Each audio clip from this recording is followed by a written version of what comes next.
1966, the nation of Japan vanished. Or rather, a part of its future did. Statisticians were baffled. In a single year, the national birth rate plummeted by 25%. It wasn't a famine, it wasn't a war, and it wasn't a disease. It was a belief. Parents refused to have children. Couples lived in fear. And the few children who were born, specifically the daughters, were looked at with suspicion before they even took their first breath. Why? Because the calendar had turned to Hinoe-yuma, the year of the fire horse. And this is where the story becomes truly strange.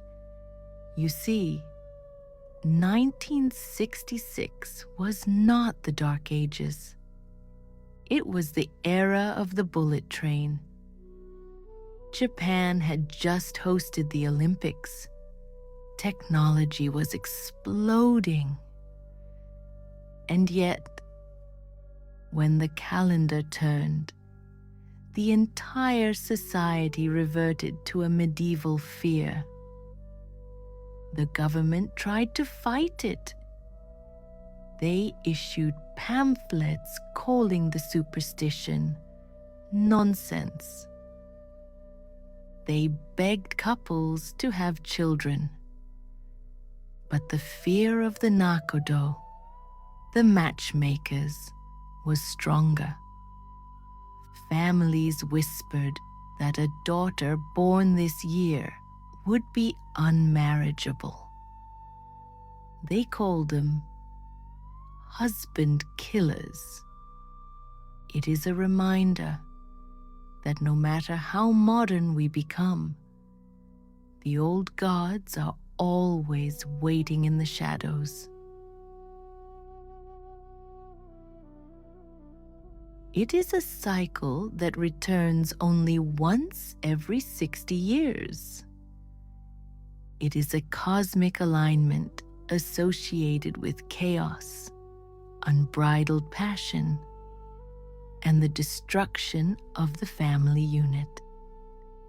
The last time we faced this energy was that empty year of 1966.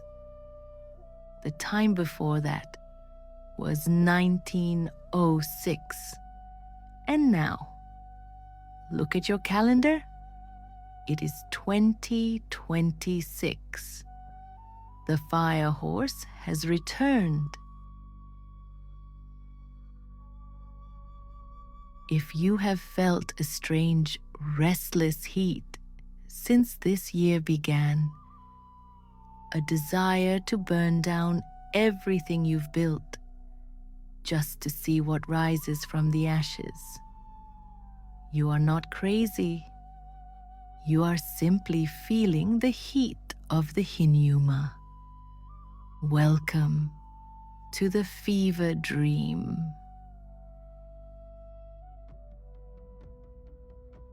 Every curse has an origin story. For the fire horse, her name was Yaoya Oshichi. The year was 1682. She fell in love with a boy she was forbidden to see.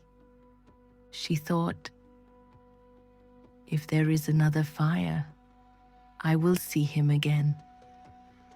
So, she lit the match. She didn't just burn a house. She burned the city. She was born in 1666, a fire horse year. But the legend of Oshichi holds a secret detail. It wasn't just the fire. It was the bell. In her desperation to save her lover, She climbed the fire tower. In Edo, Japan, ringing the fire bell falsely was a crime punishable by death. She knew this. She looked at the city sleeping below her.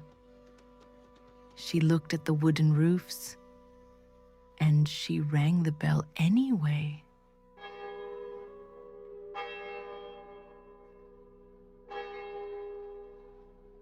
She chose passion over survival. When the magistrates asked her why she did it, she did not beg for mercy. She simply said, "I wanted to wake him up." This is the true spirit of the fire horse.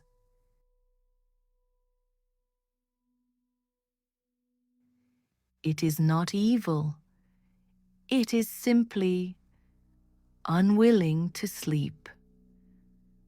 Most years are about balance, but 2026 is the double fire year. There is no water to cool it down, no earth to ground it. It is pure, unadulterated acceleration. This is why politics feels volatile, why the economy feels like a casino. The universe has removed the speed limit. There is one more player on the stage in 2026, a planet that has not moved in 14 years. Neptune, the planet of sleep, of illusions, and of dreams. For a generation, it has been floating in Pisces, keeping us in a fog. But this year, Neptune enters Aries. Do you understand what that means? Aries is the god of war. Neptune is the god of dreams. When they meet, the fog burns away. We are moving from an era of dreaming to an era of doing. The collective hypnosis is breaking. This is why the world feels so sharp right now. The alarm clock has gone off, and there is no snooze button. So how do we navigate this? We must reframe the myth. The ancients feared the fire horse because her passion destroyed order. But in 2026, the old order is already crumbling. Pluto is in Aquarius. Neptune is in Aries. We need this energy, not to destroy, but to create. The fever dream you are feeling? It is not a sickness. It is a symptom of unused power. The fever dream is only scary if you refuse to wake up. Don't suppress the heat this year.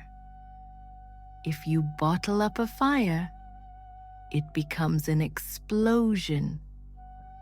If you channel it, it becomes a steam engine. I am the Ancient Dream Narrator. Sleep well and dream dangerously.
Could your dreams be more than just subconscious ramblings? What if ancient omens and Egyptian dream books weren't just folklore, but sophisticated maps to reality manipulation? Tonight, we are attempting a daring synthesis. We are looking back thousands of years to when humanity first began to record its nighttime journeys, and looking forward into the strangest discoveries of modern quantum physics. We are asking a fundamental question. Is the dream world a separate, illusory space? Or is it the engine room of reality itself? And more importantly, can we use it tonight to wake up in a better timeline? If we want to understand the roots of this, we must travel back to the cradle of civilization, Mesopotamia.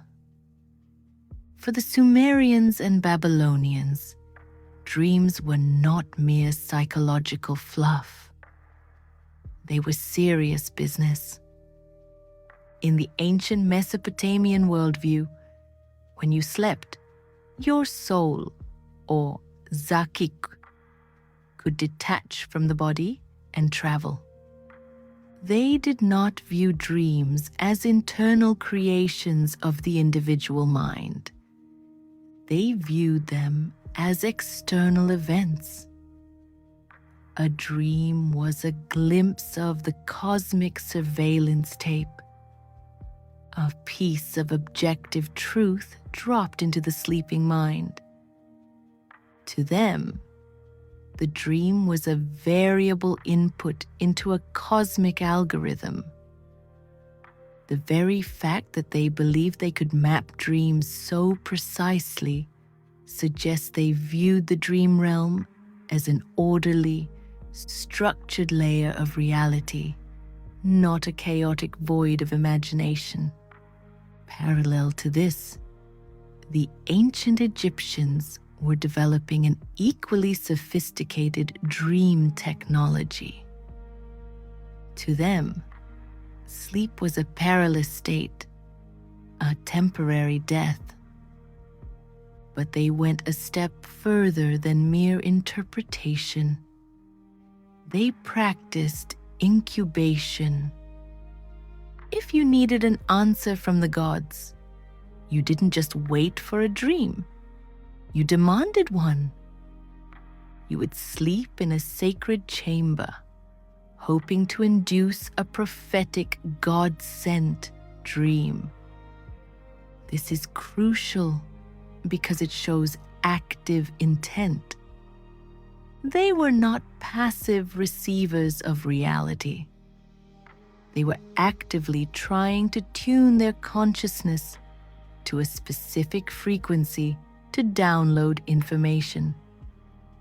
Now fast forward thousands of years.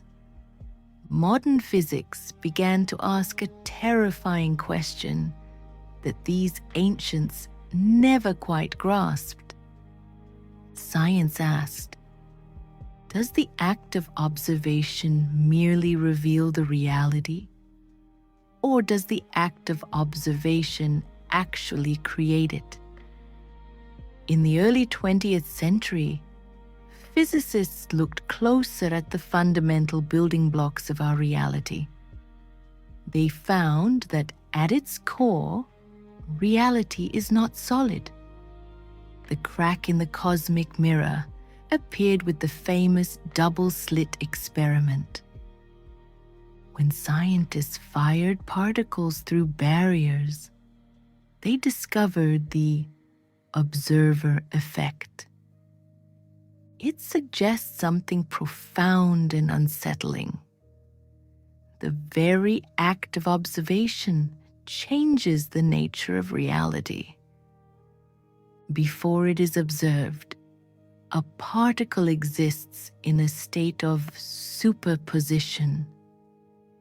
It is not here or there. It is here and there simultaneously. It exists as a wave of pure potential, a probability cloud containing every possible outcome.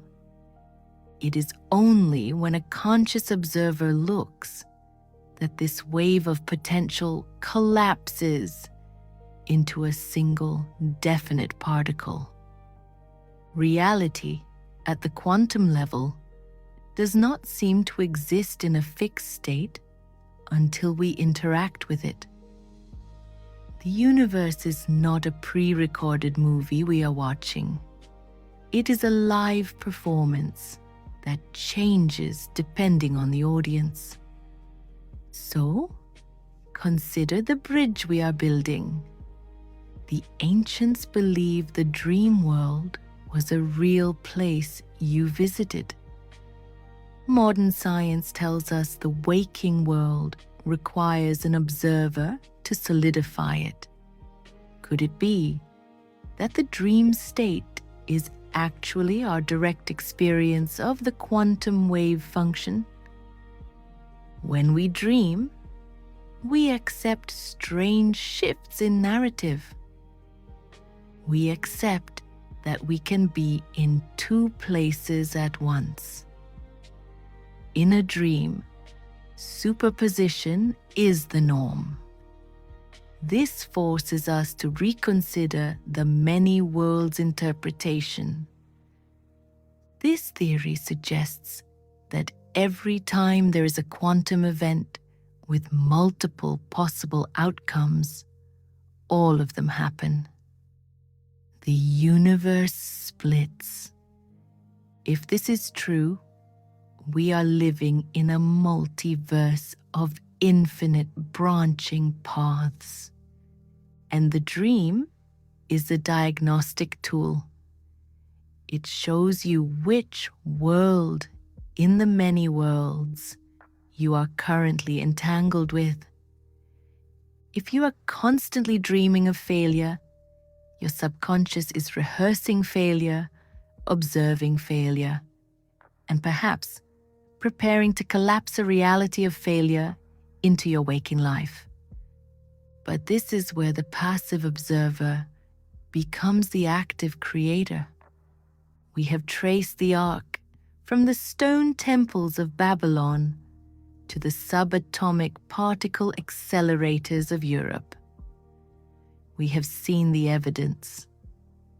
But knowing the path is not the same as walking it. The intellectual part of this journey is now complete. The logic, the history, the science, let them dissolve. They were merely the key to unlock the door. Now, you are inside. You don't need to try to be the observer anymore. You don't need to force a shift or hack your brain. That is the old way of thinking, the way of effort. The quantum field is not moved by effort. It is moved by frequency. And the frequency of the shift is peace.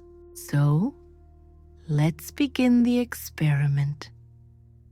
Not in a lab, but right here, in the sanctuary of your own bed. Adjust your shoulders now. Feel the weight of the gravity anchoring you to the mattress. This gravity is the only thing connecting you to the day you just had. And as you exhale, visualize that gravity releasing. Imagine that space we spoke of, the vast velvet dark, the space between the particles. You are no longer a person learning about history. You are simply a point of consciousness, floating in the potential. Ahead of you is the corridor of timelines. It is no longer a concept on a clay tablet. It is real. It is here. Walk with me down this corridor. Can you feel it? The vibration is changing. On your left, the old timeline, the one with the stress, the confusion, the heavy coat you've been wearing. We are not fighting it.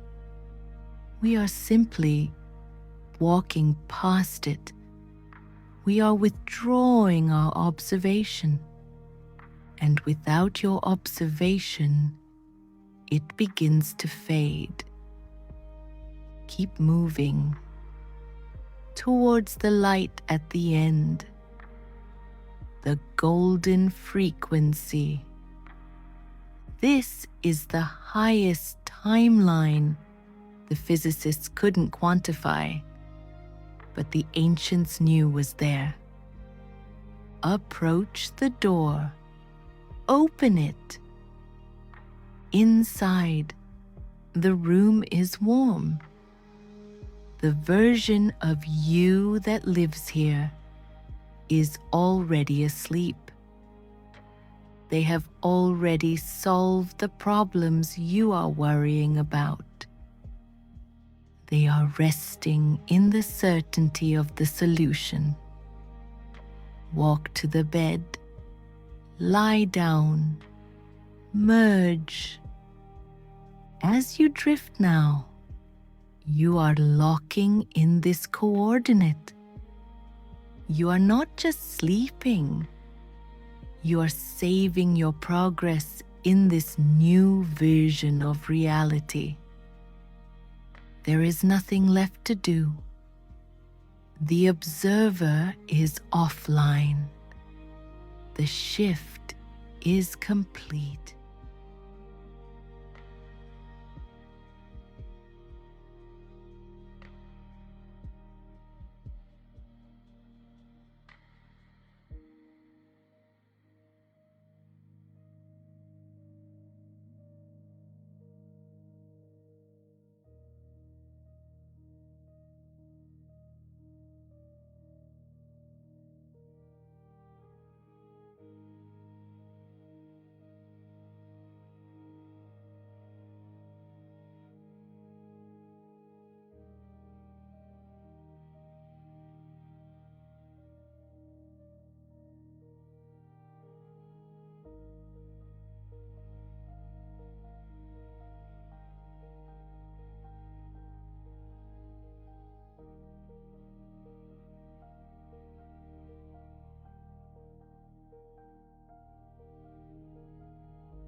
Welcome to Ancient Dream Narrator, a cinematic journey through the forgotten corners of our world and the hidden depths of our imagination.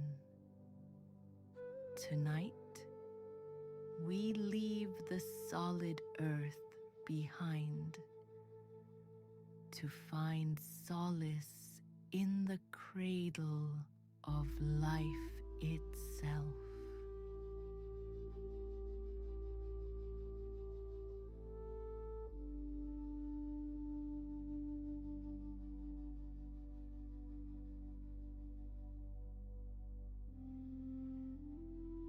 Have you ever wondered what mysteries lie hidden in the deepest, darkest parts of our oceans?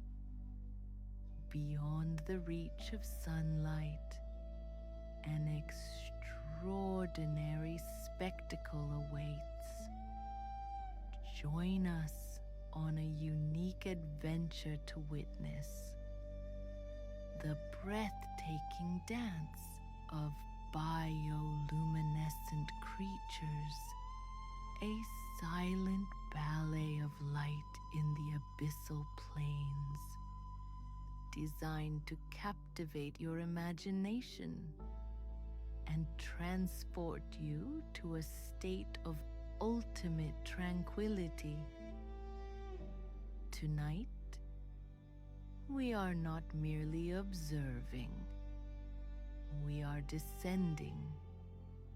We are drifting into the abyssal plains, illuminating the hidden wonders of bioluminescent deep-sea sanctuaries, where ethereal light dances among extraordinary creatures.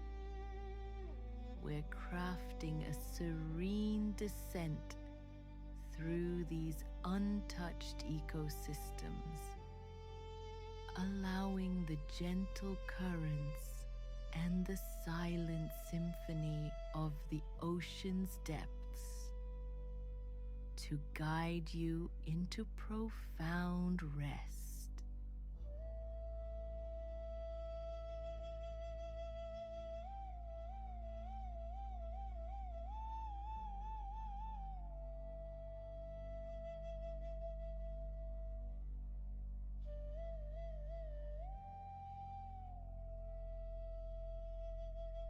Close your eyes and imagine the weight of the day lifting off your shoulders, becoming as buoyant as water. We begin our journey just below the surface, where the moonlight penetrates the crystal blue, creating dancing shafts of silver that fade into the deep indigo below. In the history of our world, this was known as the Twilight Zone, the Mesopelagic. It is here that the sun bids its final farewell as we sink deeper, passing the 200-meter mark. The water turns a rich, velvety purple.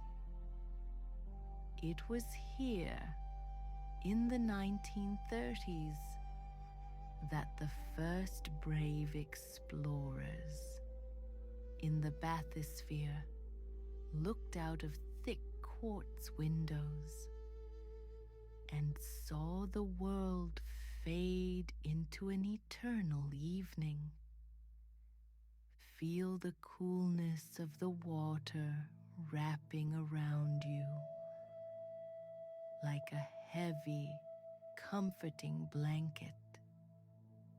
The chaotic sounds of the surface world are muffled, replaced by the rhythmic, low-frequency hum of the ocean's heart.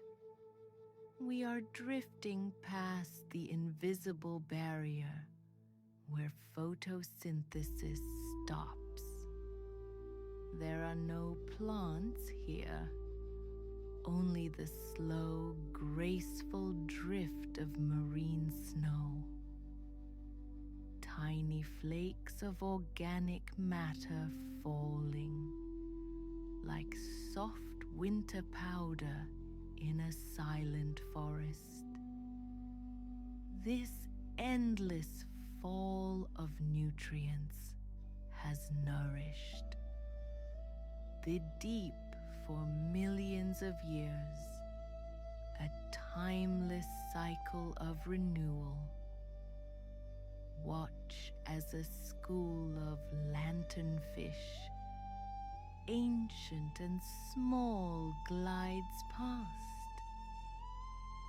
They carry their own stars on their bellies, faint blue dots that mimic the distant sky above, confusing predators and lighting our path downward. We are weightless. We are safe. We are descending into the embrace of the true night.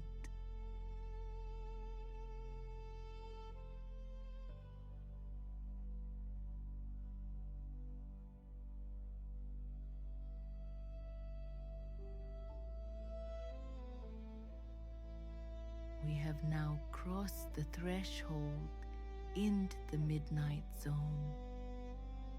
Here, at 1,000 meters deep, sunlight has never touched. The darkness is absolute, a thick, velvety curtain that has hung here since the oceans were formed. But this is not a scary darkness. It is a canvas waiting for paint. In this realm, life has learned a magical secret: how to make its own light. It is a chemical miracle called bioluminescence. Imagine millions of tiny creatures mixing luciferin and oxygen within their bodies, creating a cold, smokeless fire. Suddenly, out of the obsidian void, a comb jelly drifts into view. It does not sting, it dances. Its cilia beat in a rhythmic wave, diffracting light into a stunning rainbow. Shimmering bands of red, green, and violet pulsing down its transparent body, like neon lights in a sleeping city. Listen to the silence here. It is profound. Nearby, a vampire squid, mistakenly named for its appearance. Rather than its gentle nature, inverts its velvet red cloak. It releases a cloud, not of ink, but of glowing blue sparks, a galaxy of living stars swirling in the water. These lights are the language of the deep, signals of love, warnings of danger, and beacons of safety. As we drift past the steep continental slopes, we realize we are not alone in the dark. We are surrounded by a living constellation, guiding us deeper into relaxation.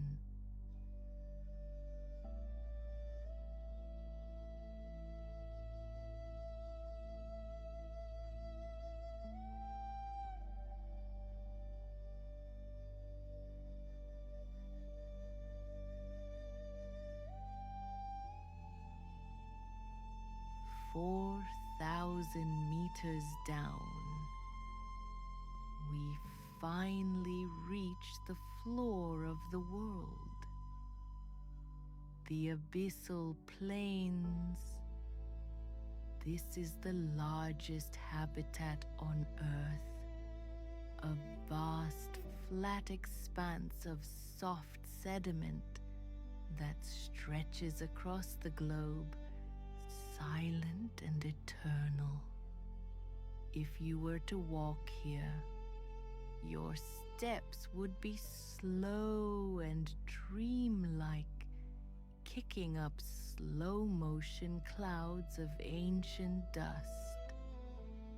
The pressure here is immense, but to the creatures that live here, it is a comforting hug, holding them together.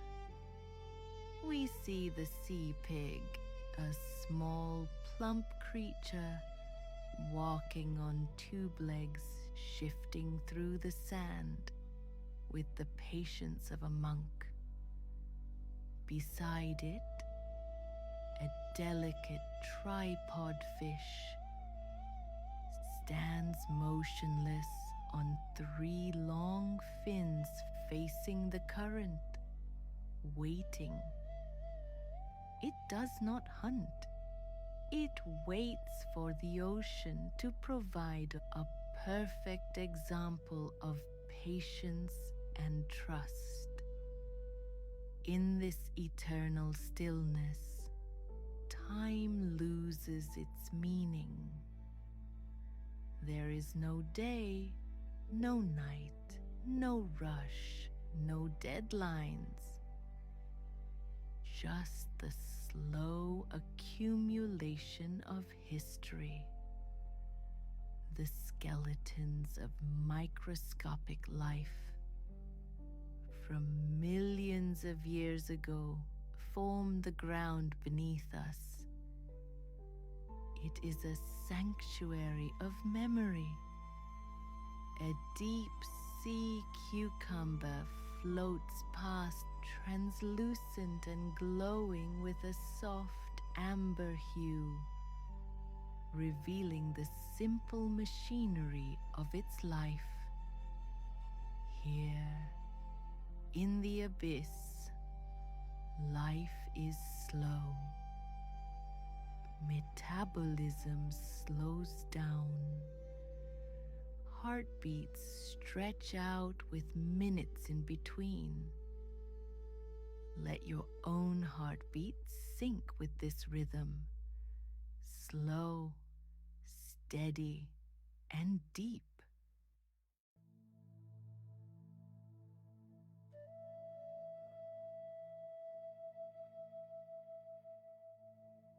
As we glide across the plains, a faint glow appears on the horizon, distinct from the blue bioluminescence. It is a warm orange flicker. We are approaching a hydrothermal vent field, an oasis in the cold dark. These are the chimneys of the Earth, where heat from the planet's molten core escapes into the freezing water. Imagine tall spires of rock, like Gothic cathedrals, billowing clouds of mineral-rich water. This is not smoke, it is life-giving soup. Here, we find a miracle of history. Life that exists entirely without the sun. Giant tube worms, 2 meters tall, sway in the warm currents. They have no mouths and no stomachs. They live in perfect harmony with the bacteria inside them, turning chemicals into energy. Their red plumes wave gently like fields of poppies in a strange underwater wind. There is a cozy warmth here. White crabs, blind and pale, crawl slowly over the rocks, farming bacteria on their hairy claws like patient gardeners. This ecosystem has existed unchanged for eons. A secret civilization thriving in the dark. It reminds us that even in the darkest, coldest places, there is always a source of warmth, a source of energy, sustaining life in unexpected ways. Feel that warmth now radiating through your body, relaxing your muscles, melting away any remaining tension.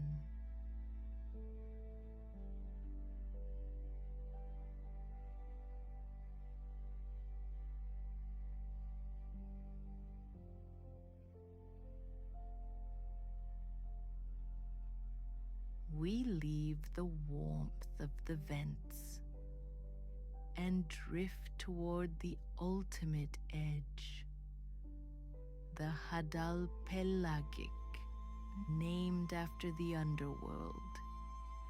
But truly it is a place of divine peace.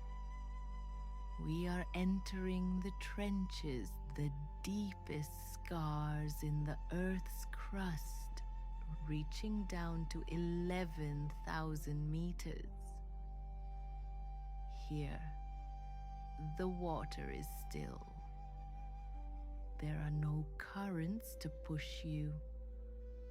No storms from the surface can ever reach this deep. It is the most stable place on our planet. In this crushing depth, the water molecules are packed so tightly together that the ocean becomes a solid support, a cradle that holds you perfectly. You are suspended in the womb of the world. Occasionally, a snailfish glides by, the deepest living fish ever discovered. It is pink, translucent, and incredibly fragile looking. Yet it withstands the weight of the world with grace. It moves without effort.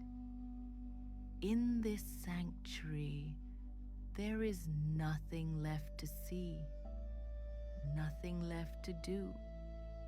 The bioluminescence here is sparse. Just occasional sparks like dying embers in a fireplace. The darkness is warm, heavy, and protective. You are safe in the ocean's cradle. Let the silence fill your mind. Let the darkness cover you like a soft duvet. You are drifting, drifting into the deepest, most restorative sleep of all.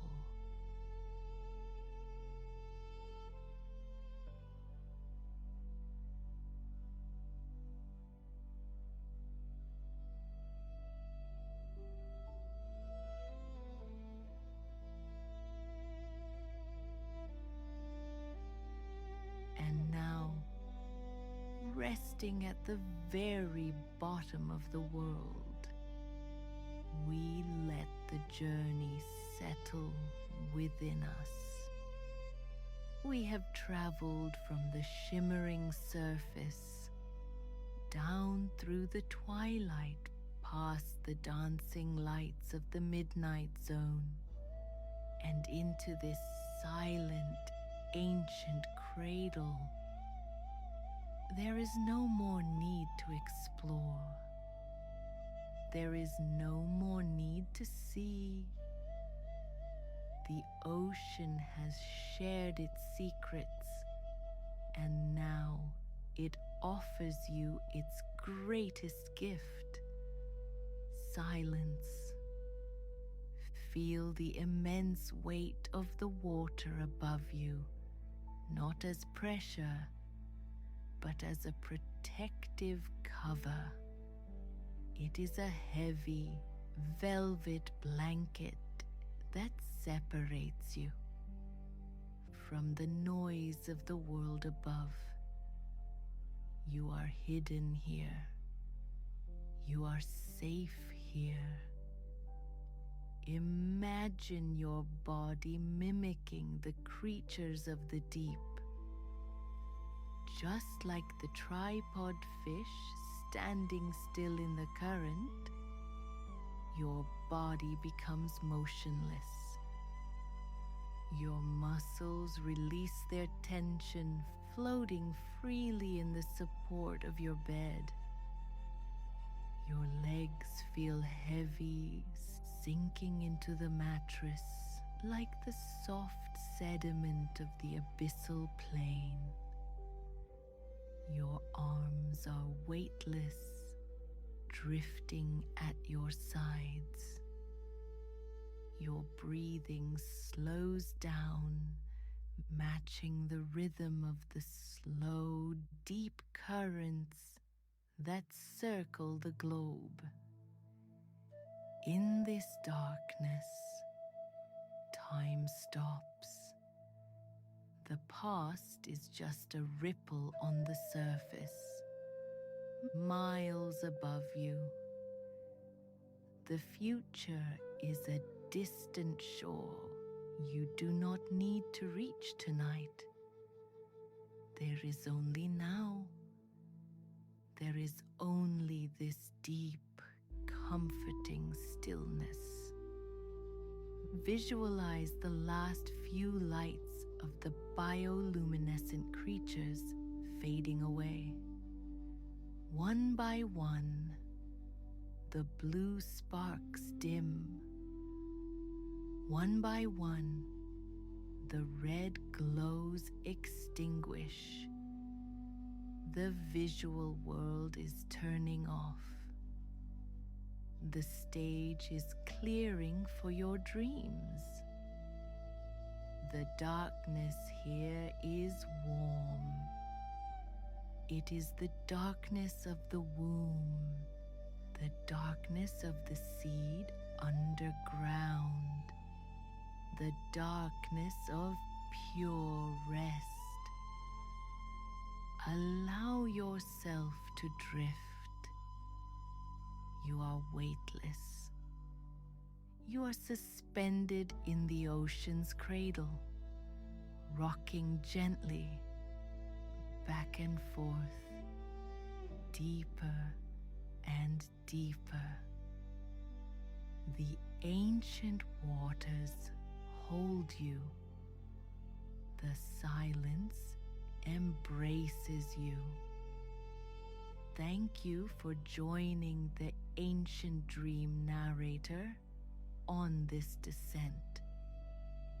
May the mysteries of the deep guide you into a slumber as vast and peaceful as the ocean itself, drifting, floating, sleeping. Good night.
Welcome to Ancient Dream Narrator.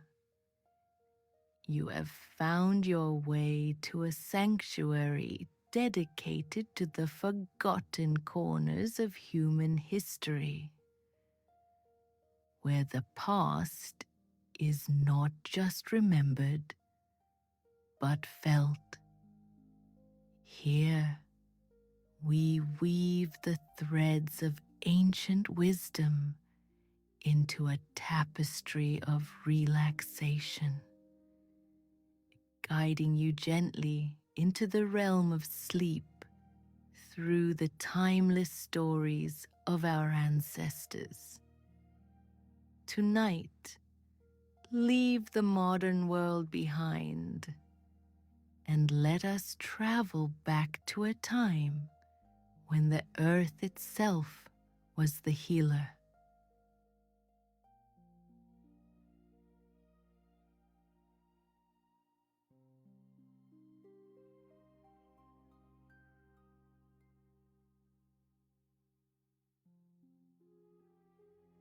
We are about to cultivate a tranquil journey, stepping away from the noise of the modern world and into the restorative power of these ancient spaces.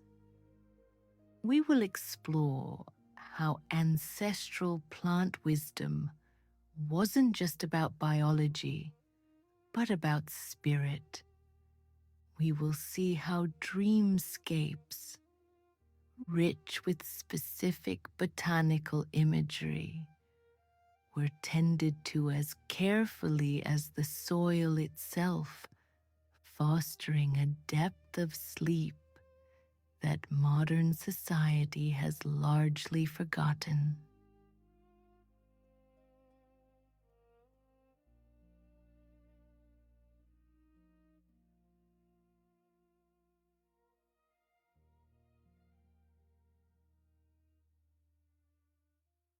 To enter the sacred garden of sleep, we must first establish a foundation of safety and respect.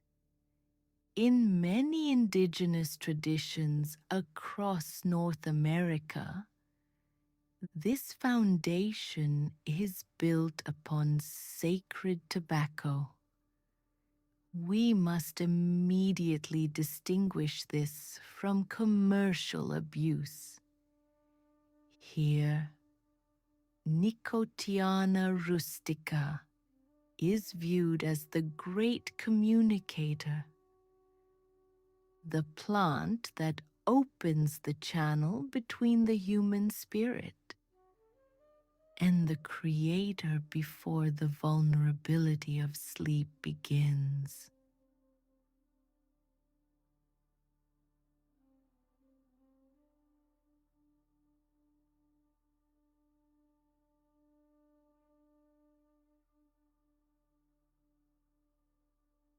Historically, the medicinal sleeping garden was never entered haphazardly. The elder or the individual seeking healing would first offer tobacco to the four directions: east, south, west, and north, and to the earth itself. This was a ritual act of grounding and acknowledgement that before we can fly in our dreams, our roots must be firmly planted in the soil of gratitude and awareness.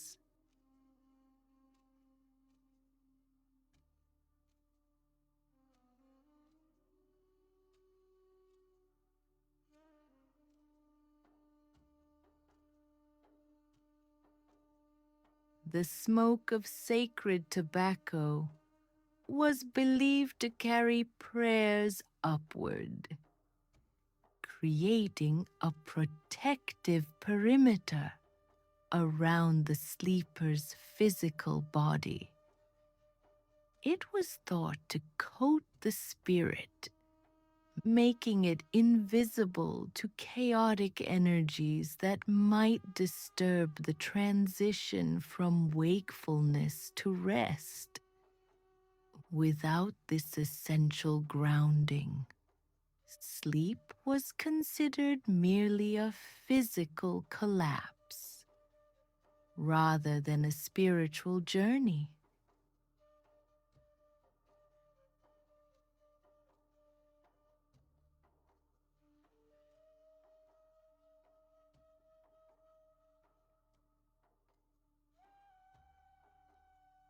By cultivating tobacco at the entrance of their medicinal gardens, the ancestors ensured that every step taken toward healing was preceded by an intentional act of connection. It taught that true rest requires a quieting of the ego, a surrender to the greater powers of the natural world, allowing the mind to release its grip on the day's anxieties.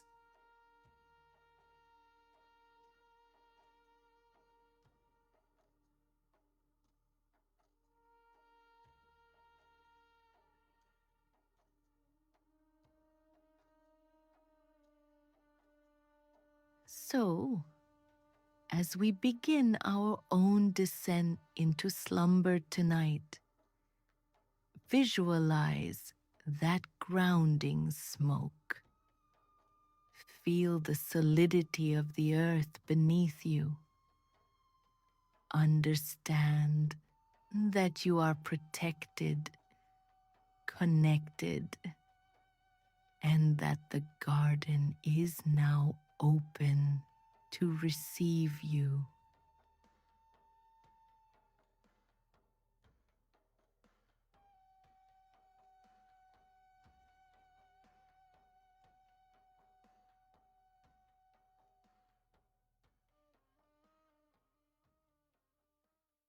Having established our safety with tobacco, we move deeper into the garden and encounter the great purifier, white sage, Salvia apiana.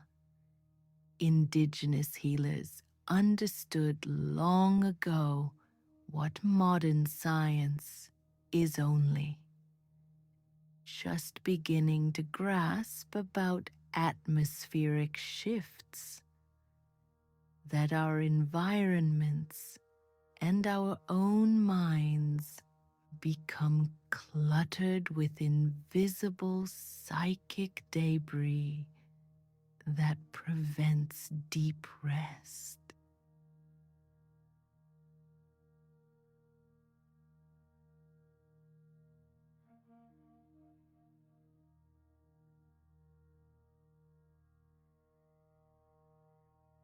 The historical use of sage smudging was not mere superstition.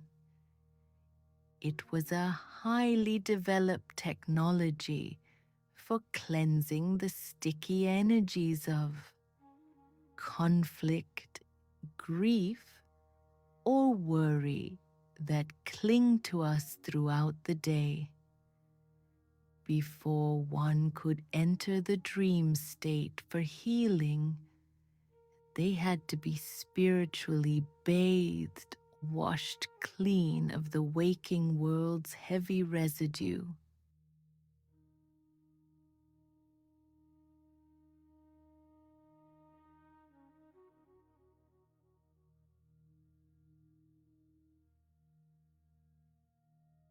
The pungent, camphorous scent of burning sage was believed to shift the consciousness immediately. In the botanical dreamscape, The aroma acts as a signal to the brain that it is time to let go. It is the olfactory equivalent of a deep, releasing exhale, clearing the mental fog that leads to restless tossing and turning.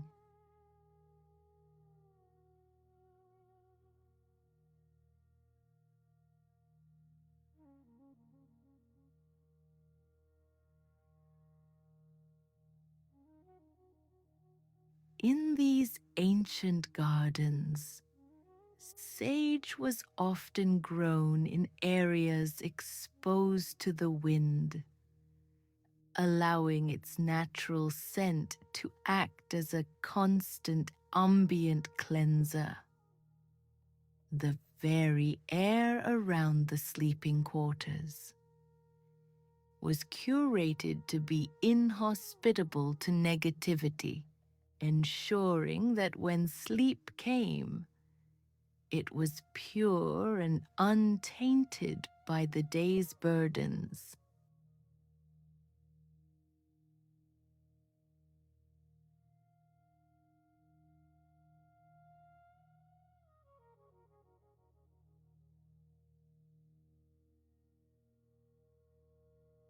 Breathe in deeply now, imagining that clarifying scent.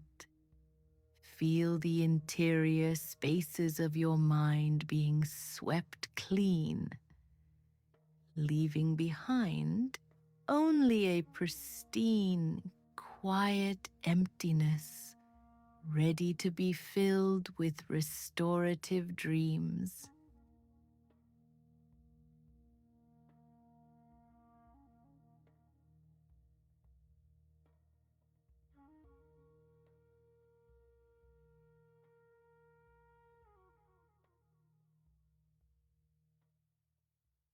Now cleansed, we approach the sleeping chamber itself, the threshold between worlds. Here stands the mighty cedar, the evergreen guardian.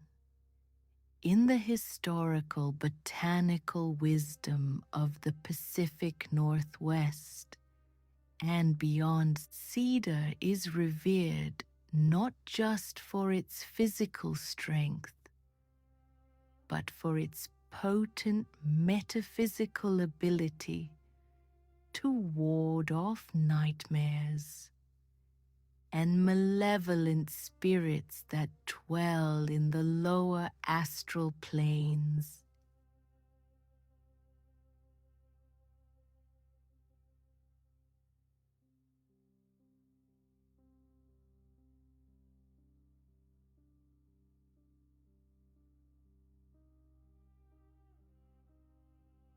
While tobacco grounds and sage clears, cedar protects. It was common practice to place fresh cedar boughs above the sleeping area or beneath the bedding. The sharp, clean aroma of the cedar oil was believed to create an impenetrable barrier, a spiritual shield that only allowed beneficial, healing energies to pass through to the dreamer.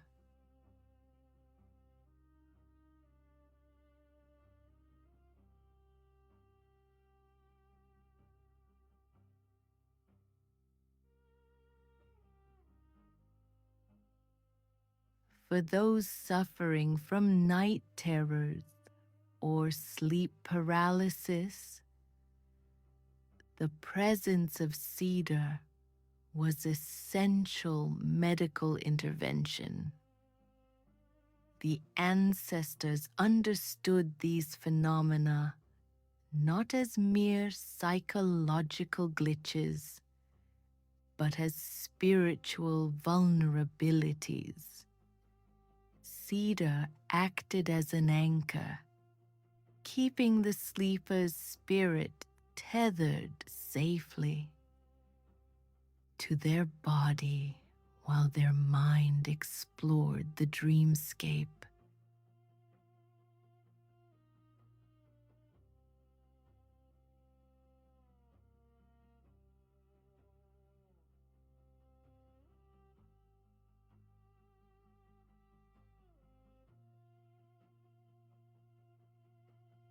The evergreen nature of the cedar, never losing its vibrant color even in the depths of winter, was a powerful symbol of eternal life and continuous protection.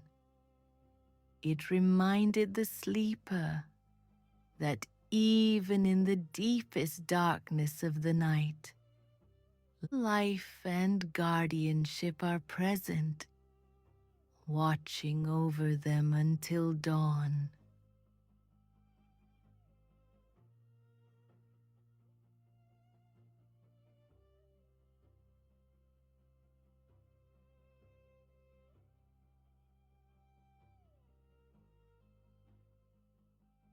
As you settle deeper into relaxation, visualize the protective boughs of the cedar canopy above you. Feel the assurance that you are watched over and that your sleep space is a fortress of peace.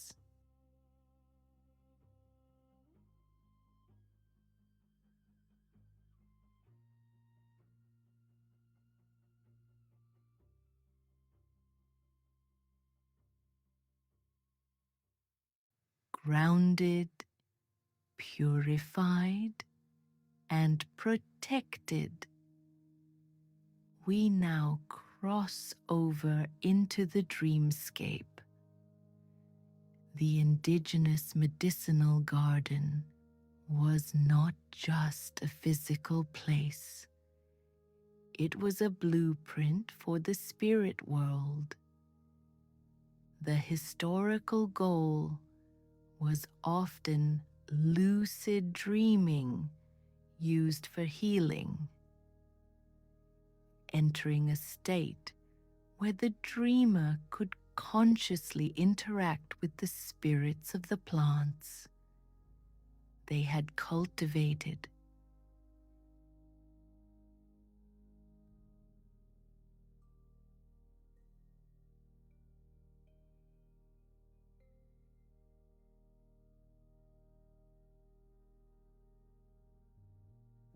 In this profound state of rest, the dreamer might find themselves walking in a perfected version of their garden.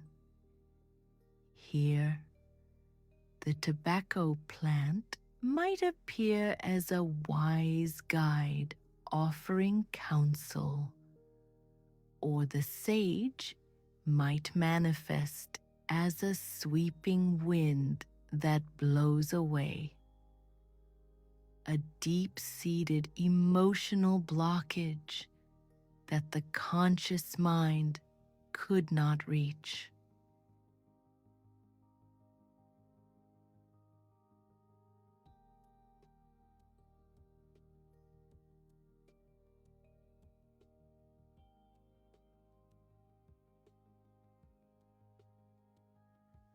This was the apex of ancestral sleep medicine. The understanding that the dream state is a higher reality where true healing occurs. The physical garden was merely the gateway. By interacting with these sacred seeds in the dream world, the sleeper could receive diagnostics, instructions for healing, or visions necessary for their community.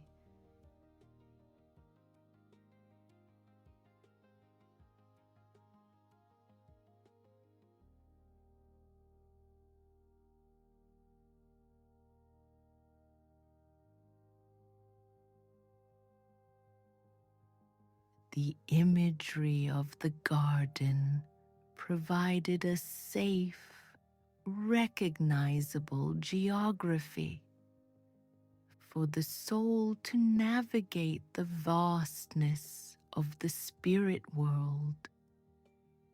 It ensured that the sleeper did not become lost in the chaos of the astral planes, but remained anchored in a landscape of healing intention.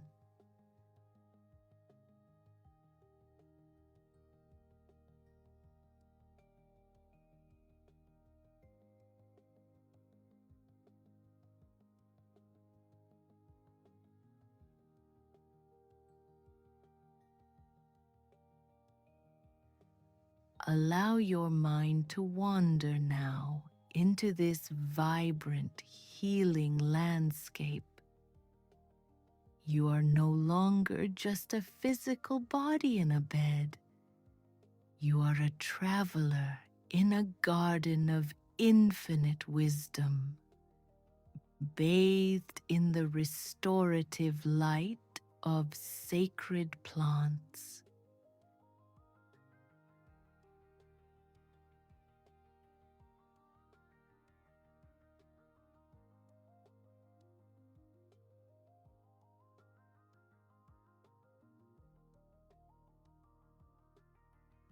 As the journey draws to a close, we recognize that the true power of the indigenous sleep garden lay in the return.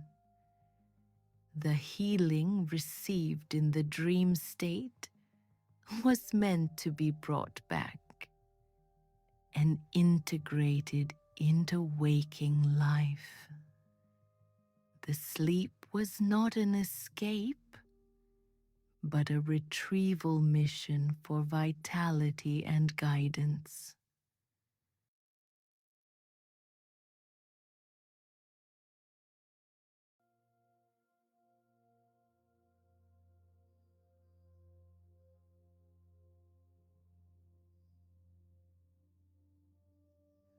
Upon waking, the ancestors would often immediately return to the physical garden to offer thanks.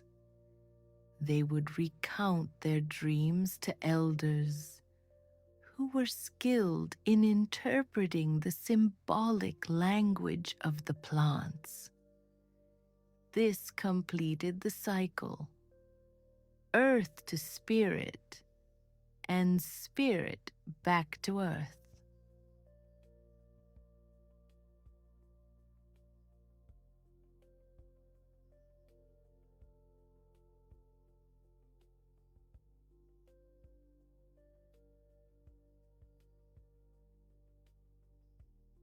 This sophisticated cyclical approach ensured that sleep was a deeply restorative fuel for daily living.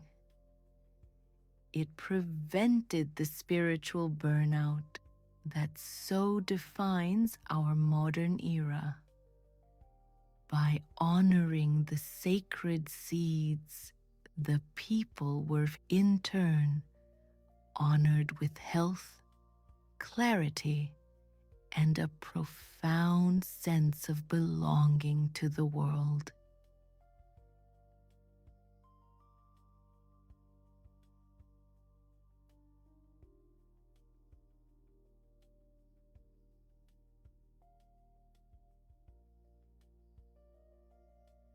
Though we may not all have access to these physical gardens today, we can cultivate their essence within us. We can respect the transition to sleep With rituals of grounding, we can clear our minds of clutter. We can ask for protection, and we can open ourselves to the healing potential of our dreams.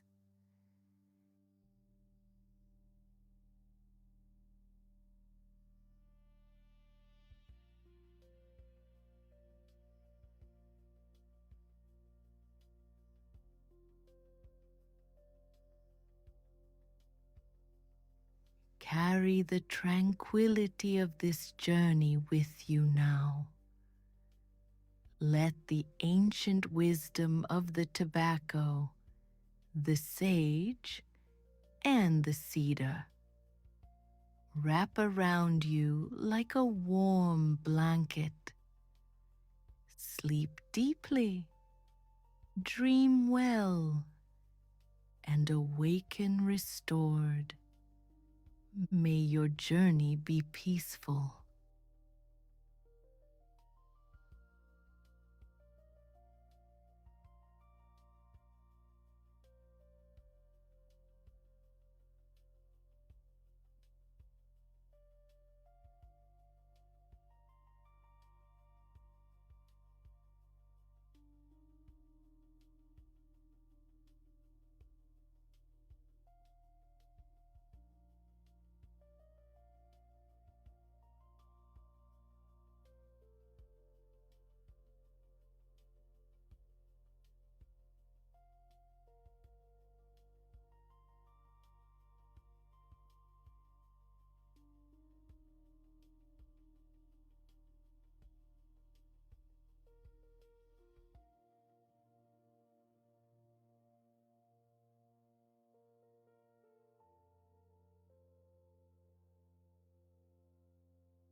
Welcome to Ancient Dream Narrator, a cinematic journey through the forgotten corners of human history. Are you tired of restless nights and dreams that feel meaningless? The ancients held a powerful secret: the obsidian mirror. Discover how Mesoamerican cultures harness this reflective surface to invite profound dream insights and achieve truly restorative sleep, guiding you towards subconscious wisdom you never knew you possessed. Gazing into the obsidian mirror, we embark on a journey through Mesoamerican divination, invoking ancestral spirits and ancient rituals to unlock profound dream insights. We'll explore how obsidian's reflective surface was believed to bridge worlds, guiding us toward deep, restorative sleep and subconscious wisdom. Tonight, let the black glass absorb your worries, and let the history of the ancients carry you into the dark, comforting embrace of sleep.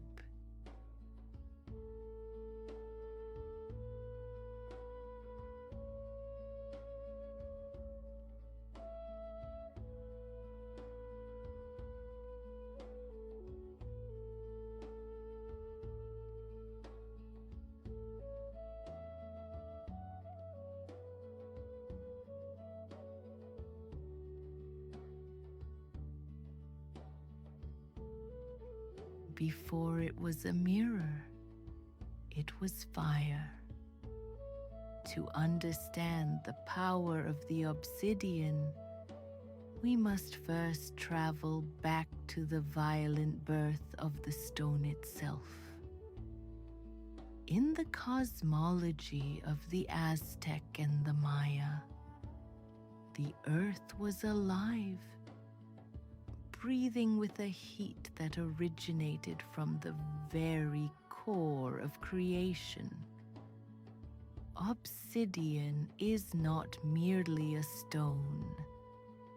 It is volcanic glass, born from the rapid cooling of lava. It is the blood of the earth, frozen in time. Imagine the ancient volcanoes of the Mexican highlands. The air is thick with ash and the smell of sulfur, a primal atmosphere where the world is still being formed. The lava, molten and glowing with a terrifying red heat, flows down the mountainside. But unlike other stones that cool slowly to form crystals, this lava meets the cool air or water so suddenly that it has no time to crystallize. It freezes instantly into a disordered, chaotic, yet perfectly smooth glass. For the ancient Mesoamericans, this black glass possessed a spirit. It was known as Itzli. It was sharper than surgical steel, capable of cutting through the veil of reality. When you hold a piece of raw obsidian, You are holding a moment of intense transformation. Chaos turned into stillness. It represents the ability to absorb energy. Just as the black stone absorbs all light that falls upon it, reflecting nothing but a dark, distorted shadow, it was believed to absorb the psychic, heavy energies of those who touched it. In the hands of a master craftsman, this raw, jagged volcanic glass was ground down. Hour after hour, day after day, with sand and water, the rough exterior was polished away. The friction, the repetitive motion, the patience, it was all a meditation. Slowly, the chaotic fracture of the glass gave way to a surface as still as a midnight lake. This was the birth of the mirror. It was not designed to show you your physical reflection, your vanity, or your daily face. It was designed to show you what lies beneath.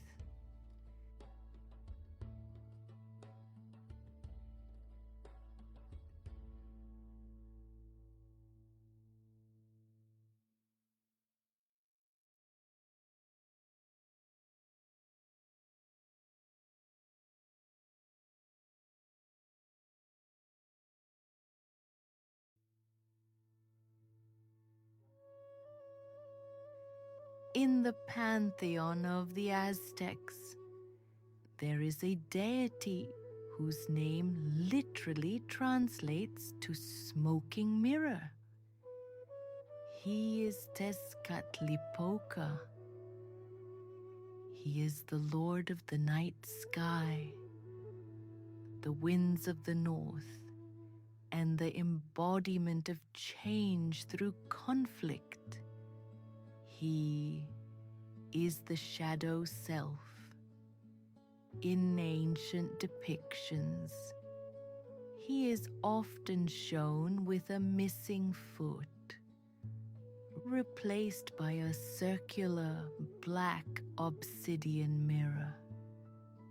Through this mirror, he sees all things. He sees into the hearts of men.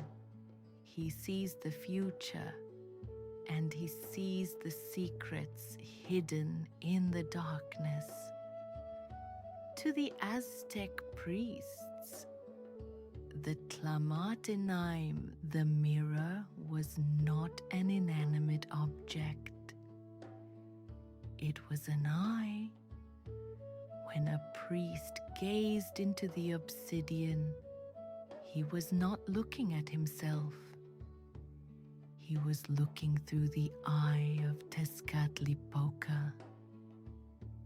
This connection was sacred and terrifying. The mirror represented the boundary between the known world, the world of light and order, and the unknown world, the world of spirits, ancestors, and the subconscious.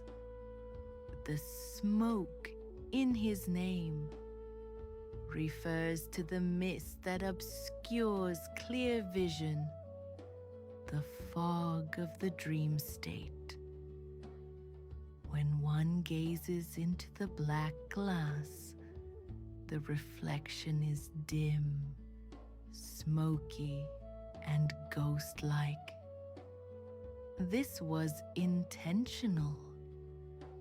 A clear silver mirror, like the ones we use today, anchors you in the physical reality.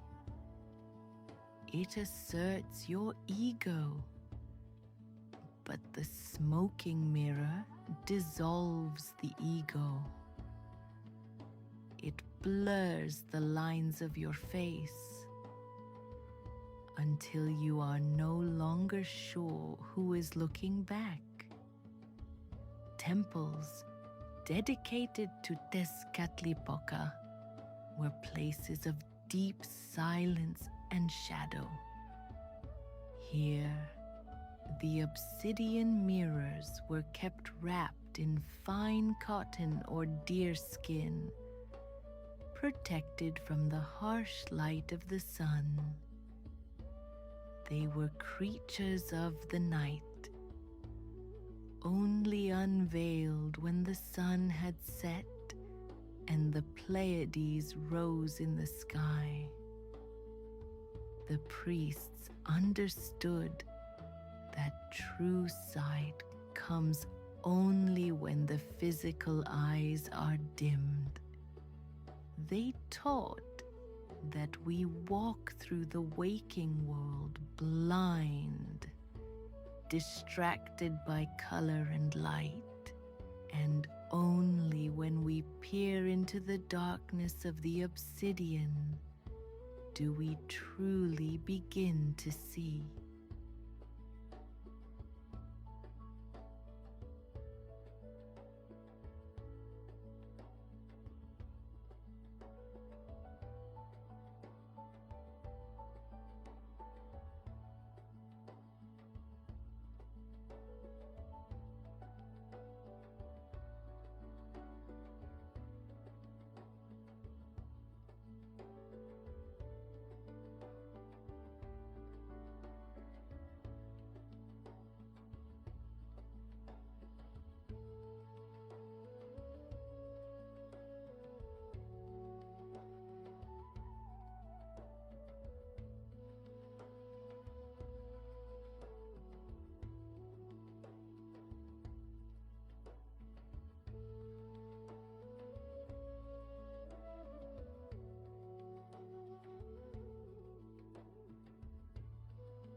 Imagine the ritual preparation. It is the year 1450 in the basin of Mexico.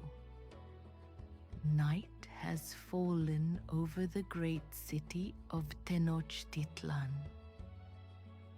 The noise of the market has faded, replaced by the rhythmic chirping of crickets and the distant call of a jaguar in the royal menagerie. You are a seeker of wisdom, brought to the temple for a scrying ritual. The air is thick with the scent of copal, a tree resin burned as incense. The white smoke curls upward, mimicking the clouds, carrying prayers to the heavens. The scent is earthy, pine-like, and heavily sedative. It signals to the body that it is time to shift consciousness. You are seated on a woven reed mat, the cool stone of the temple floor grounding you to the earth. Before you sits the diviner. Between you lies the obsidian mirror, flat and circular, resting on a bed of marigolds. No candles are lit nearby. The only light comes from the moon and the stars, specifically the configuration of the night sky. which determine the auspicious timing of the ritual. The darkness is not empty. It is velvety and holding. The Divina begins a rhythmic chant, a low hum that vibrates in your chest. The purpose is to induce a trance state. You are told to fix your gaze upon the center of the black stone. At first, you see the reflection of the night sky, the glint of a star trapped in the stone. But as you continue to stare, as your breath slows to match the rhythm of the chant, the surface begins to change. This is the phenomenon known as the Troxler effect in modern psychology. But to the ancients, it was the opening of the portal. The edges of the mirror seem to vanish. The blackness deepens, becoming a three-dimensional void. You are no longer looking at the stone. You are looking into it.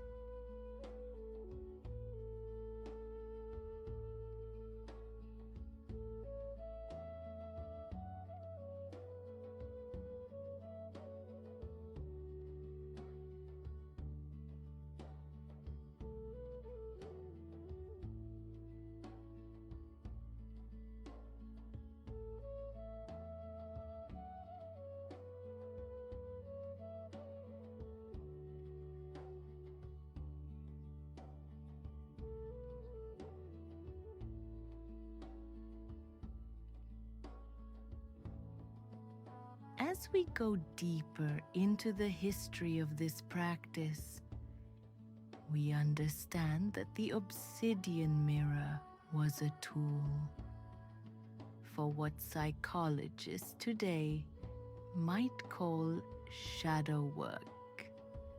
The Mesoamericans believed that we all possess a tonali, a destiny or soul force, but fragments of it can be lost due to trauma or fear. The mirror was the tool to retrieve these fragments. In the silence of the ritual, as you gaze into the black abyss of the stone, the mind struggles to find a focal point. Deprived of clear visual data, the brain begins to project. Images from the subconscious rise to the surface like bubbles in dark water. The ancients saw these as messages from the ancestors or the gods. You might see a face that is not your own, perhaps an old self or a guide. The smoking quality of the reflection allows your imagination to fill in the gaps. It is a controlled dream while awake. The rigid boundaries of who you think you are begin to soften. The stress of the day, the identity you wear like a mask, simply melts away into the black glass. Obsidian is grounding. It pulls excess energy down, out of the head and into the earth. This is the bridge to the dream world. The Aztecs called the underworld Mictlan, but it was not a place of hellfire.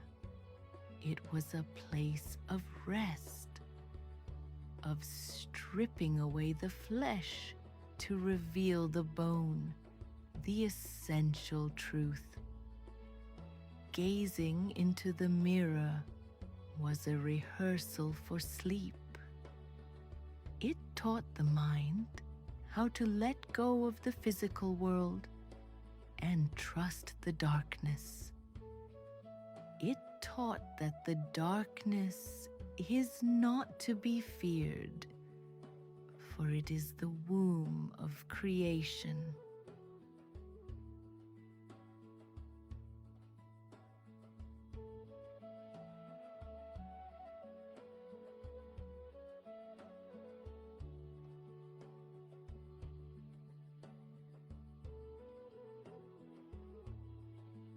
Now, we take the wisdom of the obsidian mirror and apply it to your rest tonight. Imagine that your mind is that polished black stone. All the thoughts of the day, the worries, the lists, the conversations, they are just light reflecting off the surface. They are not the stone itself. They are fleeting. Visualize the obsidian absorbing these thoughts. The stone is cool, heavy, and infinitely deep. It takes the scattered light of your busy mind and pulls it into its center, neutralizing it, turning it into quiet stillness. You are safe here.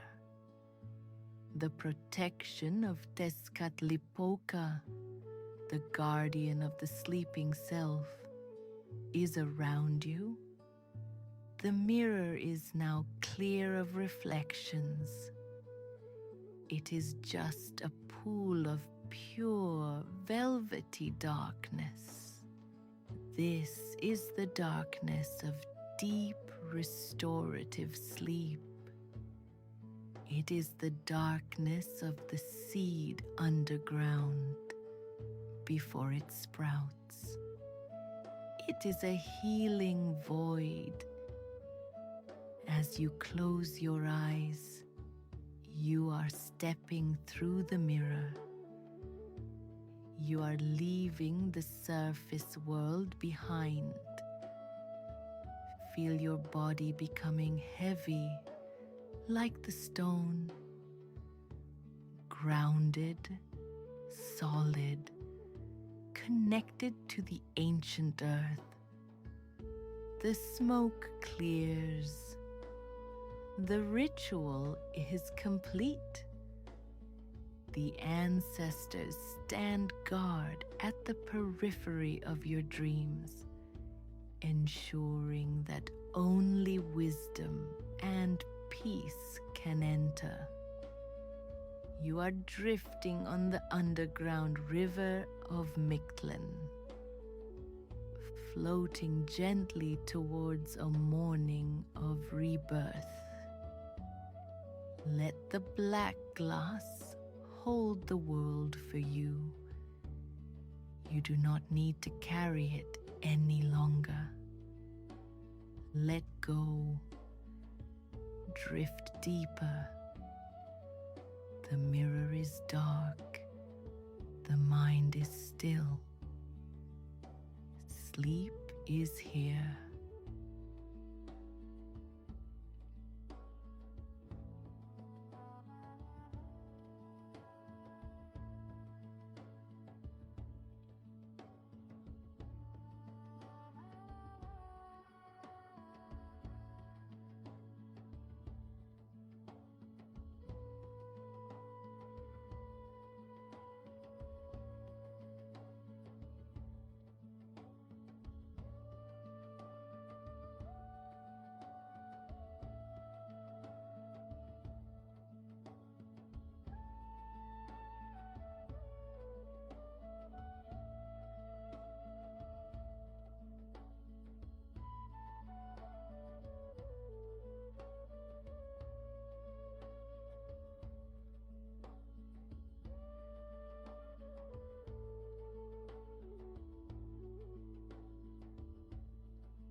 Welcome to the Ancient Dream Narrator.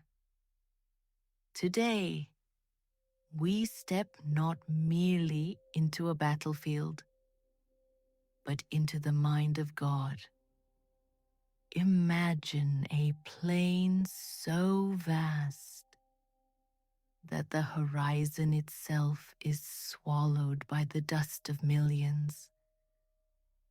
This is Kurukshetra. 18 Akshauhinis, 18 massive armies, standing blade to blade. The air is not just heavy with the scent of iron and horses, it is heavy with destiny. On one side, the Kauravas, a sea of red and black, fueled by greed, arrogance, and the sheer weight of numbers. On the other, the Pandavas, fewer in number, scarred by exile, standing on the fragile ground of righteousness. But look closer. Forget the elephants. Forget the chariots that rumble like thunder. Look to the center. There stands a single chariot drawn by white horses, and holding the reins is a figure who carries no weapon. He wears no armor, only yellow silk and a peacock feather. Krishna. Ever wonder if there is a higher strategy beyond brute strength? The Kurukshetra war wasn't just a clash of bodies. It was a masterclass in cosmic chess. While kings relied on swords, Krishna relied on timing. While generals focused on formations, Krishna focused on psychology. This story is not about how a god fought a war. It is about how a strategist navigated the impossible. It explores the intricate interplay of dharma, diplomacy, and decisive action. We are about to dissect the mind of the ultimate tactician. Prepare yourself. The conch shells are about to blow.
the war begins, not with a roar, but with a collapse.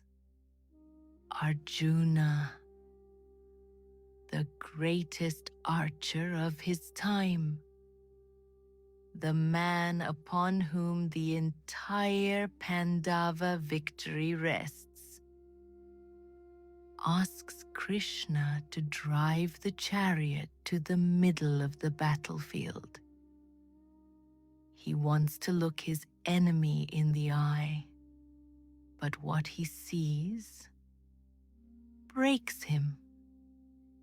He does not see the enemy. He sees Bhishma, the grandfather who bounced him on his knee. He sees Drona, the teacher who taught him how to hold a bow. He sees cousins, friends, playmates. His knees tremble. The great Gandiva bow, a weapon that has conquered demons, slips from his sweat-slicked hands. His mouth goes dry.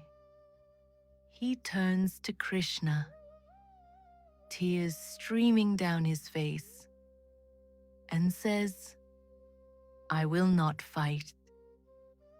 I would rather die than kill my own blood." This moment, right here, is the Pandavas' first point of failure. From a military standpoint, this is a catastrophe. The commander-in-chief is having a breakdown. Minutes before the charge, if Arjuna falls, the morale of the entire army collapses.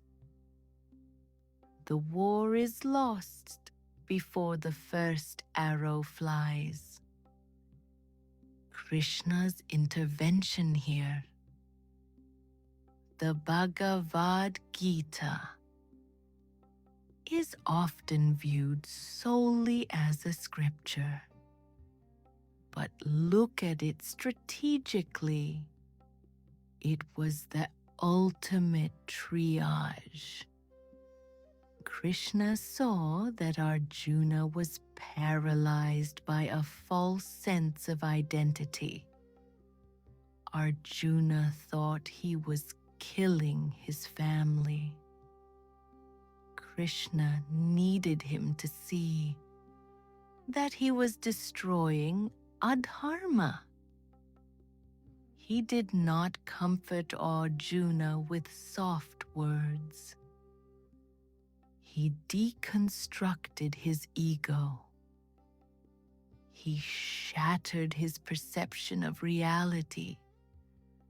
Krishna revealed the Vishvarupa, his cosmic form, a form of 1,000 faces, 1,000 mouths, devouring the universe. In that terrifying vision, Krishna showed Arjuna the truth. These warriors you are afraid to kill, they are already dead. Time has already claimed them. You are merely the instrument. It was a psychological maneuver of absolute brilliance. He reframed the war. It was no longer a family dispute. It was a duty of cosmic cleansing. He took the burden of sin off Arjuna's shoulders and replaced it with the cold, hard steel of duty. When Arjuna picked up his bow again, he was no longer a trembling grandson. He was a warrior of the absolute. Without this mental fortification, without this Gita, the Pandavas would have been slaughtered on day one. Krishna proved that the most dangerous weapon on the battlefield is a clear mind.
With the psychological war won, the physical war began. But for the first 9 days, the Pandavas did not see victory. They saw only death. Standing against them was the grandfather, Bhishma, the man who had practically raised them. But on the battlefield, he was not a grandfather. He was a force of nature. He possessed the boon of Ikamrityu, death only at his own choosing. Arrows bounced off his armor. Spears shattered against his chest. He was destroying 10,000 soldiers every single day, like a wildfire tearing through a dry forest. Bhishma was unstoppable. By the 9th night, the Pandava camp was silent. Not the silence of peace, but the silence of the grave. Yudhishthira, the eldest Pandava, was ready to surrender. He looked at Krishna and said, "We cannot win. To defeat Bhishma is to fight time itself." Krishna smiled. He knew that against a man of perfect virtue, brute force is useless. You cannot break a diamond with a hammer. You must find the flaw in the crystal. Krishna turned to Arjuna. "Bhishma has a vow," Krishna whispered. "A vow never to raise a weapon against a woman, or one who has been a woman. Enter Shikhandi." Shikhandi was born a woman, Amba, but had transformed into a warrior man. To the world, Shikhandi was a soldier, but to Bhishma's rigid code, Shikhandi was still a woman. On the 10th day, Krishna orchestrated the formation. He did not hide Shikhandi. He placed him right at the front, right in the center of Arjuna's chariot. Imagine the scene. The dust settles. Bhishma raises his bow, ready to annihilate the Pandava army. But then he sees Shikhandi, his code, his dharma, locks his arms. He lowers his bow. He smiles, a smile of resignation. He knows the game is up. In that split second of hesitation, Krishna's voice cut through the noise like a whip. "Arjuna! Now! Strike him now!" Arjuna hesitated. "How can I strike an unarmed man? How can I strike my grandfather?" Krishna's logic was cold and absolute. "If you do not strike, he will kill us all. His vow is his weakness. Use it. Shoot. Arjuna, shoot." From behind the shield of Shikhandi, the arrows flew. 1, 10, 100. They pierced the armor of the invincible man. Not because he was weak, but because his own morality had been weaponized against him. Bhishma fell, not touching the ground, but suspended on a bed of arrows. The barrier was removed. Krishna showed the world a hard truth that day. Sometimes tradition becomes a cage, and to uphold the greater dharma, the smaller rules must be broken.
With Bhishma fallen, the command passed to the teacher. Dronakarya, if Bhishma was a river, Drona was a storm. He was the master of celestial weapons. He knew every formation, every secret, every weakness of his students. Under his command, the war turned vicious. Rules were forgotten. The code of chivalry began to bleed out into the sand. It was Drona who sanctioned the brutal killing of the young Abhimanyu. And now, fueled by grief and rage, Drona was burning the Pandava army to ash. He was invincible in combat. No arrow could touch him while he held a weapon. Krishna watched from the chariot, his eyes narrowing. He knew Drona had no physical weakness, but he had a spiritual one, an obsession. His son, Ashwatthama.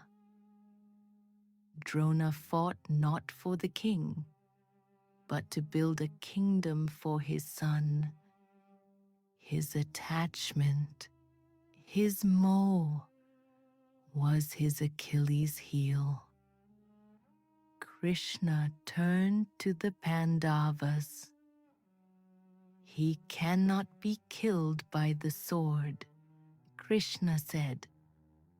He must be killed by the truth, or rather, a manipulation of it. The plan was hatched. Bhima, the giant, found a massive war elephant that happened to be named Ashwatthama. With a single crush of his mace, he killed the beast, and then he roared to the heavens, "Ashwatthama is dead!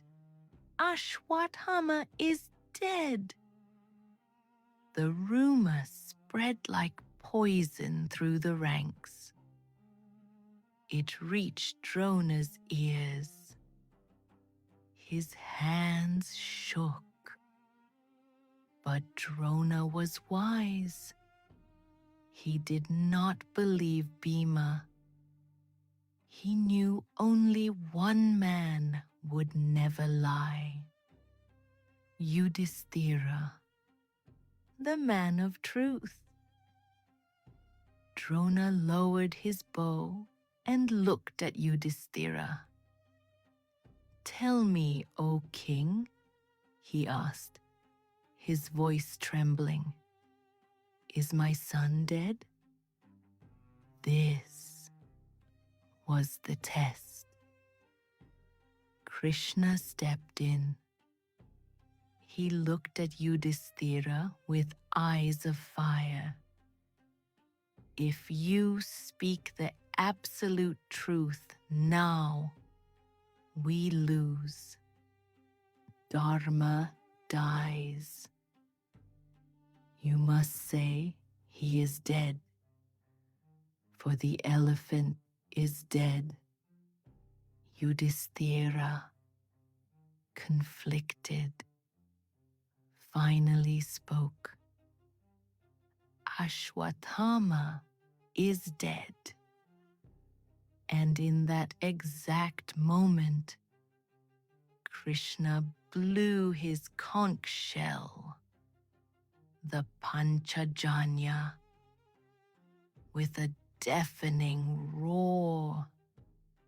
The sound tore through the air. drowning out Yudhishthira's whisper. The elephant. Drona heard only the first part. Ashwatthama is dead. The weapon of attachment pierced his heart deeper than any arrow. The invincible warrior, the master teacher, simply gave up.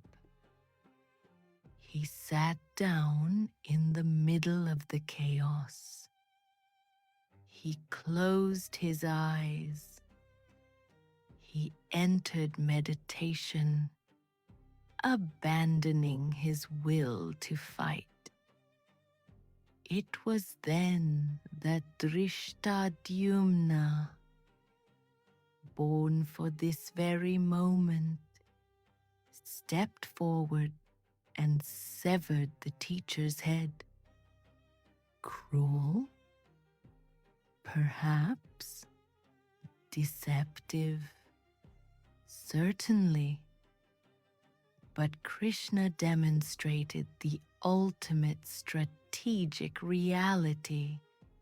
When an enemy is too strong to be fought physically, you must attack what they love. You must break their will before you break their body.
The war reached its fever pitch with a death that shook the heavens.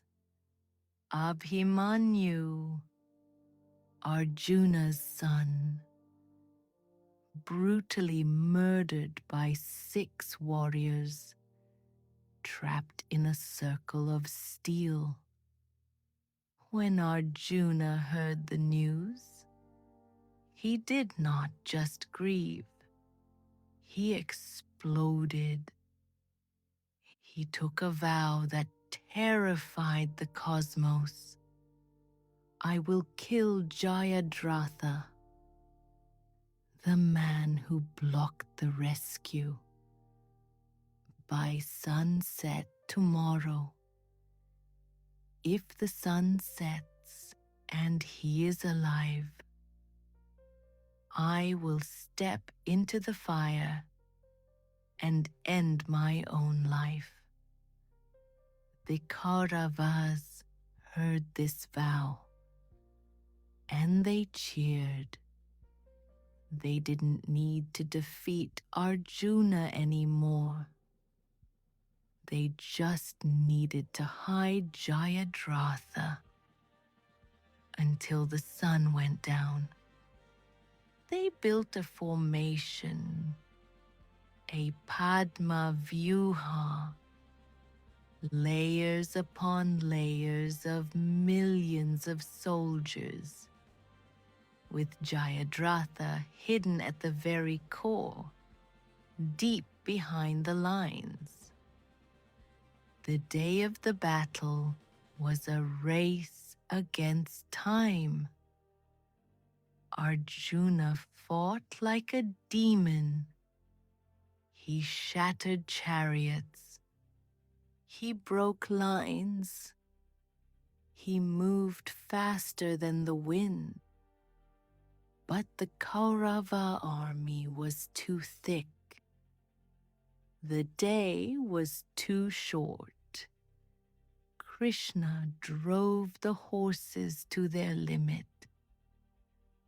But as the afternoon wore on, the sun began to dip low.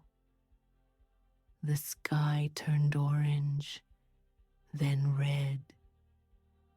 Tihen, darkness. The sun had set. Arjuna dropped his bow. He had failed. The silence on the battlefield was deafening. According to his vow, he now had to prepare his funeral pyre. The Kauravas roared in triumph. Jayadratha, believing he was safe, emerged from his hiding place. He walked to the front lines, laughing, mocking Arjuna. "Look at the sun," he shouted. "It has set. You have lost. Burn yourself, Arjuna." Arjuna looked at Krishna, defeat in his eyes. But Krishna was not looking at Arjuna. He was looking at the sky.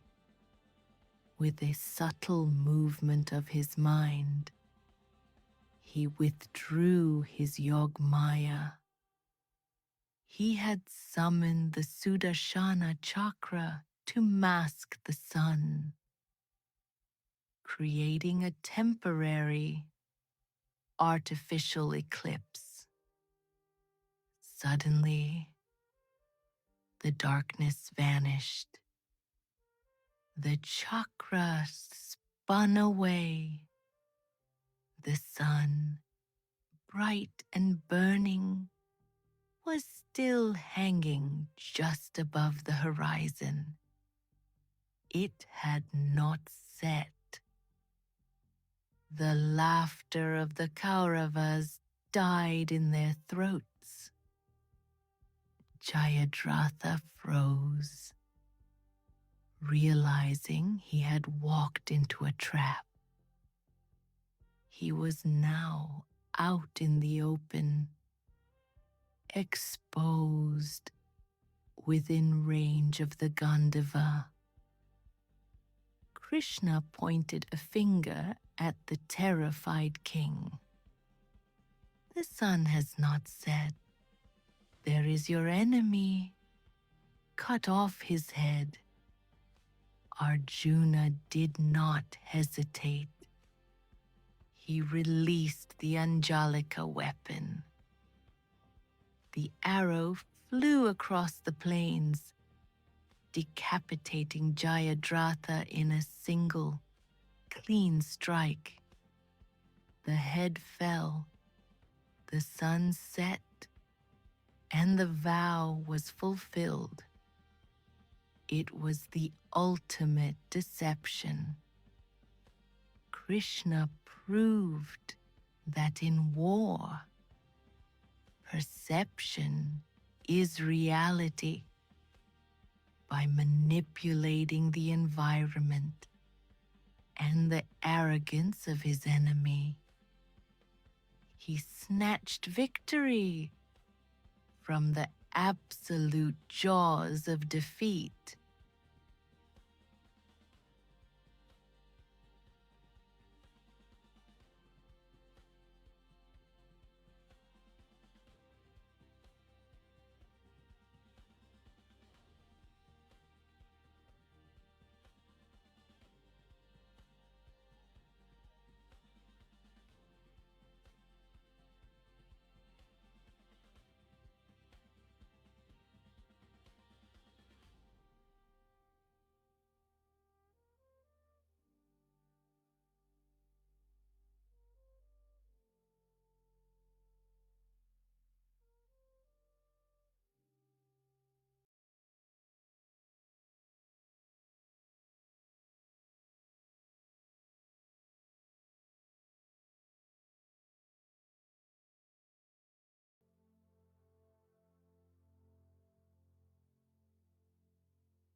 The final great hurdle was Karna, the tragic hero, the warrior who was equal to Arjuna in every way.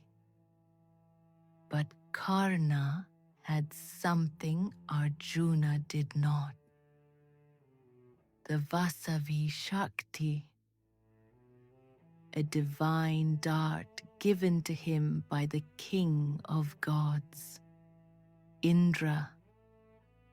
It was a weapon of absolute certainty. Once fired, it would kill anyone. No armor, no god could stop it. But it had a limit. It could be used only once. Karna was saving it. He was hoarding it, guarding it with his life, for one target only: Arjuna. Krishna knew this. He knew that as long as Karna held that weapon, Arjuna was a dead man walking. The war could not be won. So, Krishna made a move that was cold, calculating, and terrifying. He did not send Arjuna to fight. He called upon the night.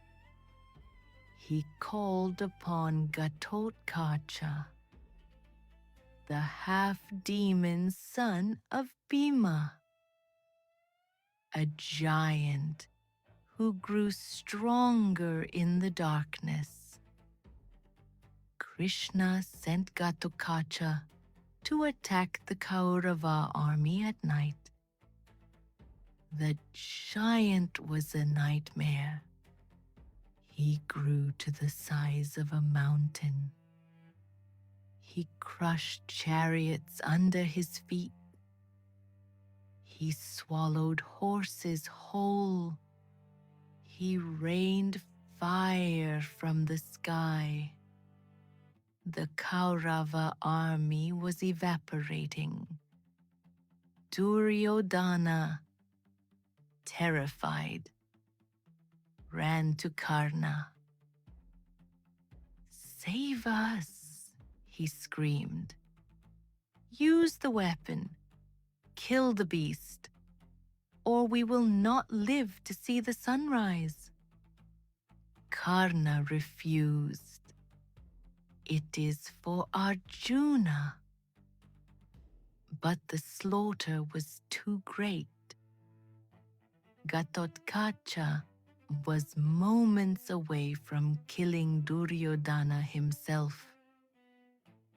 Forced by immediate necessity, Karna lifted the Vasavi Shakti. With a heart full of regret, he hurled the divine weapon at the giant. The sky tore open. The weapon struck Gatotkacha, and the giant fell with a sound that shook the earth. The Pandavas wept. Bhima collapsed in grief. But amidst the tears, Krishna danced. He slapped his chariot. He embraced Arjuna. Arjuna was shocked. "My nephew is dead. Why do you celebrate?" Krishna's eyes were hard as flint.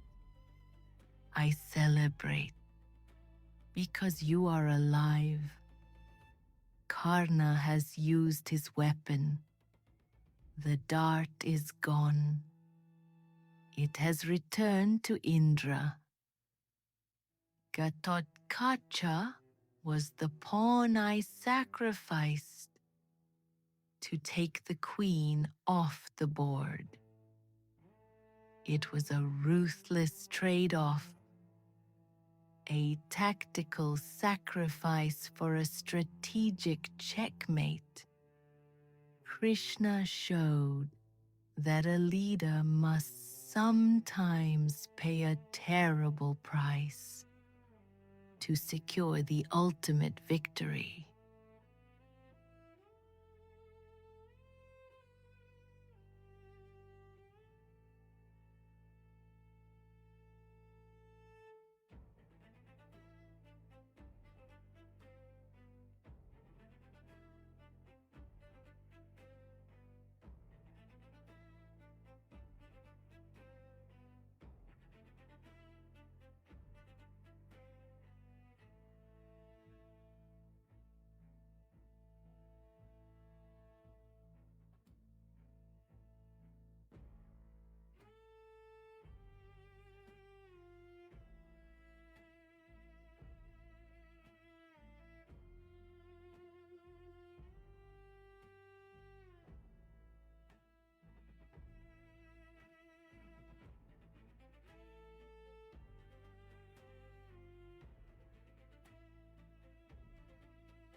The war ended.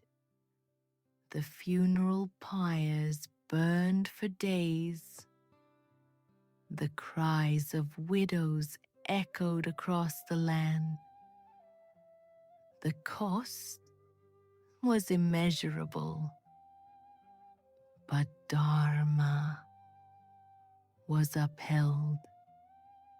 Looking back at the 18 days of Kurukshetra, we see the true nature of Krishna's leadership. He never picked up a sword. He never fired an arrow. Yet, he won every duel. He taught us that righteousness is not passive. It is not weak. True Dharma requires intelligence. It requires adaptability. And sometimes it requires the willingness to break the small rules, to uphold the great law. He used the Gita to conquer the mind. He used a vow to defeat the invincible. He used attachment to defeat the teacher. He used the sun to defeat the time. And he used a sacrifice to save the future. In the game of life, we are all Arjunas. We all stand on our own battlefields, paralyzed by doubt, facing obstacles that seem impossible. Perhaps what we need isn't just more brute strength. Perhaps we need a little of Krishna's strategic wisdom to see the board clearly, to know when to act, and to understand that true victory begins in the mind. This has been the Ancient Dream Narrator. Dream deeply, and may your strategy be true.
Tired of restless nights and waking up exhausted, mind racing like a storm-tossed sea?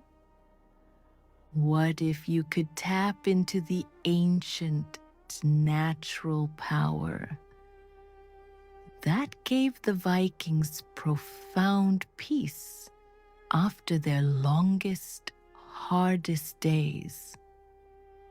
This video unearths the Nordic herbs, the secret botanical treasures like chamomile and the potent valerian root that were their key to restorative slumber.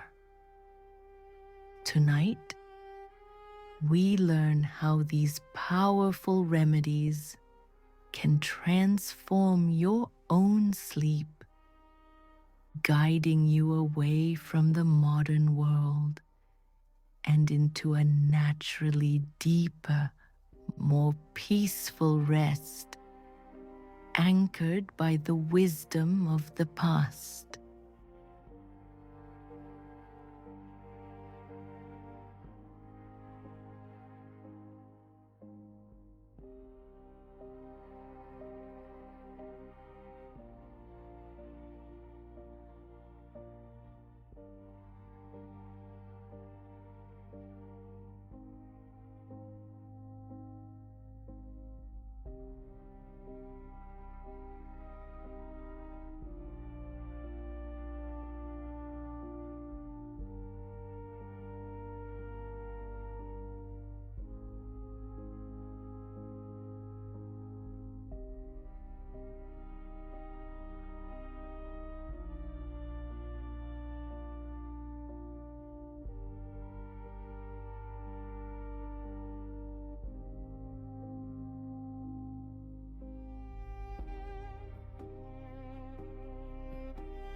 Let your breath become slow and deep. Release the tension in your shoulders. Imagine yourself stepping out of the biting cold wind of the northern wilderness and pushing open a heavy oak door. You step inside a massive longhouse. The air instantly changes. It is thick, warm, and smells comforting. A blend of burning birch wood, cured leather, and the faint, sweet scent of dried meadow flowers hanging from the high rafters above. You are welcomed here. You are safe here. The noise of the outside world is muffled by thick timber walls.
To understand their sleep, we must understand their world. The Viking lands were defined by extreme rhythms of light and darkness.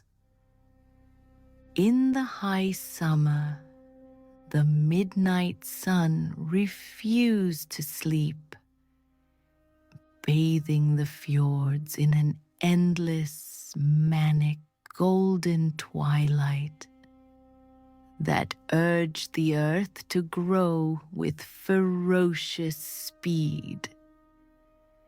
Energy was high, and rest was elusive in the constant brightness. But then came the winter, the long, deep dark. The sun became a rare visitor, and the cold seeped into the granite bones of the mountains. This was the time the earth slept, and the people had to learn to sleep with it.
Surviving in this rugged landscape required immense physical labor.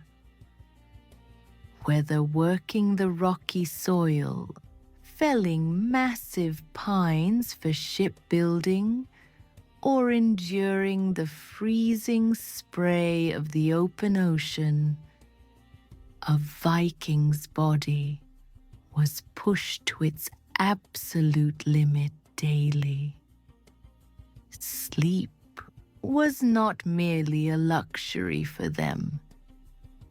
It was a critical survival tool.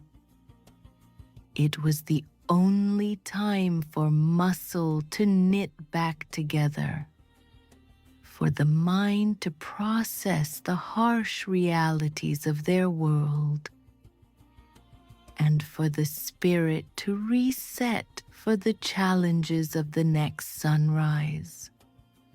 Without deep rest, they could not survive the north.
Yet, even exhausted bodies sometimes struggle to settle.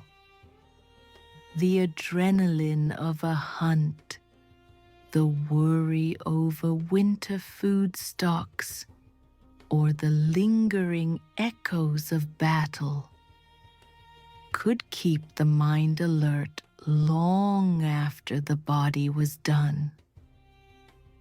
They needed help to cross the threshold from wakefulness into the healing realm of dreams. They turned to the land itself for this help. They trusted in the green ways, the knowledge held by the vulva, the wise women who knew which plants held the secrets of stillness in their roots and leaves.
when the need for sleep was desperate, when the mind was a howling gale that would not quiet, they turned to the most potent root in their apothecary, valerian. This plant grew in the damp, shadowy places near riverbanks and marshlands, areas where the ground was always heavy and wet. While it had delicate pink and white flowers that nodded sweetly in the breeze, the Vikings knew its true power lay hidden beneath the surface, deep in the cold mud.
Harvesting valerian was heavy work. The root had to be dug up, cleaned of its cloying soil, and slowly dried near the hearth.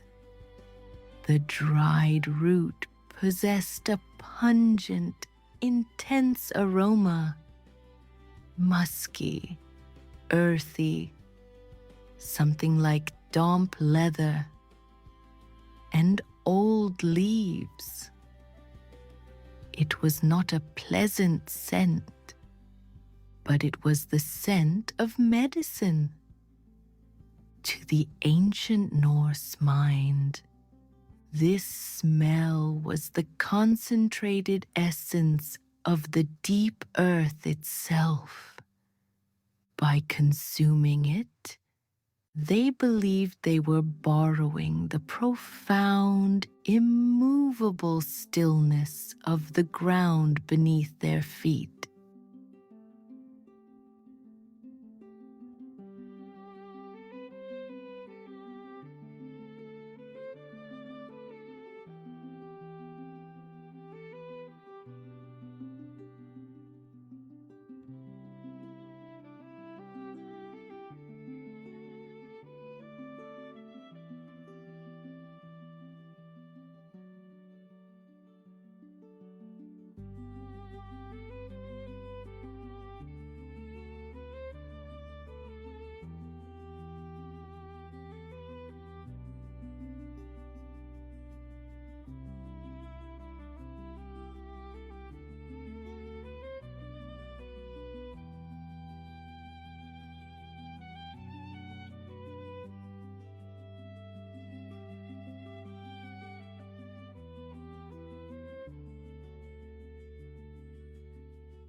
A strong decoction brewed from valerian root was bitter and heavy on the tongue. It was a serious draught for a serious need. When drunk, its effects were described like a heavy woolen blanket being placed over the mind. It didn't just invite sleep, it commanded it. It slowed the racing heart, made the limbs feel pleasantly weighted, like stones sinking into a deep lake, and anchored the restless spirit firmly to the bed, allowing for a sleep so deep it was almost hibernation.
If Valerian was the dark, heavy earth, then chamomile was the gentle, warming sun.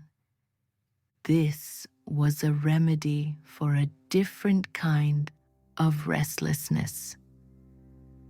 For the fretful child, the anxious mother, or the warrior whose stomach was tied in knots, from worry rather than battle.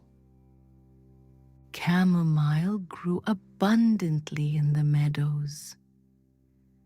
During the brief Nordic summers, turning the fields into swaying carpets of white, and gold daisies that seemed to smile up at the sky.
The Vikings gathered these little suns and dried them, capturing the essence of summer, to use during the dark winter months, when hot water was poured over the dried flowers.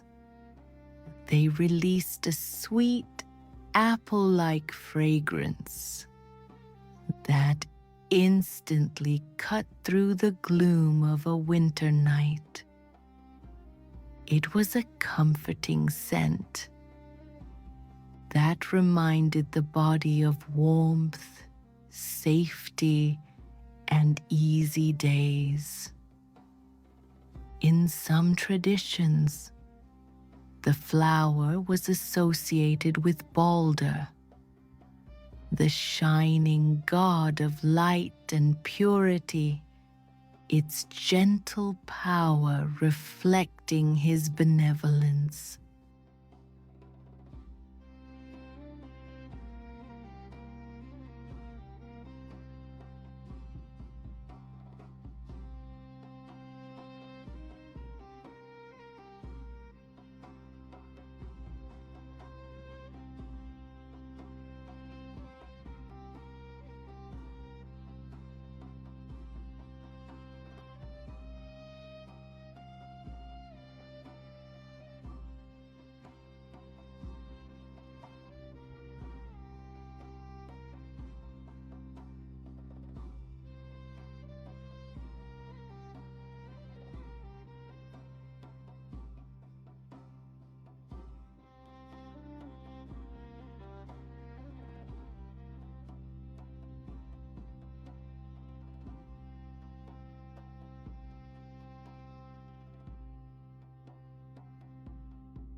Chamomile was the gentle lullaby of the plant world.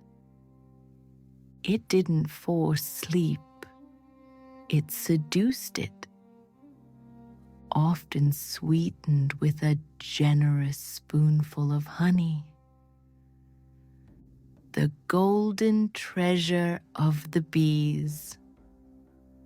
A warm cup of chamomile tea would soothe a troubled belly and unravel the tightness in the chest. It was a warm embrace that allowed one to drift off softly, feeling protected and calm. A sweet floral path leading gently into pleasant dreams.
For the Norse people, the preparation of these sleep remedies was not a chore, but a sacred evening ritual that signaled the end of the day's striving.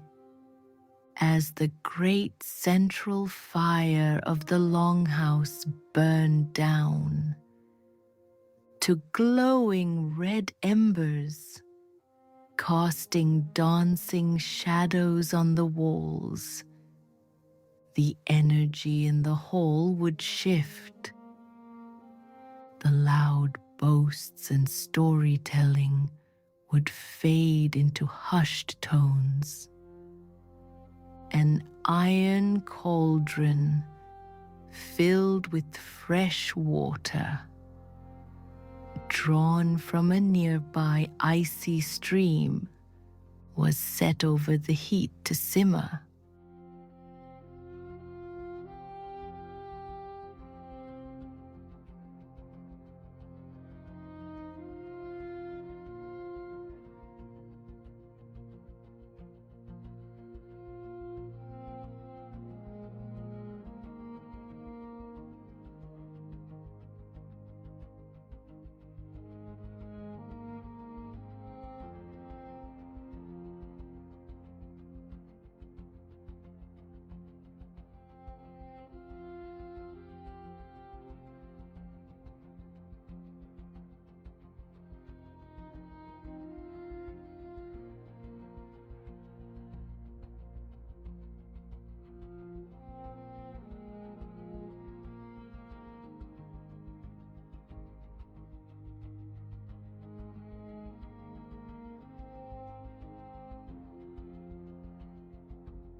There was no rushing this process.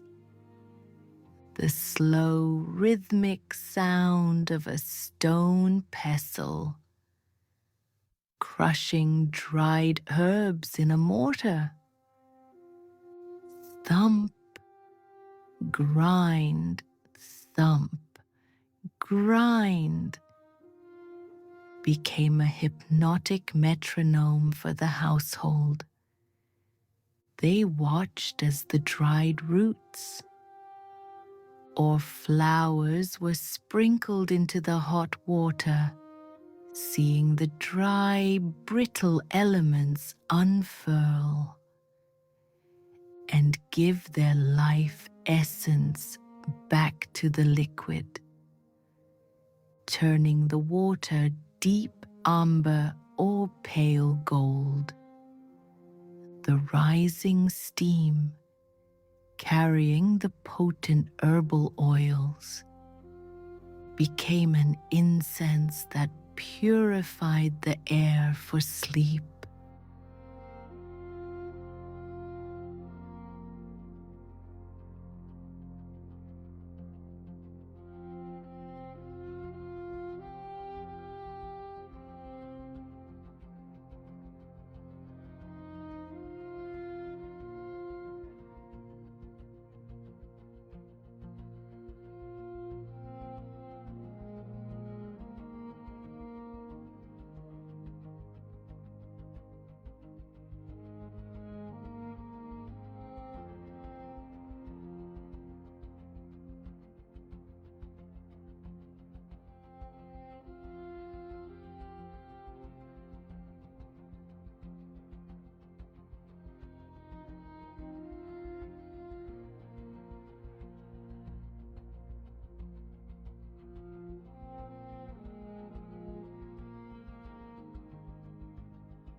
Sometimes, for muscle aches or deep chest colds that prevented sleep, the herbalist would create a salve.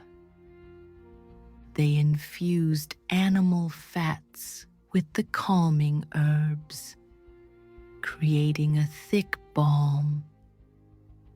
This would be gently rubbed onto the temples, the chest, or the soles of the feet by the firelight. The physical touch, combined with the absorbing medicine, was a powerful sedative, allowing the body to drink in the peace of the plants through the skin.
But what of those far from the comforts of the Longhouse. Even aboard the dragon ships, crossing the treacherous whale road of the open ocean, sleep was sacred and necessary. When the square sail was furled for the night, and the ship drifted under the sprawling canopy of stars, the herbs were still their companions. In this environment, sleep was light and easily broken by the sound of waves or the creak of timber, so aid was needed.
Warriors carried small leather pouches containing dried valerian root tucked into their belts.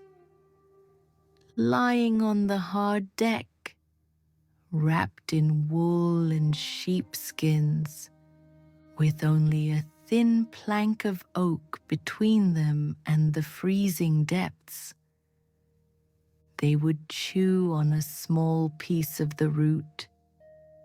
The earthy taste would ground them, quieting the anxieties of the voyage, turning the rocking of the ship from a threat into a cradle motion, allowing them to snatch vital hours of rest before their watch began again.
The ancients knew what we have forgotten, that true strength requires deep rest.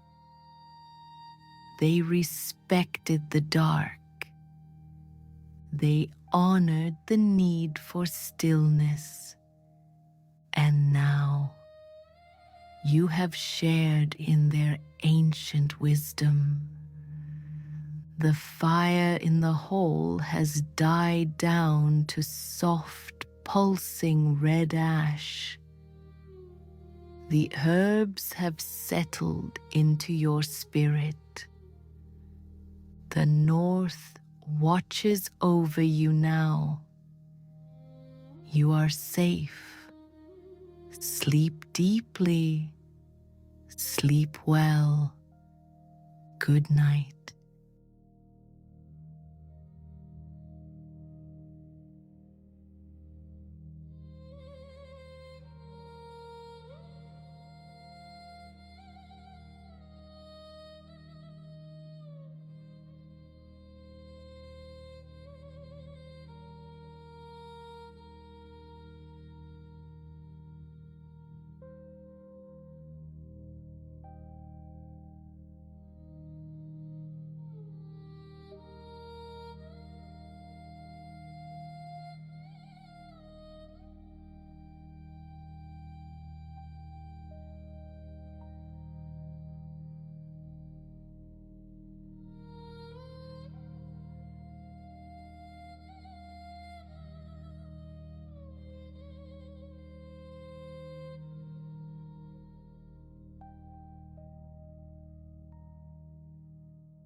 You think you know the constellations?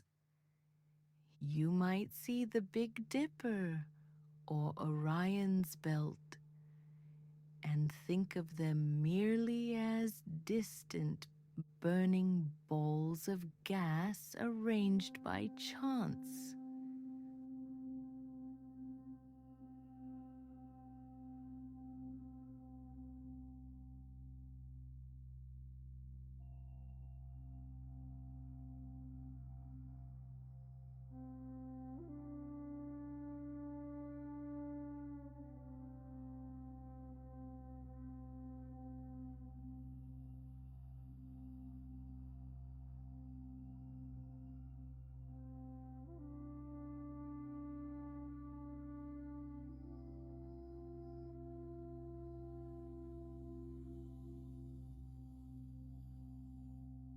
But prepare to have your understanding of the night sky and perhaps your own rest completely transformed. We are not just looking at pretty patterns tonight.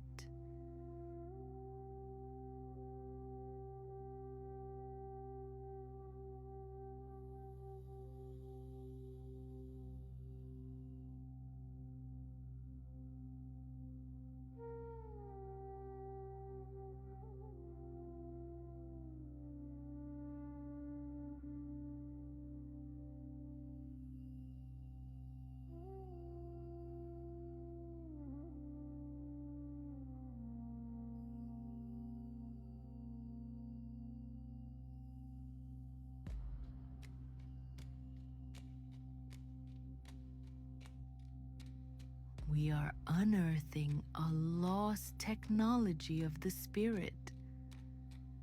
We are navigating forgotten star maps that reveal how ancient civilizations harnessed celestial lore for profound tranquility.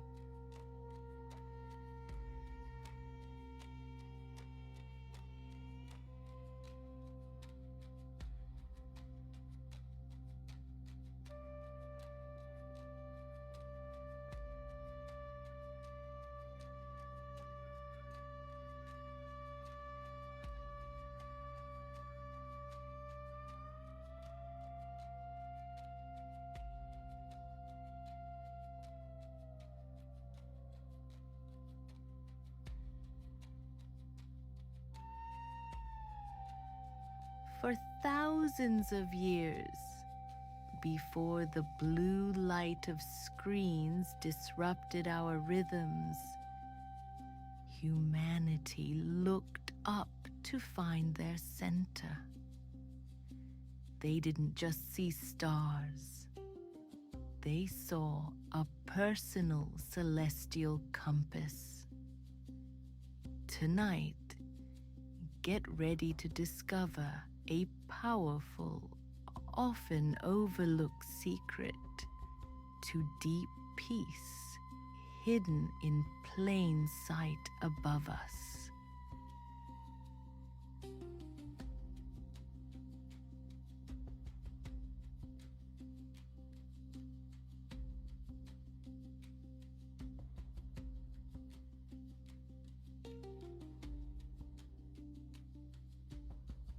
We are going to retrace the pathways of the ancients, moving away from the chaos of the modern world and into the silent, rhythmic breathing of the cosmos.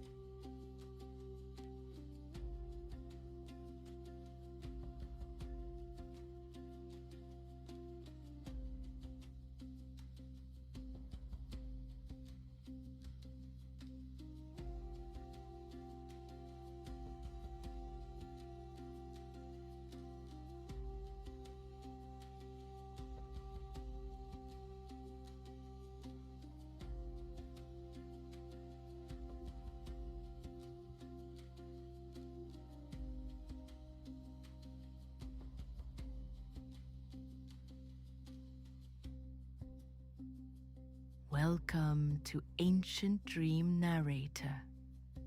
I am your guide through this archive of the night.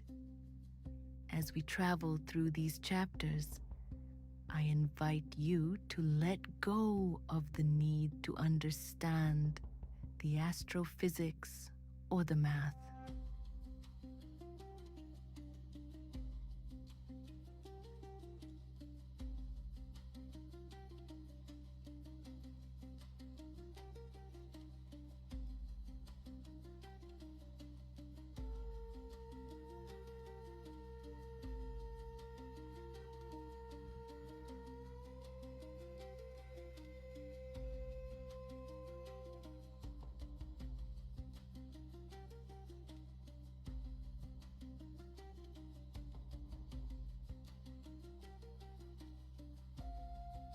Instead, we are here for the lore, the stories that lulled emperors and shepherds alike into a restorative slumber. Let your eyes grow heavy and let your imagination ignite.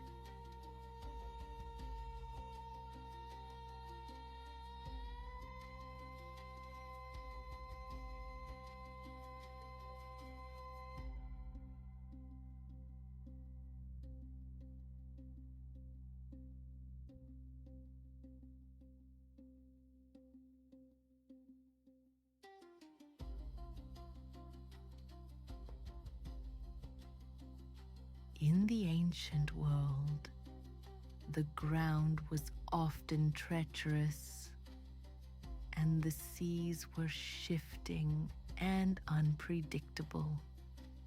To find safety, our ancestors looked for the one thing in the universe that appeared to never move.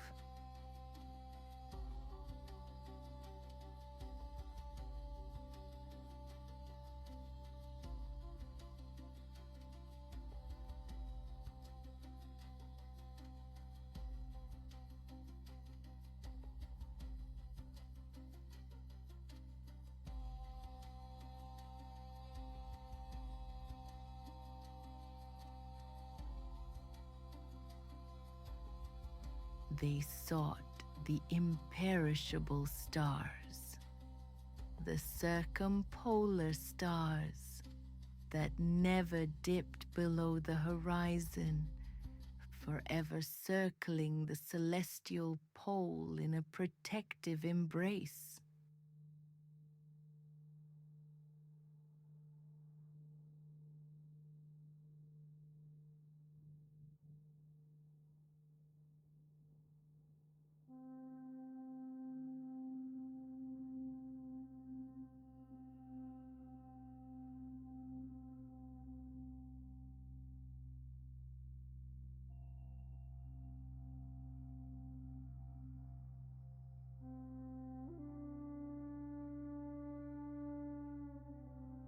Visualize a single, brilliant point of light directly above you. In our modern sky, we call this Polaris, the North Star. But to your inner mind, this is simply your anchor.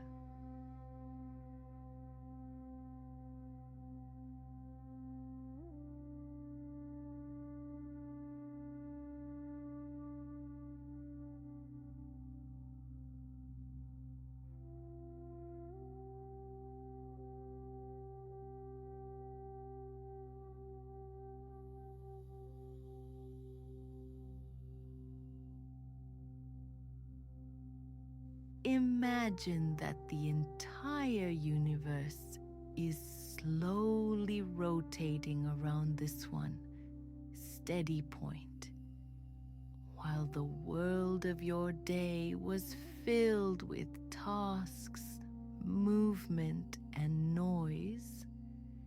This point has remained perfectly still, watching over you with a calm, unblinking gaze, just as ancient mariners trusted this star to guide their ships through the darkest oceans.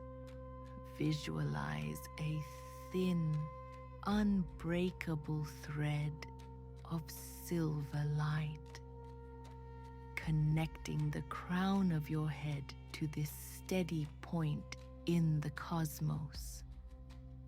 Feel a gentle lift, a subtle traction that lengthens your spine and relaxes the muscles in your neck. You are tethered to stability. You are held by the gravity of peace. The Egyptians believed these northern stars were the destination of the soul, a place where fatigue could not exist, known as the field of reeds.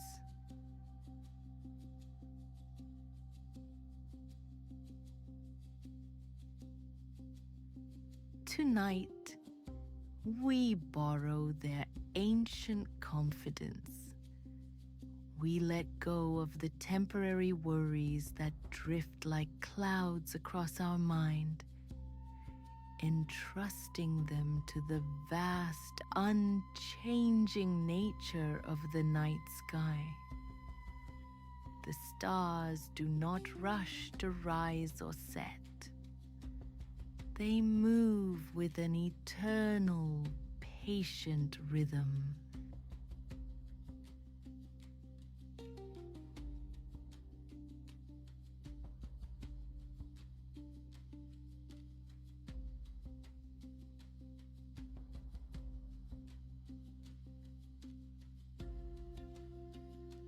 Breathe in deeply now, imagining you are drawing down the cool, crisp stillness of the upper atmosphere. Let it fill your lungs, cooling any heat of the day. And as you breathe out, release it slowly, imagining your stress dissolving into the infinite vacuum of space, where it simply floats away, harmless and small. You are becoming as still and as constant as the North Star itself.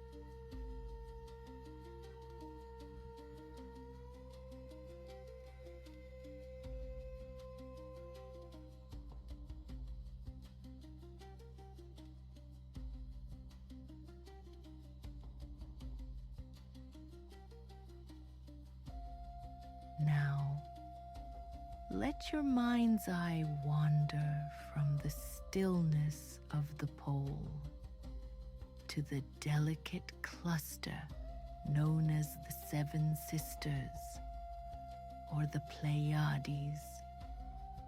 In almost every culture on Earth, from the Maori in New Zealand to the Celts in Europe, this tiny group of stars signified a time of transition and harvest.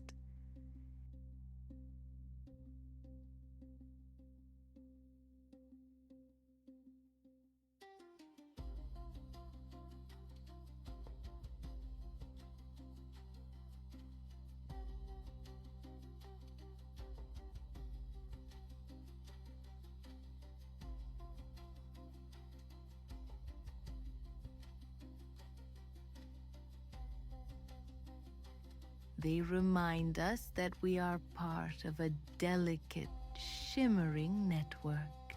Ancient cultures saw the sky not as empty space, but as a fabric, a cosmic weave.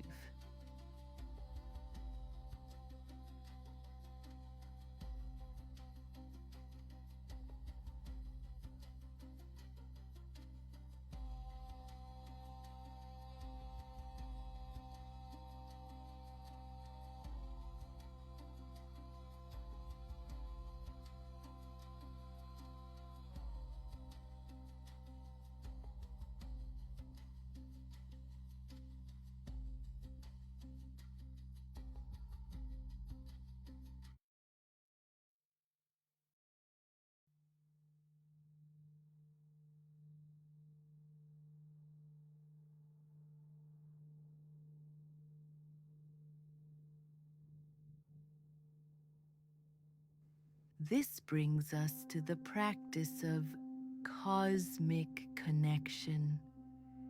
It is the profound realization that the atoms in your body, the very calcium in your bones, and the iron in your blood were forged in the hearts of ancient stars long ago.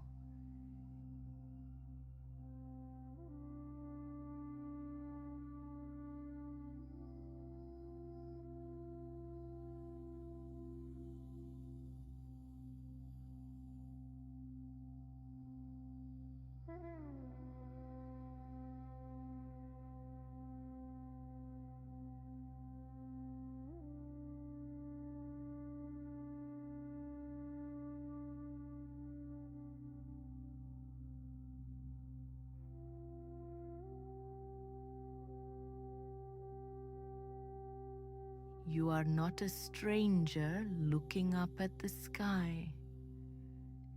You are the sky looking at itself.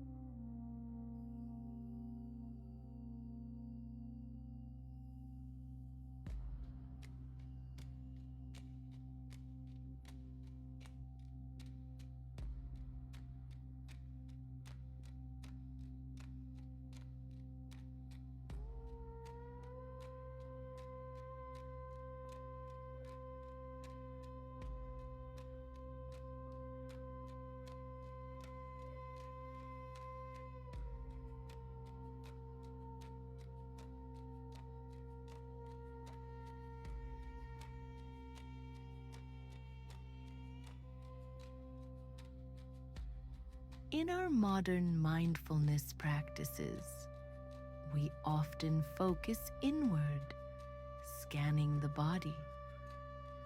But the ancient stargazers found peace by expanding outward. Imagine your boundaries softening.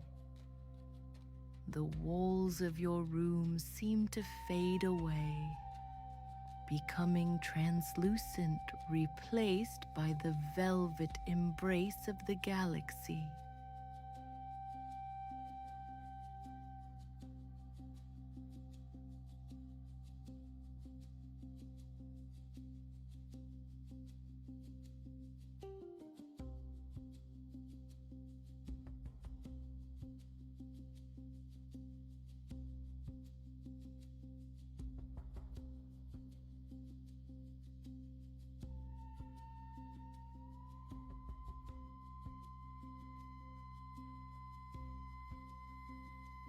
You are expanding, becoming lighter, as if you are made of starlight itself.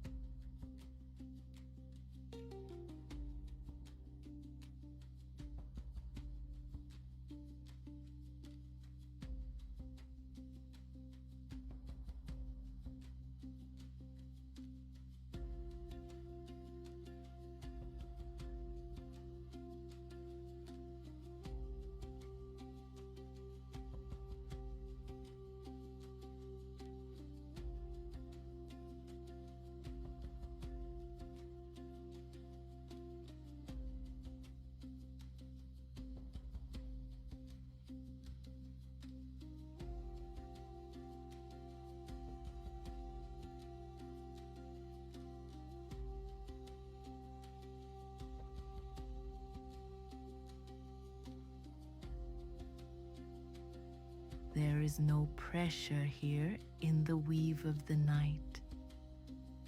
The stars do not judge your productivity. They do not care about your to-do list. They simply burn, radiating light across the eons.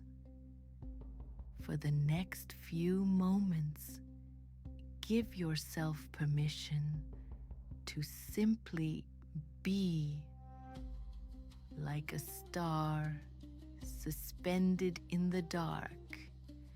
You have nowhere to go and nothing to do but exist in this beautiful, silent moment.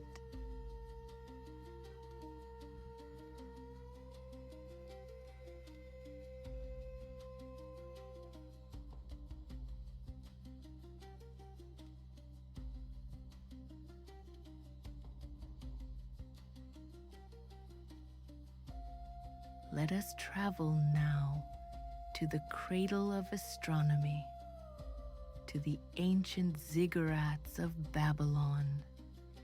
Here, the watchers would sit for hours in the cool desert night, tracking the movement of the planets.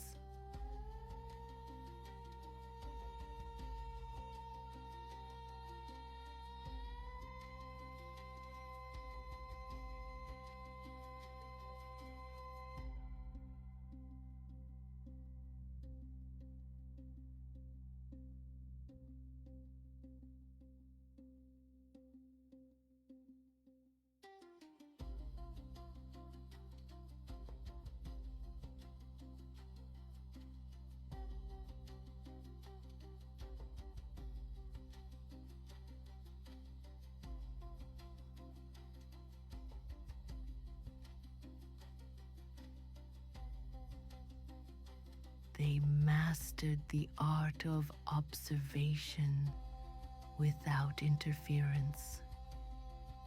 They watched the great celestial bodies rise and set, understanding that they could not change the course of the stars, only witness them.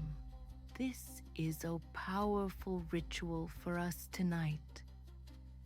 The ritual of the watcher.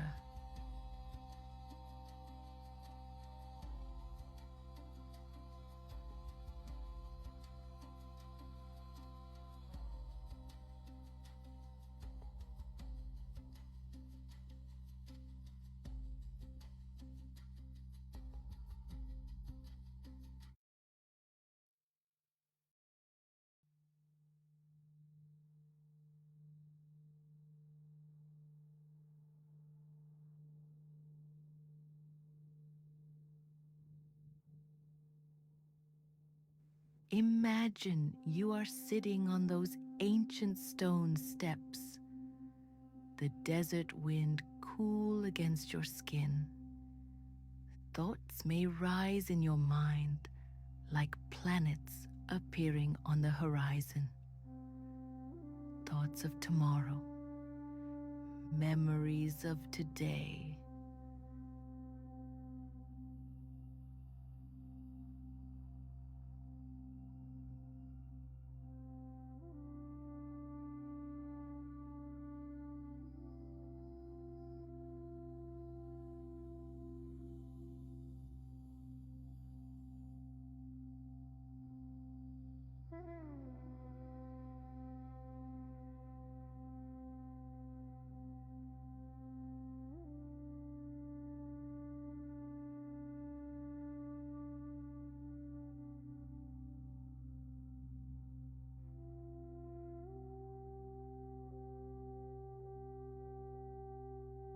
Do not fight them like the Babylonian astronomers. Simply note their rising and watch them drift across the sky of your mind.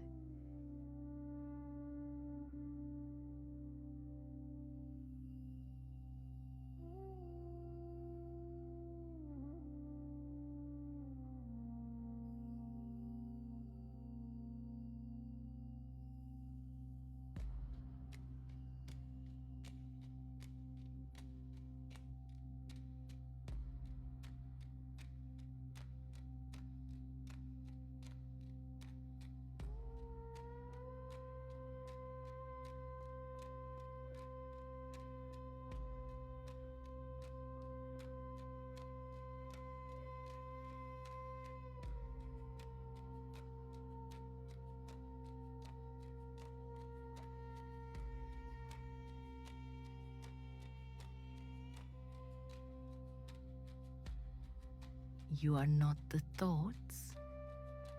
You are the sky that holds them. You are the vast, dark background in which these small sparks of mental activity occur. Let them drift. Let them pass. Just as Mars or Venus eventually dips below the horizon, these thoughts too will set, leaving you in the pristine silence of the desert night.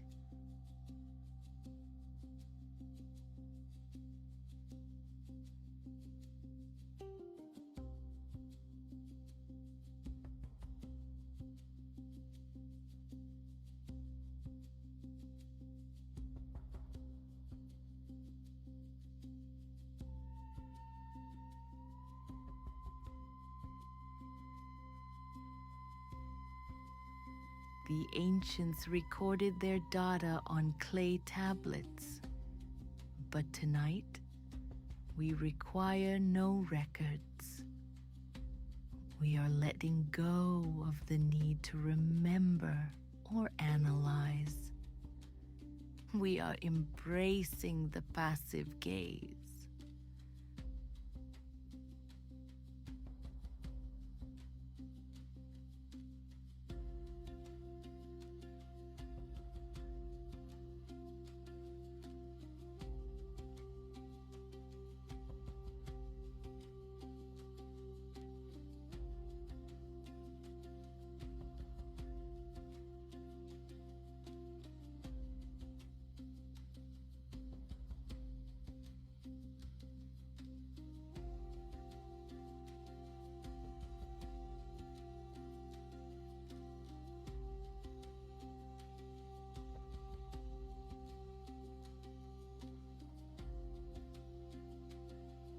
Soften your focus.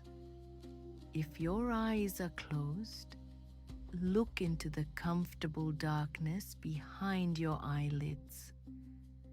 That darkness is your own private universe, as infinite and deep as the one above.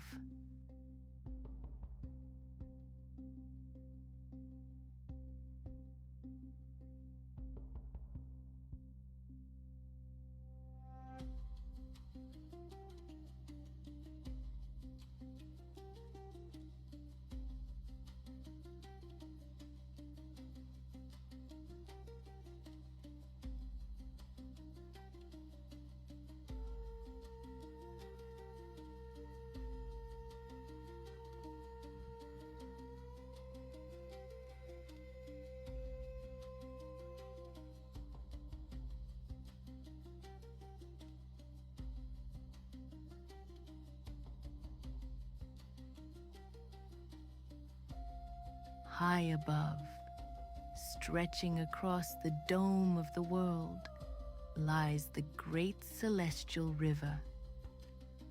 To the Greeks, it was the galaxy.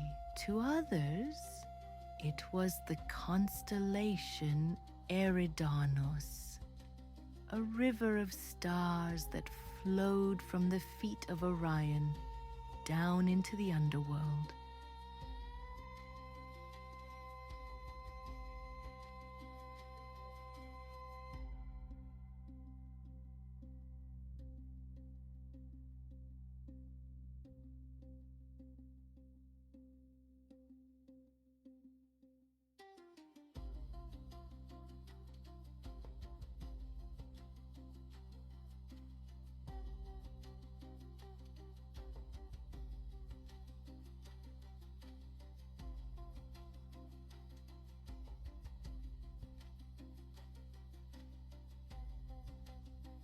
It represents the ultimate state of flow, the ability to drift without resistance. Imagine yourself stepping into a small, comfortable boat made of woven light. You push off from the shore of wakefulness.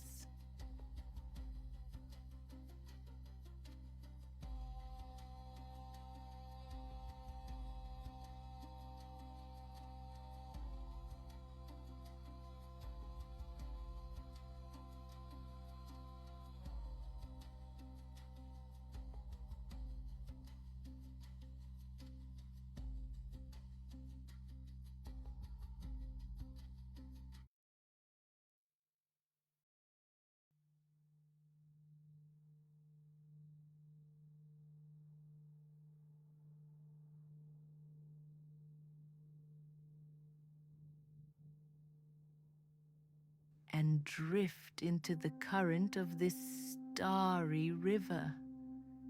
The water is not water at all, but a warm, humming energy.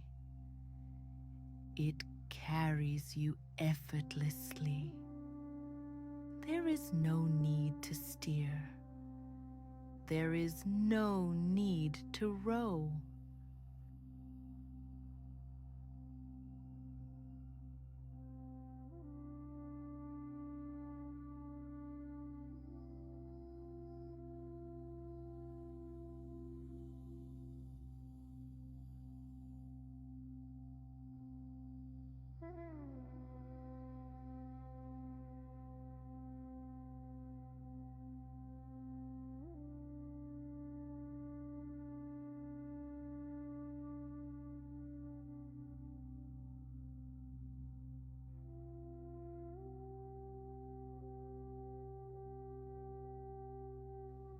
The current of the cosmos knows exactly where to take you.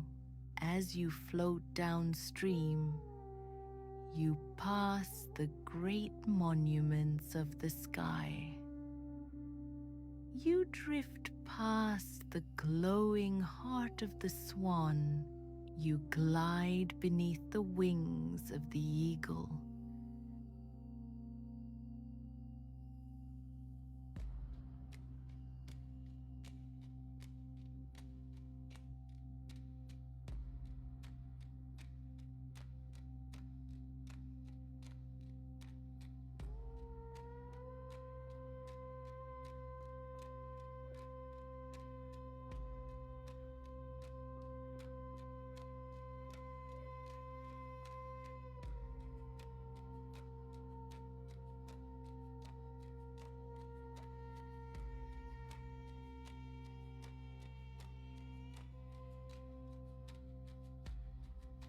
The silence here is thick and sweet like honey. Feel the sensation of weightlessness. Your physical body is heavy and relaxed in your bed, but your spirit is light, bobbing gently on the waves of starlight.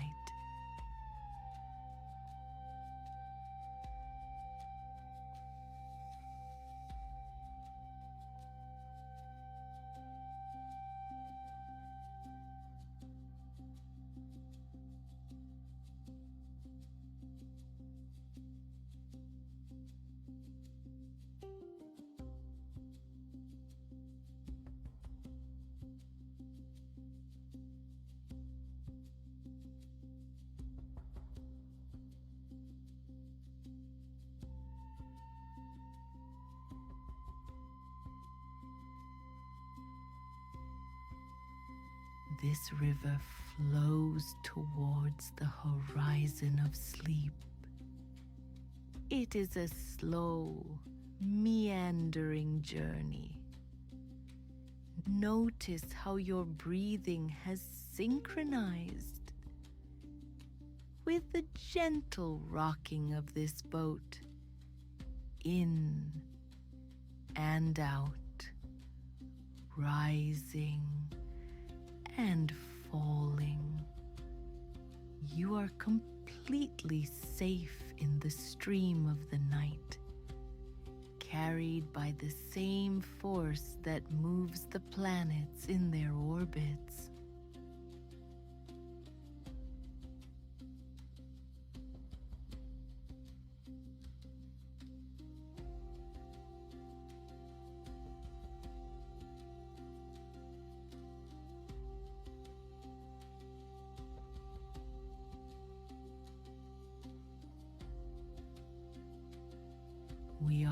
approaching the end of our journey across the sky. We look now to the western horizon, the place of setting.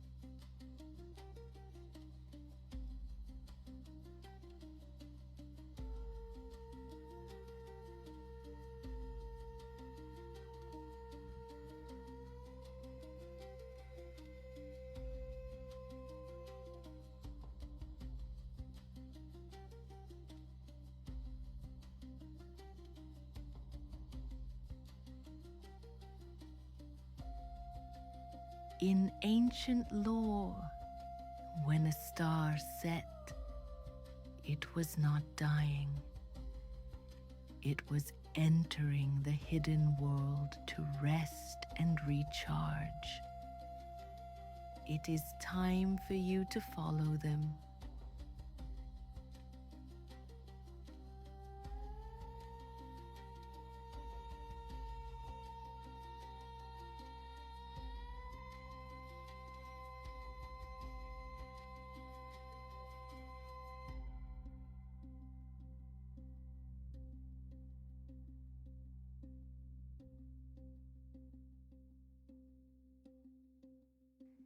It is time to cross the threshold from the world of awareness into the restoration of deep sleep.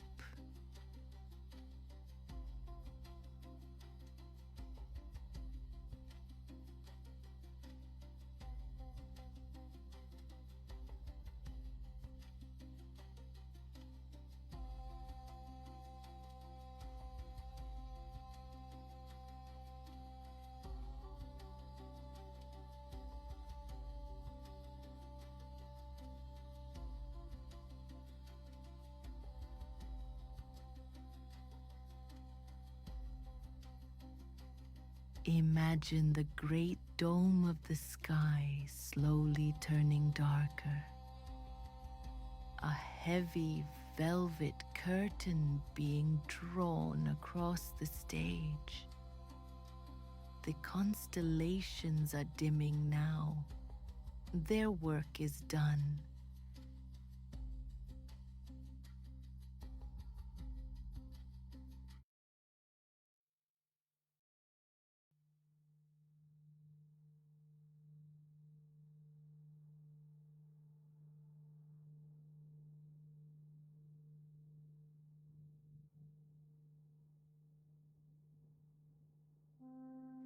The bear goes to its cave.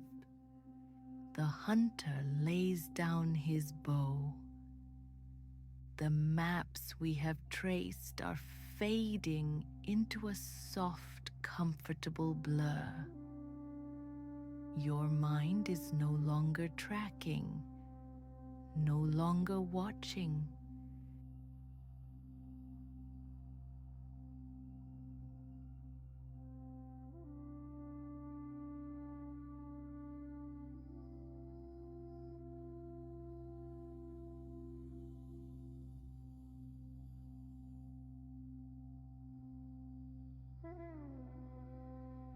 Your eyelids are heavy, sealed with the dust of meteors.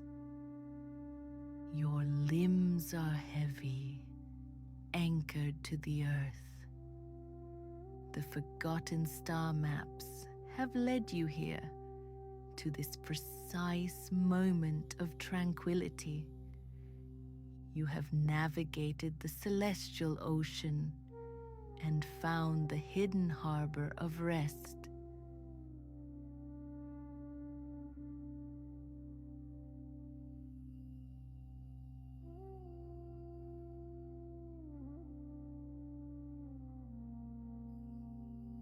The sky is dark. The world is silent.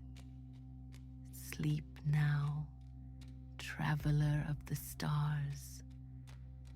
The universe will hold you until the morning sun returns.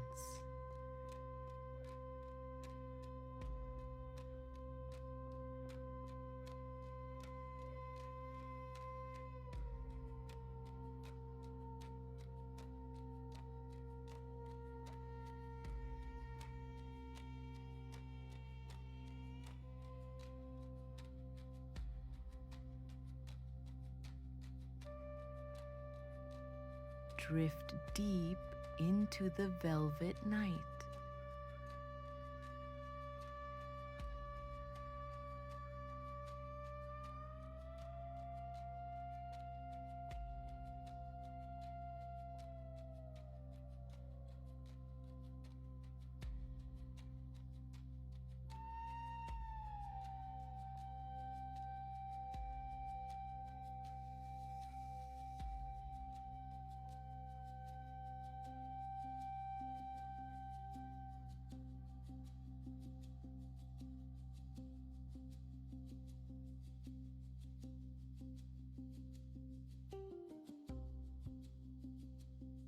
Deep, deep sleep.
Imagine drifting off to sleep as an ancient god embarks on an epic quest.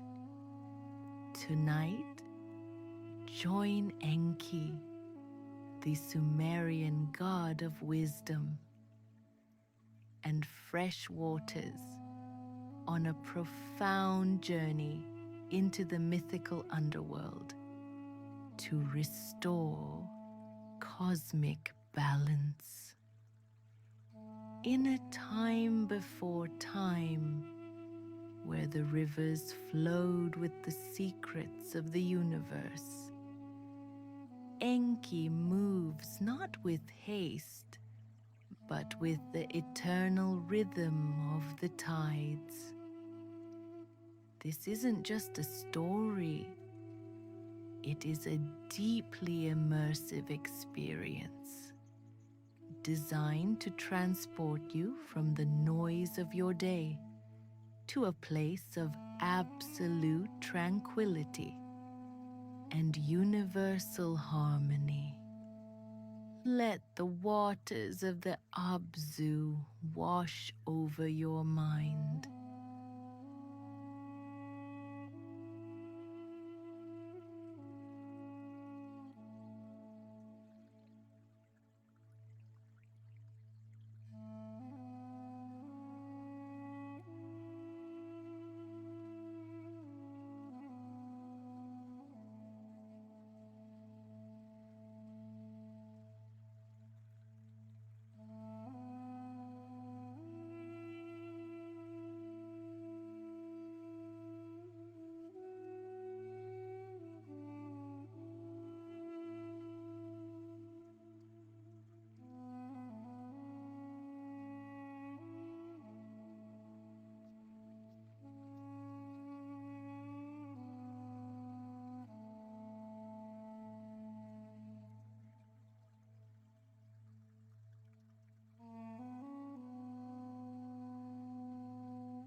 traveler of the dream world. The day has finished its cycle, and the sun has dipped below the horizon, leaving only the soft embrace of the velvet night. Before we descend into the ancient past, take a moment to find your own center.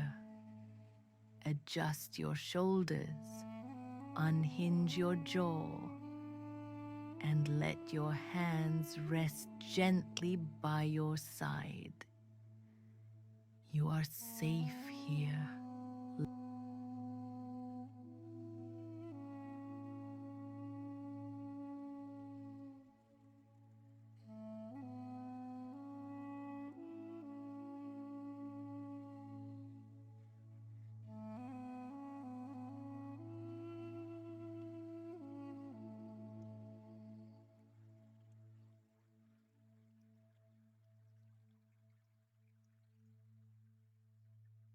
Listen closely, and you might hear the distant rhythmic sound of the great rivers, the Tigris and the Euphrates.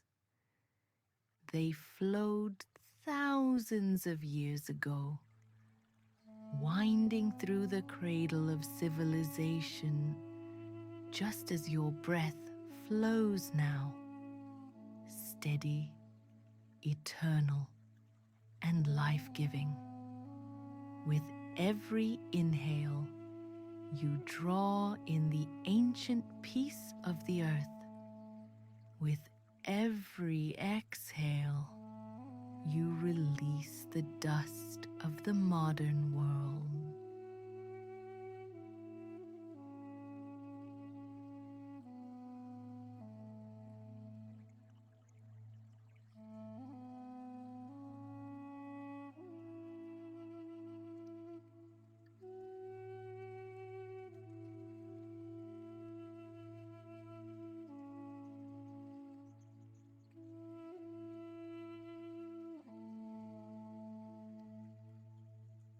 In those ancient days, the world was held together by a delicate, invisible balance known as the Me.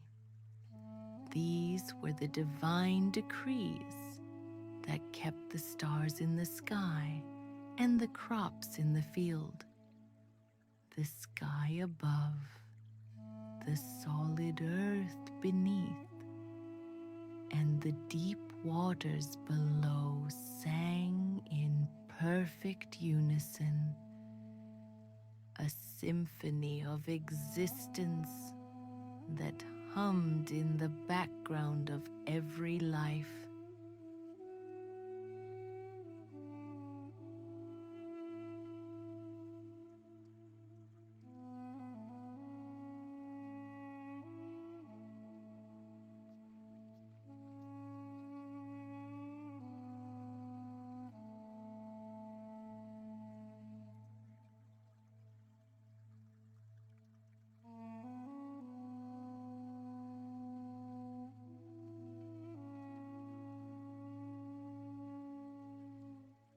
But tonight, a subtle ripple has disturbed the silence. A frequency has shifted. The harmony has drifted ever so slightly, creating a hum of unease that calls out for the keeper of wisdom to set it right. It is not a call of alarm, but a gentle invitation to restore order, to smooth the waters, and to return the universe to its resting state.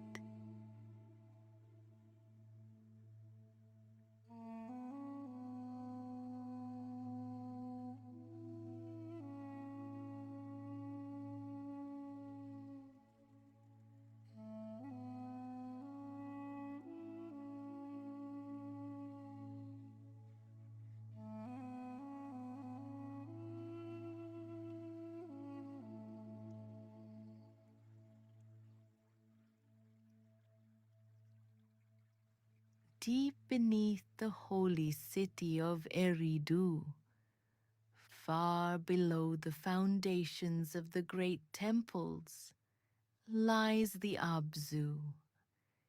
This is the subterranean ocean of fresh, sweet water, the source of all life and creativity.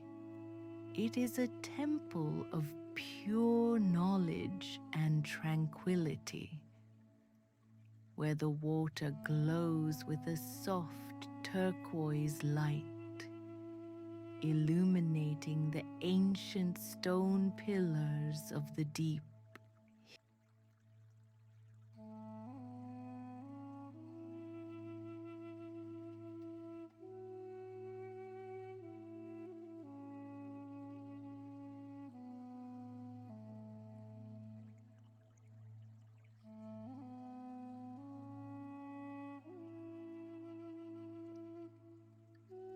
Here rests Enki, the Lord of the Earth.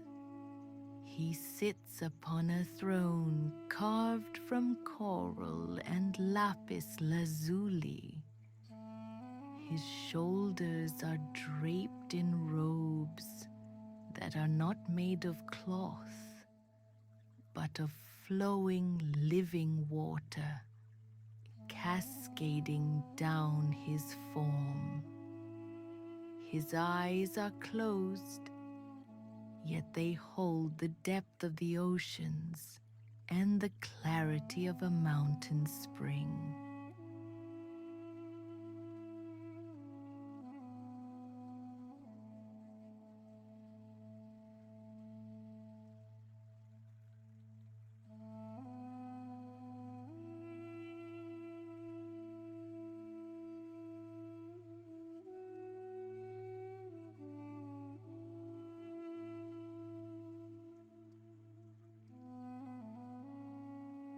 He feels the shift in the universe resonate through the water.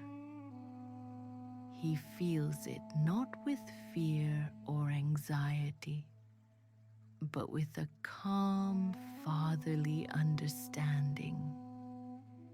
He knows that balance is a dynamic thing, always moving, always needing the gentle touch of wisdom. He knows he must travel to the source of the disturbance, to weave the threads of fate back together.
With a slow, deliberate movement, he steps onto his divine boat, the stag of the Abzu. It is a magnificent vessel that requires no oars and no sails. It glides silently, powered only by the current of his will and the flow of the deep waters.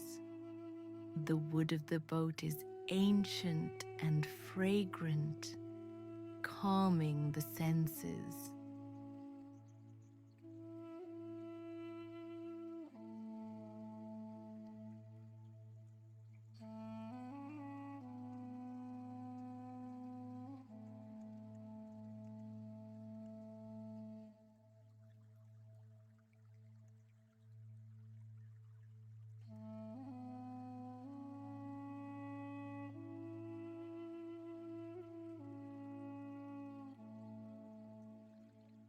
The boat drifts away from the gentle light of the Abzu, moving further down. Enki descends past the tangled roots of the great mountains, roots that drink from the deep waters. It is a journey inward, just as you are journeying inward now, leaving the surface of your thoughts to explore the quiet depths of your being.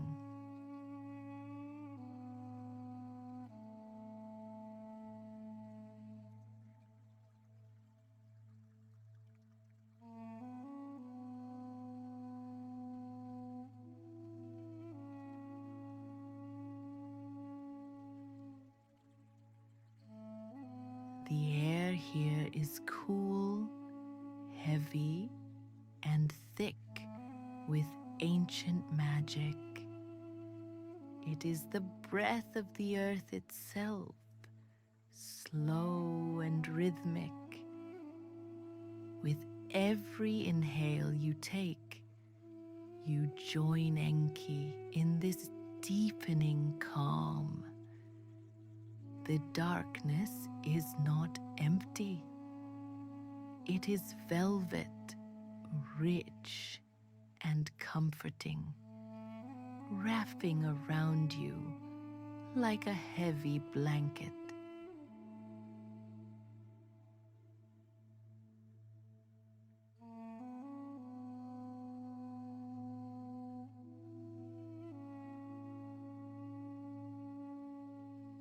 He passes the 7 gates of the subconscious, the barriers between the waking world and the deep dream. They do not block his path. Instead, they swing open silently, one by one, honoring the God who brings not war, but wisdom. With each gate he passes, you feel yourself becoming heavier, more relaxed, more detached from the world above.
There are no monsters here in the deep, only the echoes of time and memory.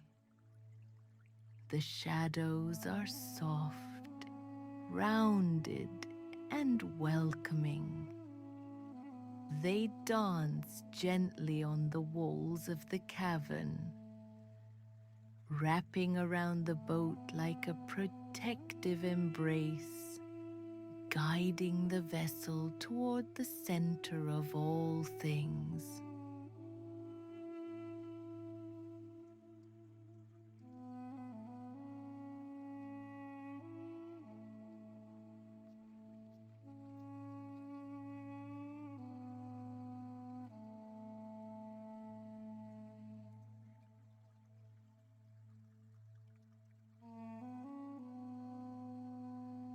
Enki arrives at the very heart of the underworld, the core. In our stories, we fear the dark, but here, the core is simply the place of rest. It is not a place of death, but of dormancy, like a seed waiting in the soil through the long winter. It is a place of absolute stillness, where energy gathers to be born again.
In the center of this cavern, he sees the threads of fate. They are usually straight and golden, humming with the song of the universe.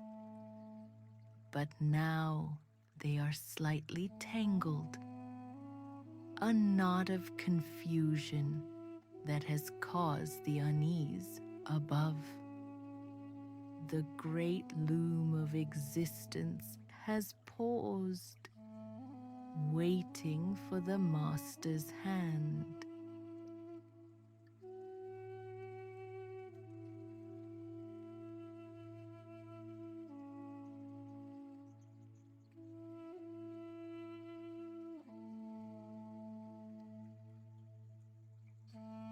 Enki does not rush to fix the tangle.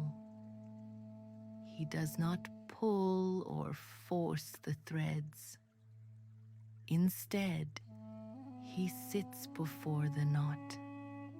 He breathes.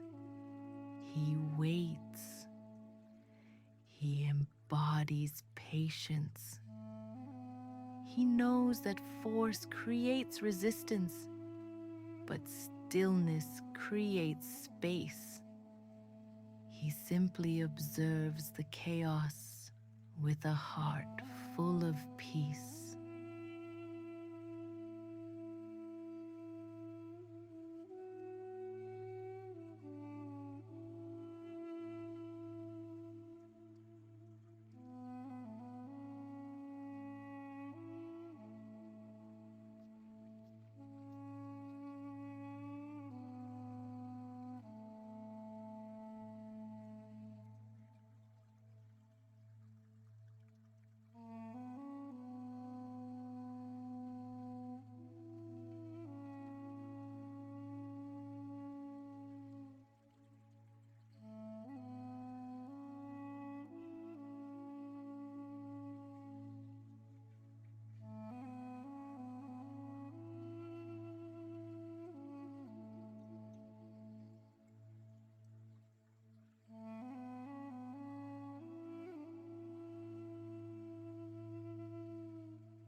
deep place, stillness is the only true power. As Enki quiets his own mind, radiating a profound silence, the threads begin to respond. Slowly, miraculously, they begin to loosen on their own. The knot unties itself, relaxing into the presence of the God of wisdom.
The balance is restored, not by action, but by presence.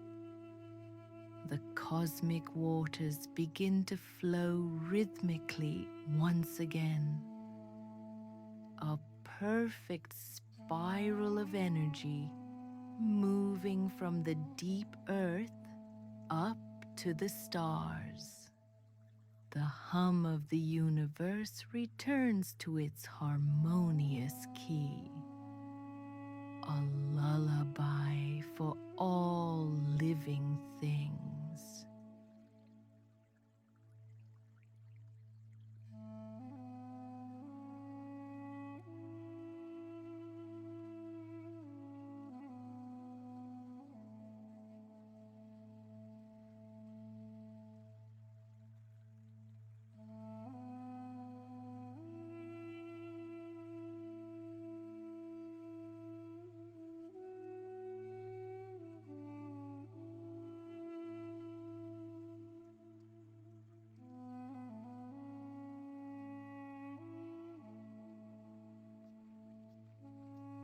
Enki turns his boat toward the surface. He begins the ascent, but he is lighter now, unburdened. He carries the peace of the deep earth back to the world above. The water lifts him gently, effortlessly, rising through the layers of rock and soil, rising toward the light.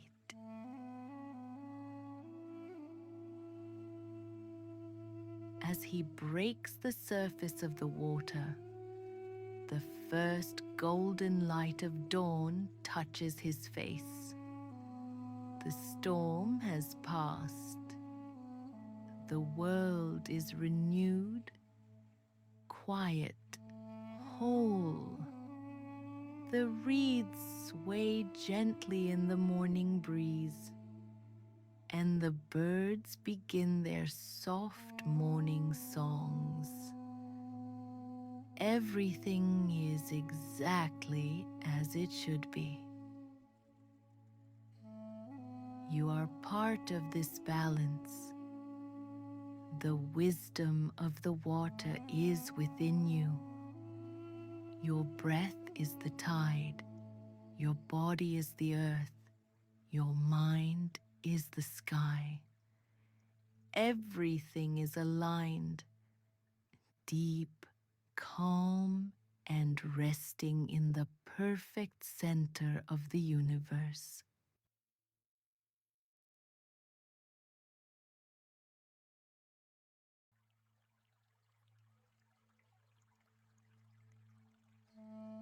drift now into your own Absu, into the deep, healing waters of sleep.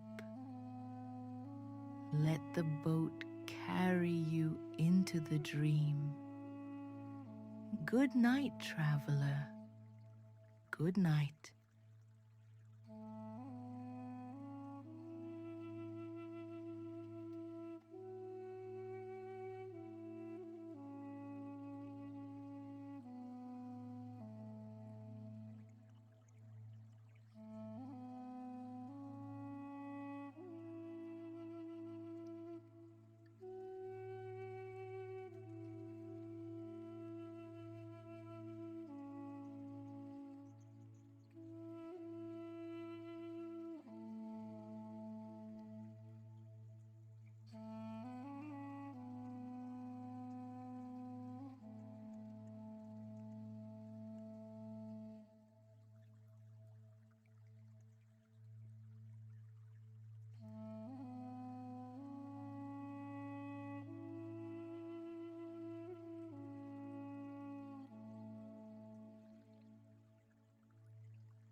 What secrets do the ancient trees hold in a medieval winter's forest?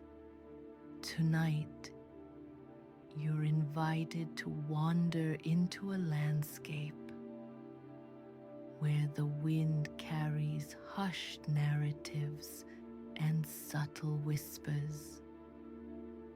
Uncover the magic of a snow-laden world as we journey into profound rest, leaving behind the day's worries for the deep stillness of the forest.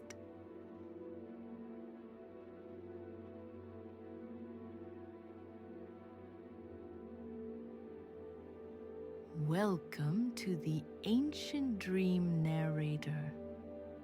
Before we begin our journey into the snow, take a moment to find your center.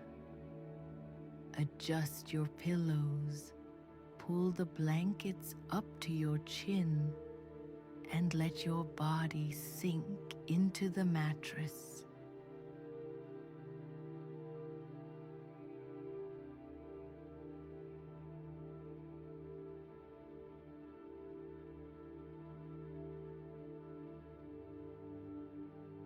Close your eyes. Imagine the room around you fading away, replaced by the crisp, clean air of a winter's eve. You are safe. You are warm. You are ready to listen to the whispers of the ancient world.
Our journey begins at the edge of a small, sleeping medieval village.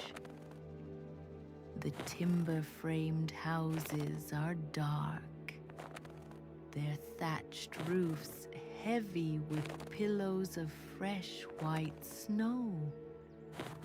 Smoke curls lazily from stone chimneys, painting gray ribbons against the indigo sky.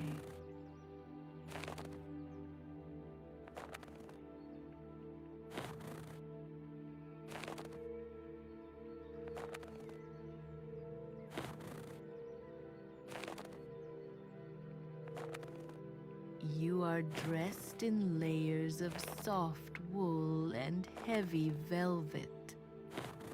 A cloak lined with fur wrapped tight around your shoulders. The cold cannot touch you. It only kisses your cheeks, making you feel alive and present.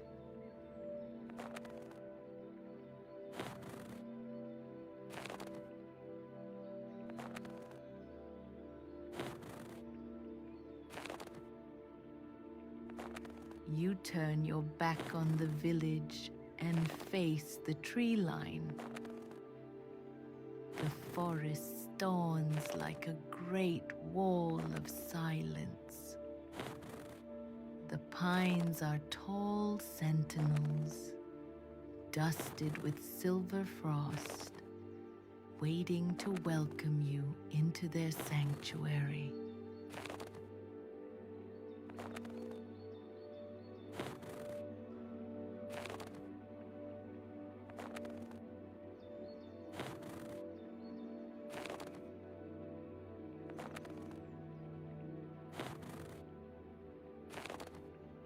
Take a step forward. Crunch. The sound of your boots on the packed snow is rhythmic and satisfying. Crunch. Step by step, you leave the human world behind and enter the domain of nature.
As you walk deeper, the canopy overhead thickens.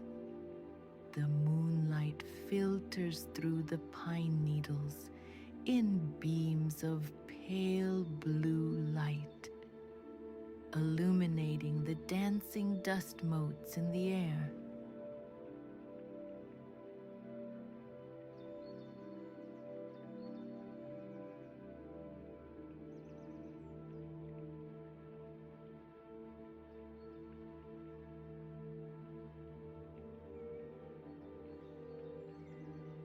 The wind here is gentle. It does not howl. It whispers. Listen closely. It moves through the frozen branches, singing a low, humming lullaby that has been sung for centuries.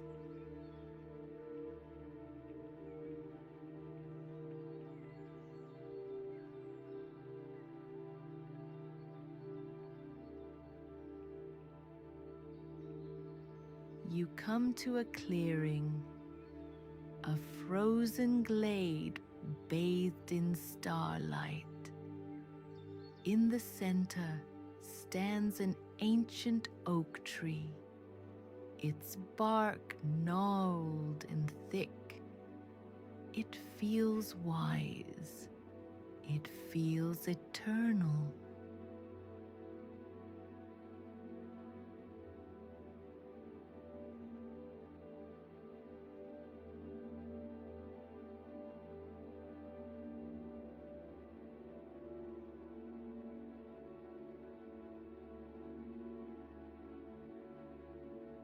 You reach out a gloved hand to touch the rough bark. You can feel the slumbering life deep within the wood. The tree is sleeping, waiting for spring, just as you are waiting for your dreams.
A small stream winds through the glade. It is frozen over, a ribbon of crystal ice. But if you listen, really listen, you can hear the water trickling beneath the ice. A secret song of flow and continuity.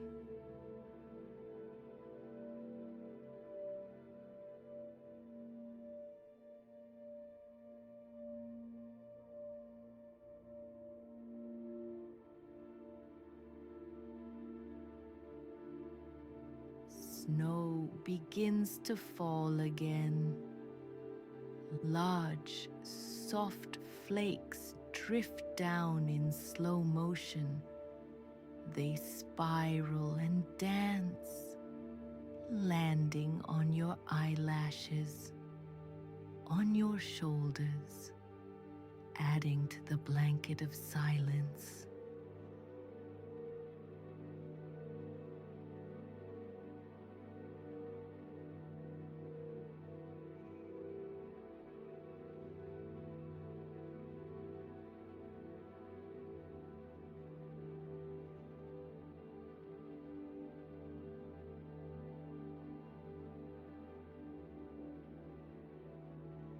There is a fallen log nearby, dry and sheltered by a rock overhang. You sit for a moment. The stillness here is profound. It wraps around your mind like a soft bandage, healing the noise of the day.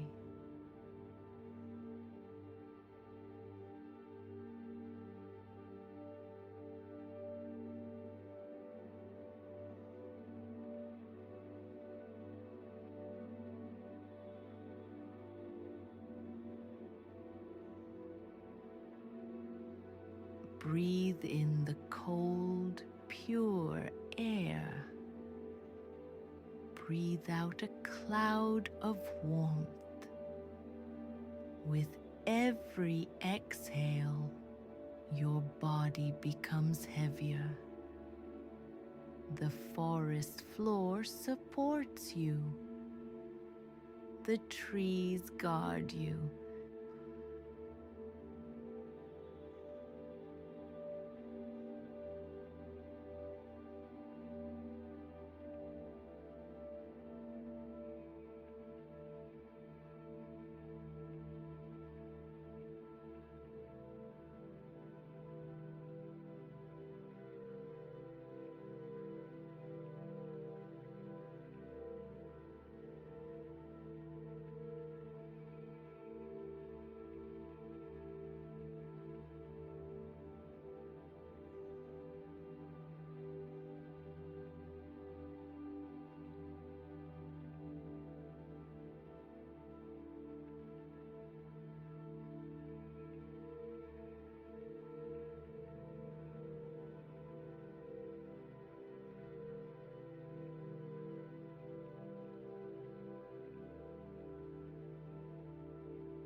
time has come to drift completely. Let the whispers of the forest become your dreams. Let the creaking branches be the music that guides you into the dark, velvet void of sleep.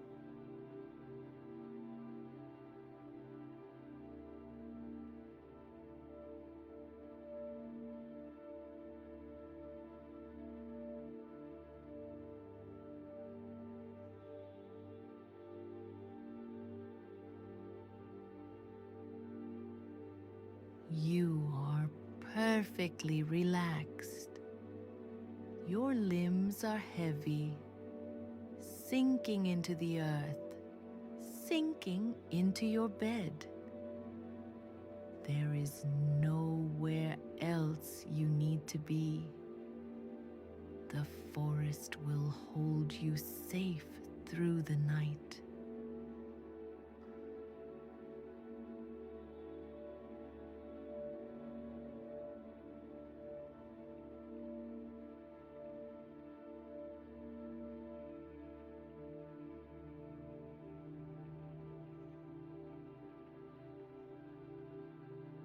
The ancient trees stand watch. The snow keeps the world quiet for you. Sleep now, deep within this winter sanctuary.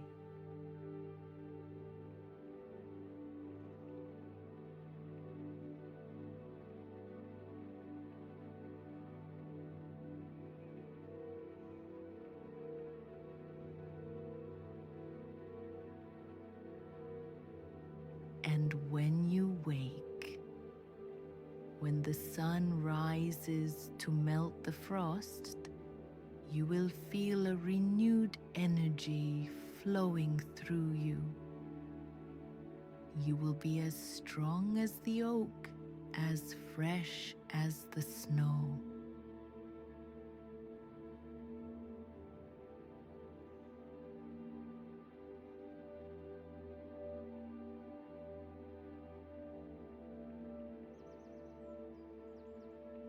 Good night, traveler. Drift away.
The flora here whispers its final secret, that you are held, you are supported by the timeless magic of nature. Sink deeper now. Let go completely. Drift.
very slowly now.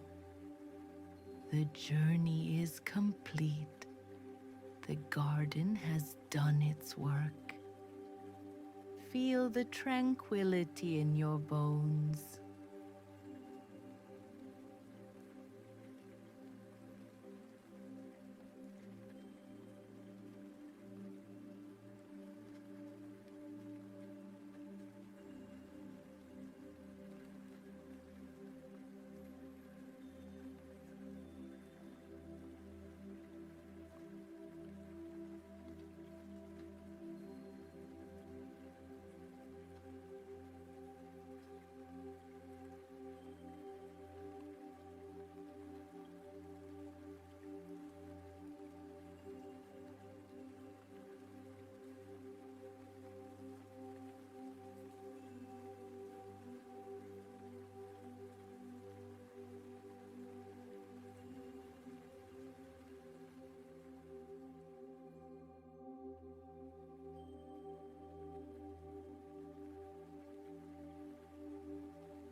Carry this garden within you.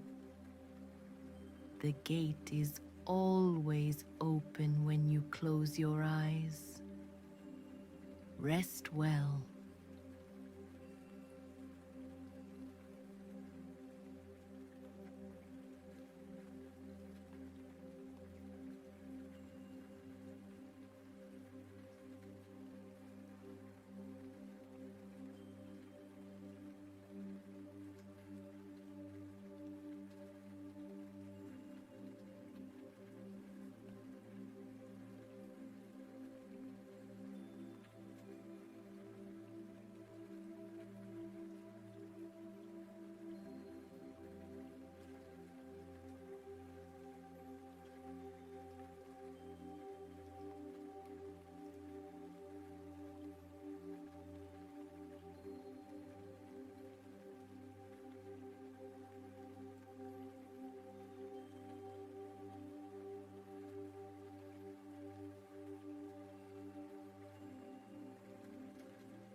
Hello, visitor. Welcome to Ancient Dream Narrator. Tonight, we will deep dive into Sumerian astronomy.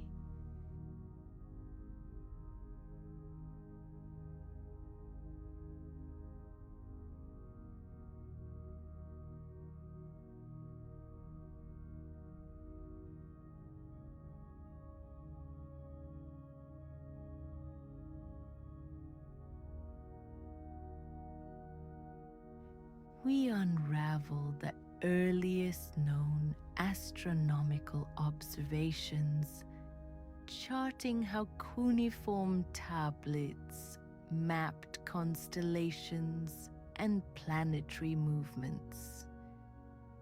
This journey through the cradle of civilization's night sky offers a unique, calming exploration of humanity's first cosmic contemplations.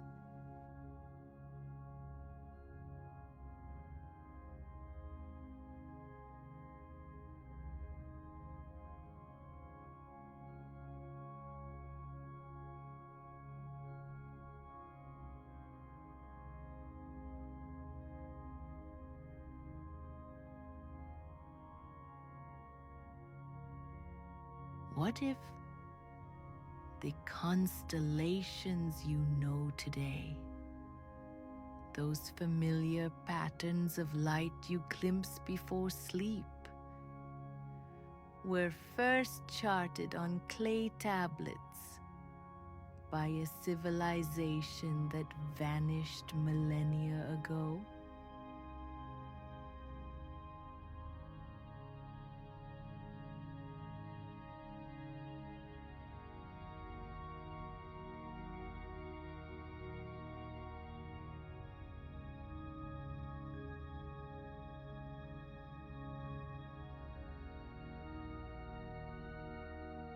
Uncover the forgotten astronomical insights of early summer, where cuneiform wasn't just writing, but a map to the heavens. This isn't just history. It's a tranquil voyage into the very genesis of our understanding of the universe.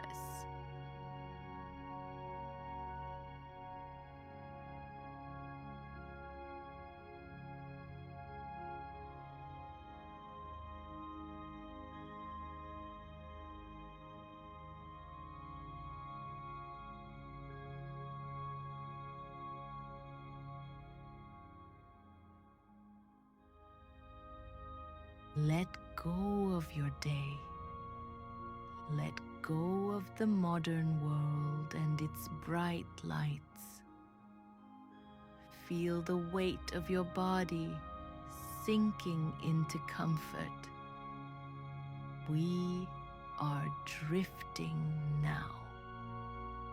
Drifting back through the layers of time. Back past the Romans, past the Greeks, back to the cradle itself.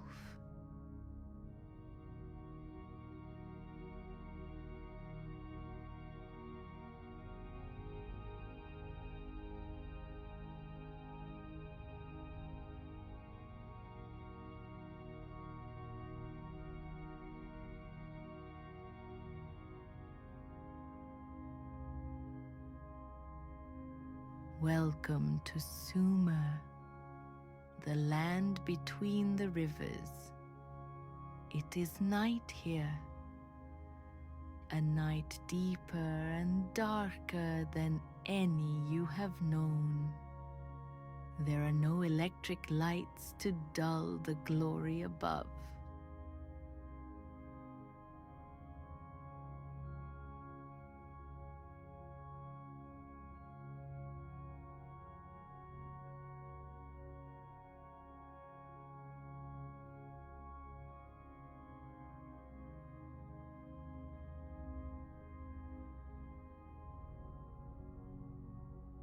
Feel the warmth of the cooling desert air. Smell the faint scent of dust and the rich, damp earth of the Tigris River nearby. The city of Uruk sleeps beneath a canopy of diamond light.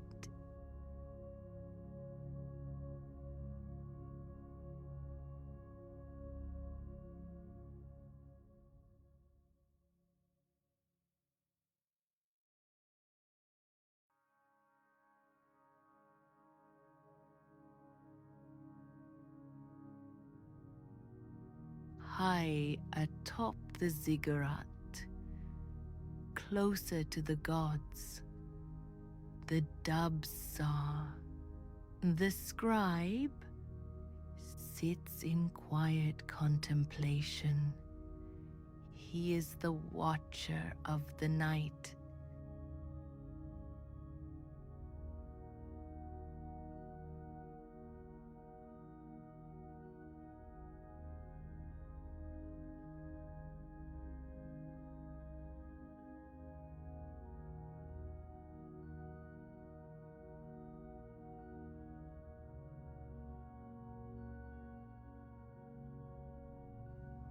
He does not have a telescope. He only has patience. He has eyes trained to notice the slightest shift in the cosmic dance. In his hands, a tablet of damp clay. With a reed stylus, he prepares to capture the stars.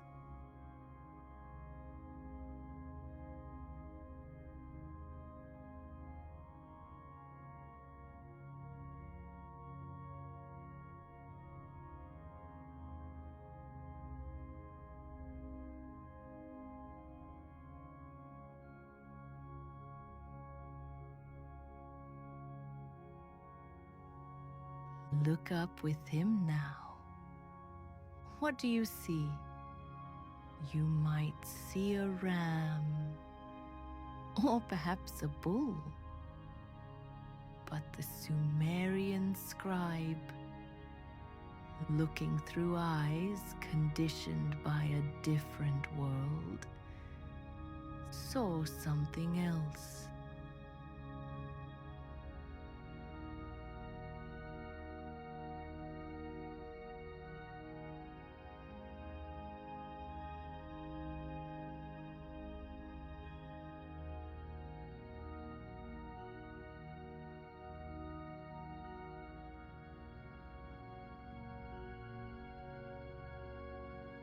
They did not just see stars.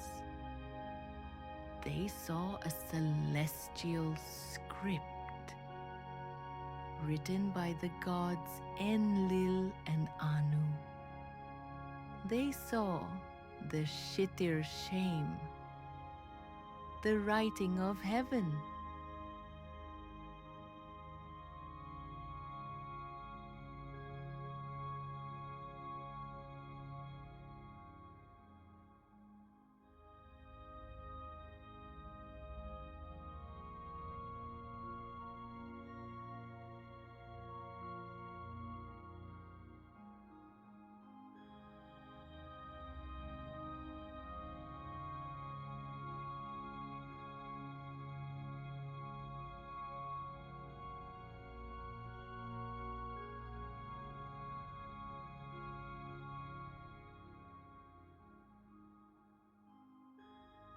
Where you might see the constellation Aries, the ancient scribe saw the hired man, sometimes known as the plow.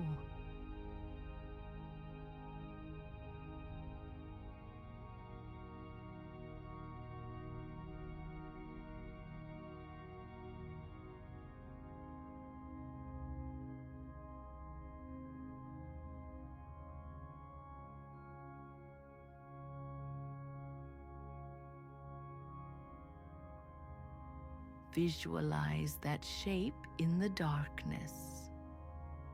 A simple, vital tool formed by distant suns. It was a reminder set in the obsidian sky. When this constellation rose, it was time to till the earth, the heavens speaking directly to the farmer.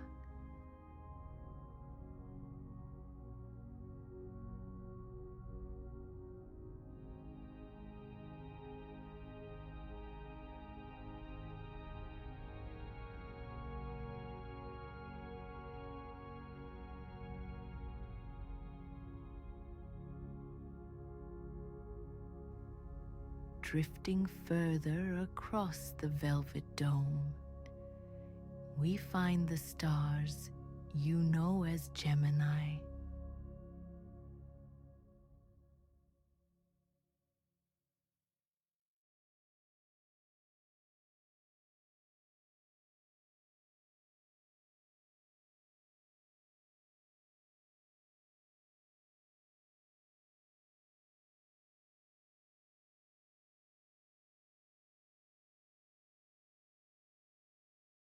To the Sumerian watcher, these were the great twins, Lugal-Ira and Meslamtaia, guardians of doorways, protectors against the spirits of the underworld.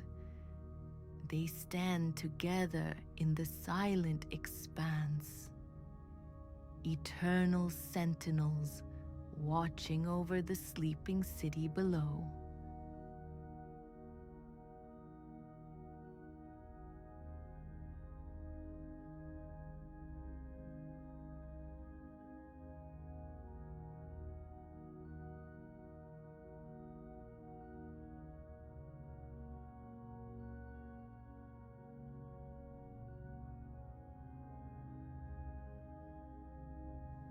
The sky was not empty space to them. It was a populated kingdom. The Milky Way, that grand band of light, was the celestial river, a mirror of the life-giving Euphrates down on earth.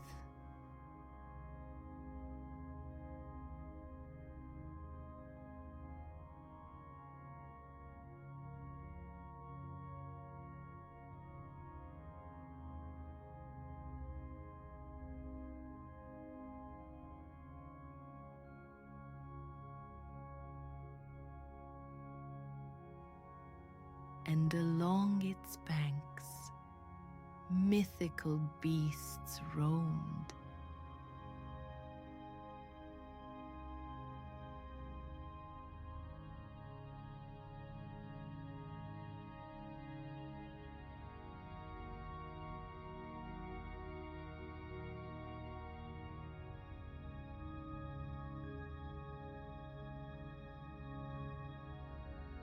The planets were not rocks, but gods. The brightest wanderer, the jewel of the morning and evening sky, was Inanna, Queen of Heaven.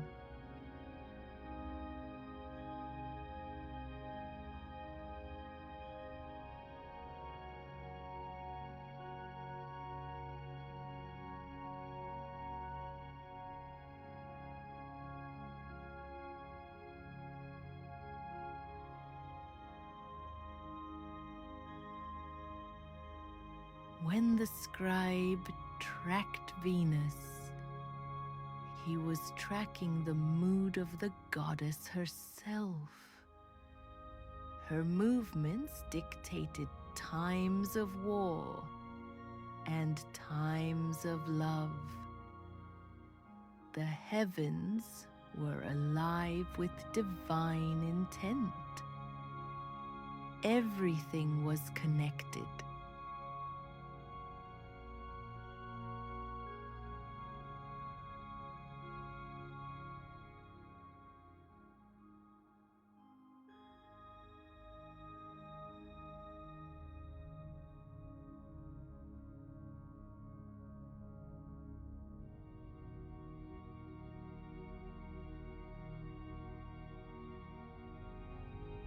As above, so below.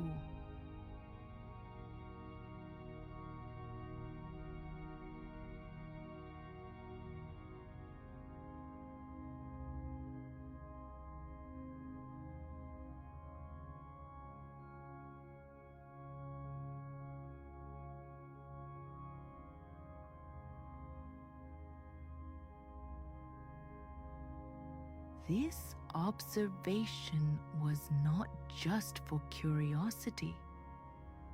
It was for survival. The rhythm of the stars was the rhythm of the river.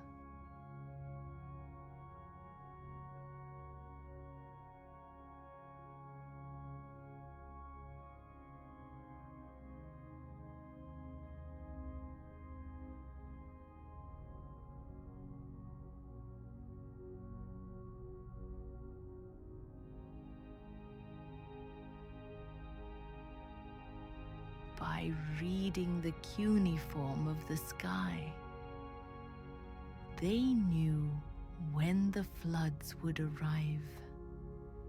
They knew when to plant the barley. They knew when to celebrate the New Year festival of Akitu.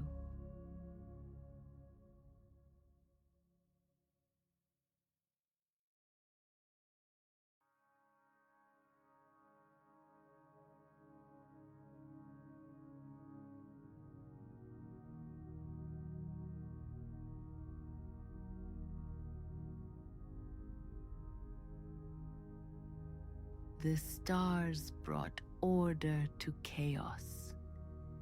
They provided a sense of safety in an unpredictable world. A safety you can feel right now. The universe has order. You are safe.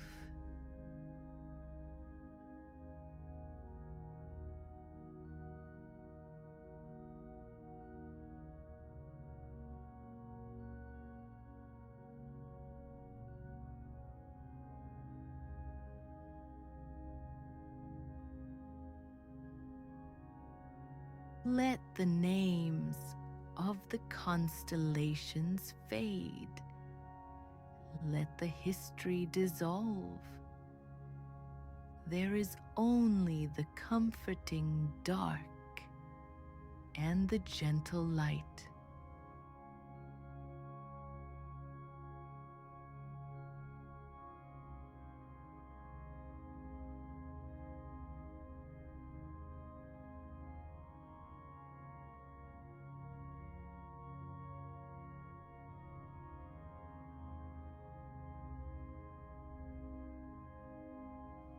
Drift on the celestial river. Sleep beneath the ancient blanket of the night.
Tonight, we journey back through the mist of centuries, back through the quiet corridors of time, to a place that exists now only in the memory of the earth.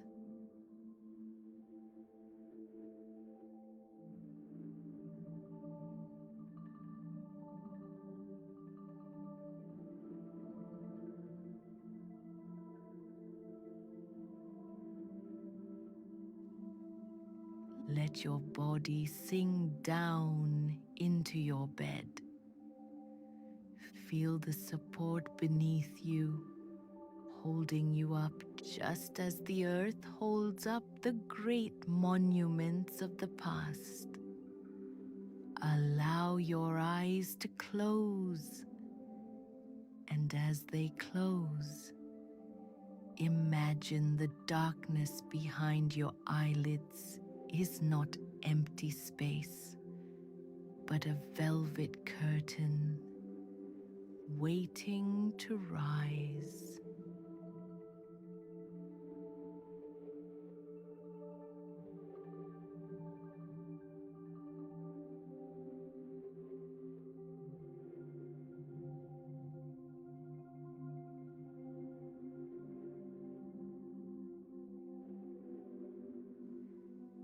Breathe in deeply, drawing in the cool, fresh air of the night, and breathe out, letting go of the present day. There is no tomorrow right now. There is no yesterday. There is only this moment and the journey we are about to take.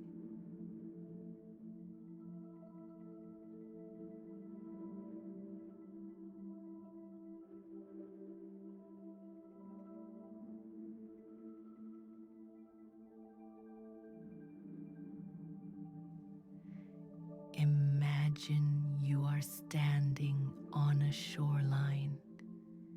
The year is 250 BC. You are in the great city of Alexandria, but the city is asleep. The markets are silent. The shouts of the merchants have faded into the wind. All you can hear is the rhythmic, gentle lapping of the Mediterranean Sea against the stone harbor walls.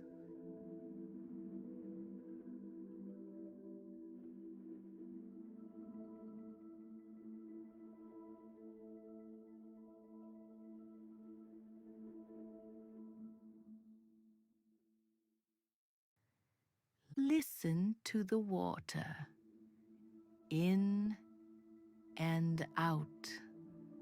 The waves are the heartbeat of the ancient world. They are washing away your stress, washing away your thoughts, leaving only peace.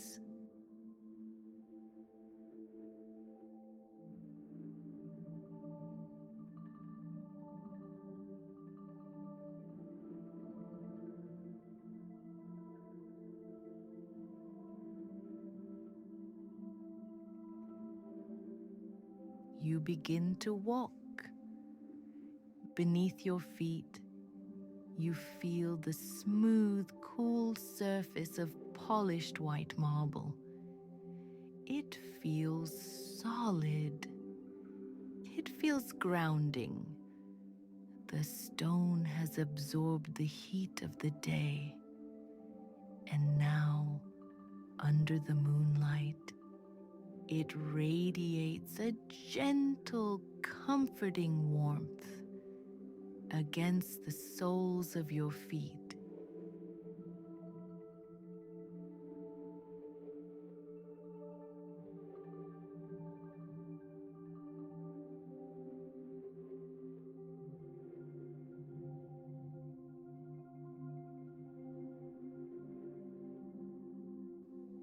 You are walking toward a great silhouette in the distance. It is the Museum, the Temple of the Muses, the home of the Great Library. The air here is different. It smells of sea salt, of jasmine blooming in the night gardens, and the faint dusty scent of heated sand.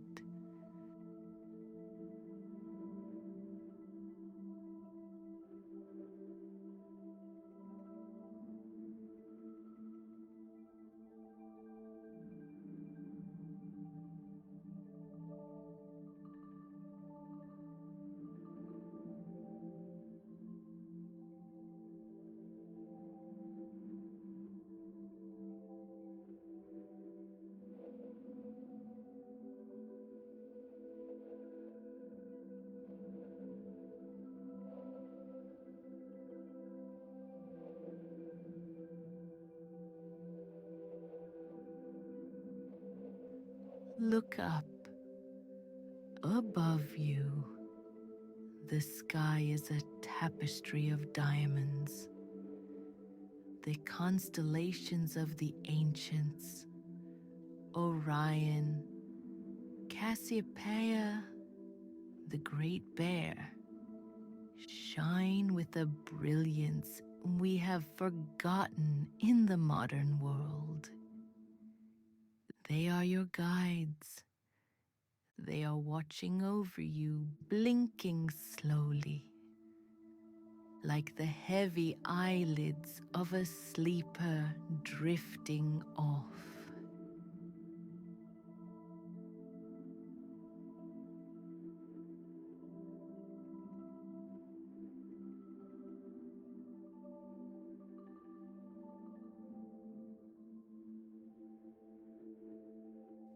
You have reached the steps of the library. They rise before you, majestic and broad. Take the first step. 1. You feel lighter. The heavy burdens of your daily life are left at the bottom of the stairs. They cannot follow you here.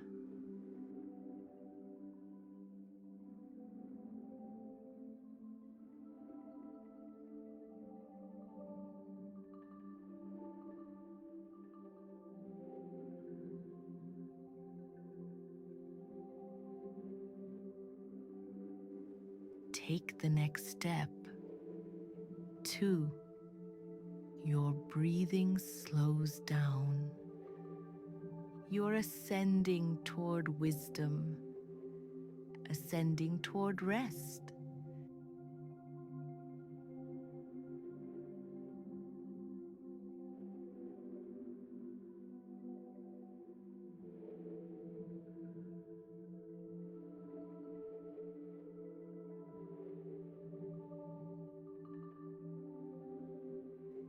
Take the third step.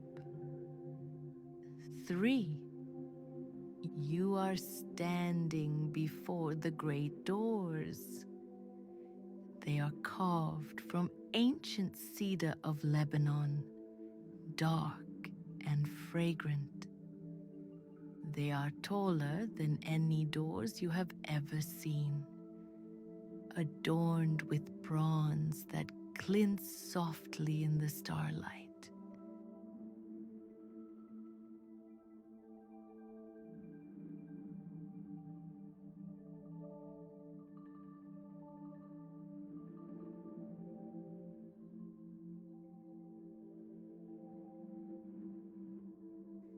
Step inside. The silence here is profound. It is not an empty silence. It is a heavy, blanketed silence. The air inside is cooler, still, and dry.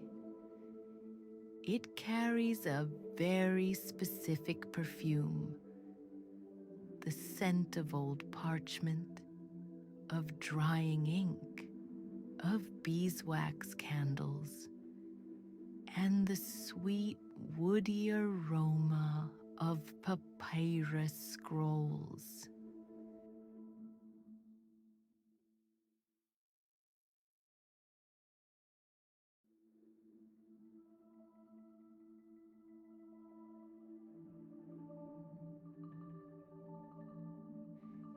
Take a deep breath of this air.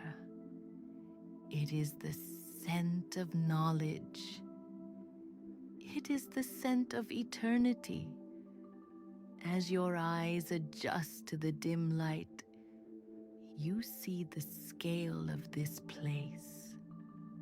Massive columns of Egyptian granite rise up into the shadows above, supporting a ceiling that seems miles away.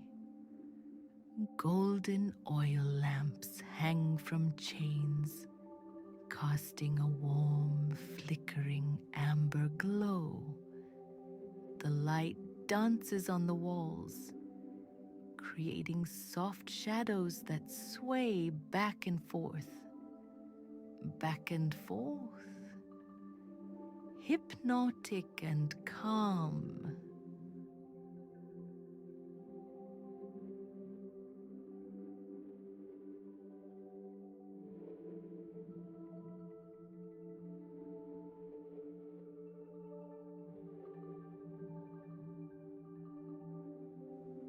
You are safe here. You are protected by the stone, by the silence, by the history. Walk slowly across the floor. There is a soft echo to your footsteps, a gentle rhythm that lulls you deeper into relaxation. Step, pause, step, pause.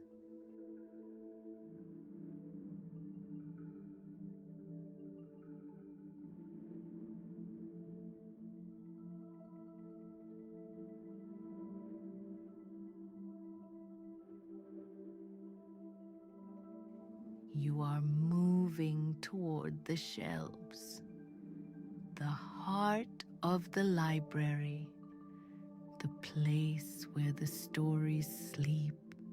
You have entered the great hall of shelves. It is a labyrinth of knowledge, a magnificent maze built of cedar wood and thought. Look ahead of you. The rows of shelves stretch out like avenues in a city of silence.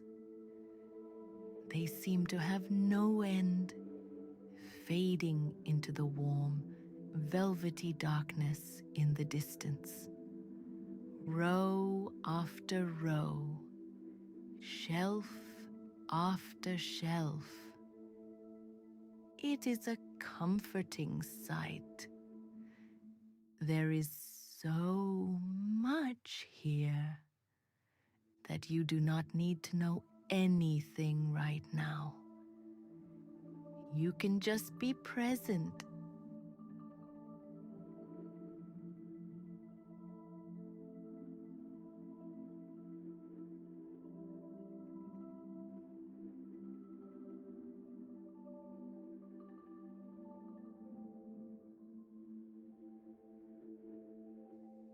The air is thicker here, heavy with the musk of aged leather scroll cases and the dry, earthy scent of millions of papyrus rolls.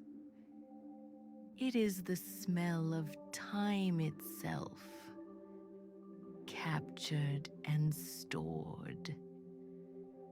As you walk slowly down the center aisle, You see dust motes dancing in the beams of light that fall from high windows.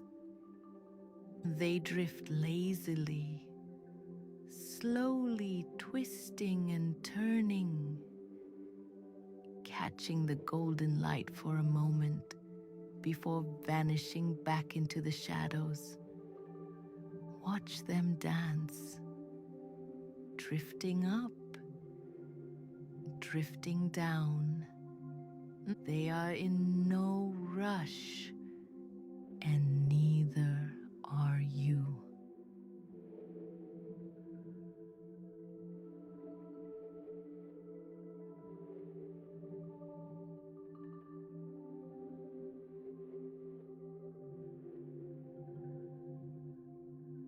You stop before a shelf.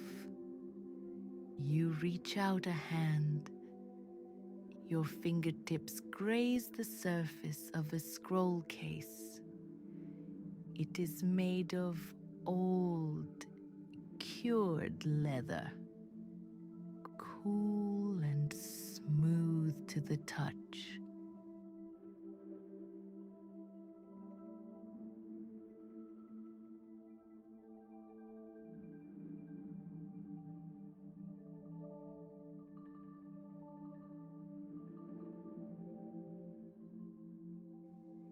You move your hand to an exposed scroll. You feel the texture of the papyrus. It is fibrous, slightly rough, yet delicate. You can feel the tiny ridges of the reed fibers pressed together centuries ago. Imagine the hands that made this paper. Imagine the scribe who sat under the Egyptian sun, carefully writing down words that are now sleeping beneath your fingertips.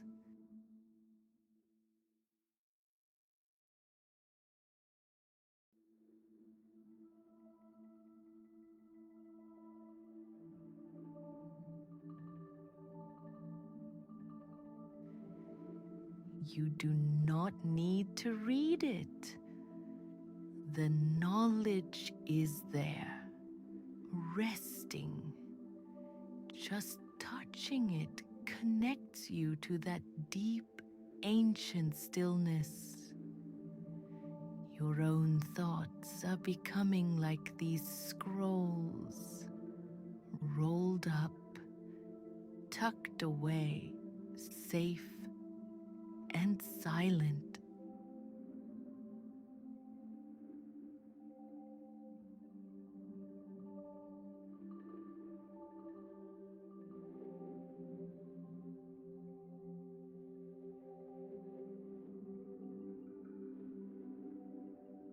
You begin to climb, round and round, up and up. The stone steps are worn smooth in the center by generations of astronomers who climbed this same path to watch the night sky. As you ascend, the air changes again.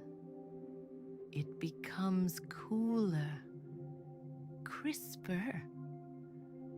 The smell of old paper fades, replaced by the clean, sharp scent of the night sky.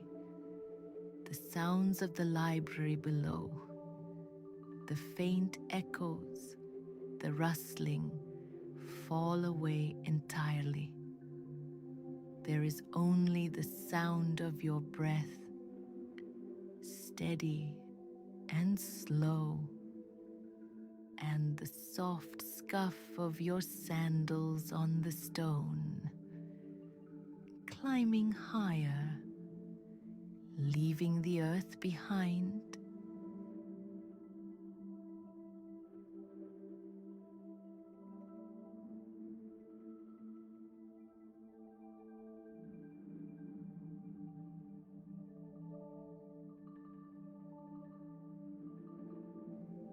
You reach the top. You step out onto the observation deck. It is a circular room, open to the heavens. The domed roof above has a wide slot cut into it, a gateway to the cosmos. Through this opening, the Milky Way pours in like a river of light. The room is filled with strange and beautiful instruments. Great armillary spheres made of brass and bronze stand silent, their rings reflecting the starlight. Astrolabes rest on stone tables, waiting to measure the infinite.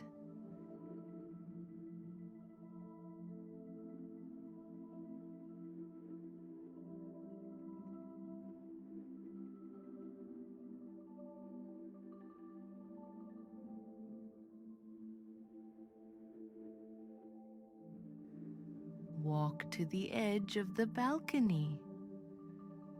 Look up. The stars here are impossibly bright. They are not just points of light. They are burning suns, distant worlds. When you look at them, you realize how small your worries are, how tiny the events of the day seem against the backdrop of eternity. The vastness of the sky is not frightening. It is comforting. It is a giant, soft blanket wrapping around the world. Let your mind expand to fill this space. Let your thoughts drift upward, caught by the gentle gravity of the stars, floating away into the peaceful dark.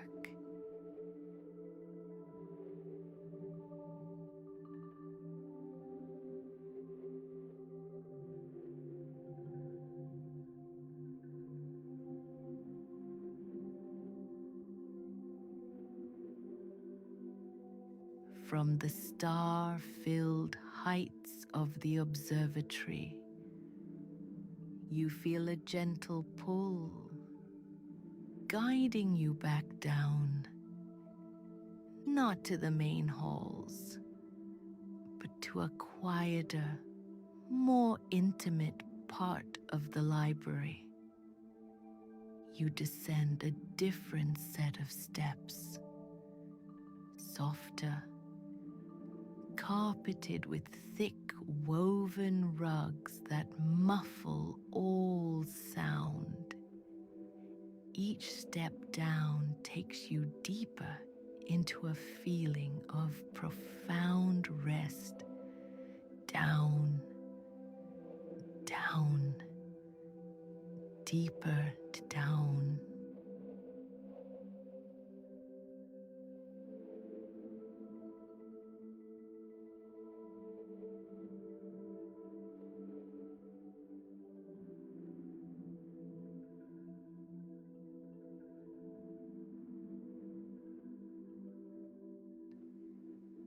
You find yourself in the sleeping quarters of the scholars. This is where the great minds of Alexandria would retreat after a night of study, to let their thoughts settle, to allow their knowledge to become wisdom in their dreams.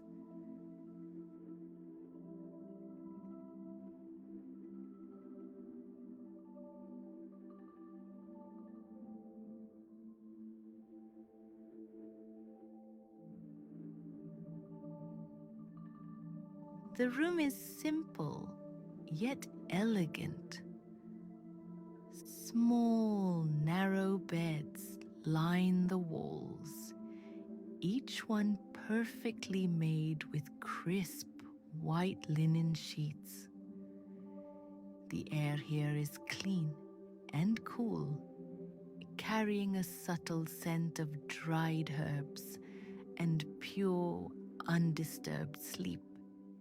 There is a single soft lamp glowing in the far corner, a warm orange ember against the gentle darkness.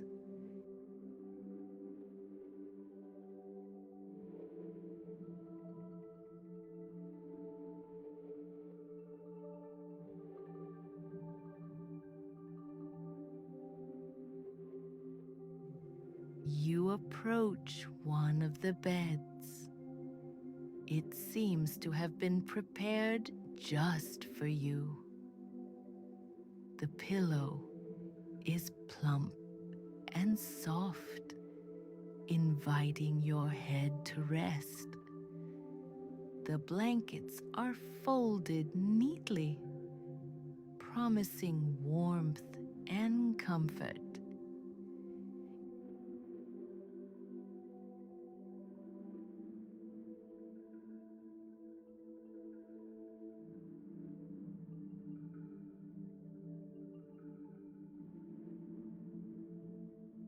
You sit down on the edge of the bed. Feel the softness of the mattress. It gives way gently beneath your weight and cradling you. There is no need to move, no need to speak, only to feel.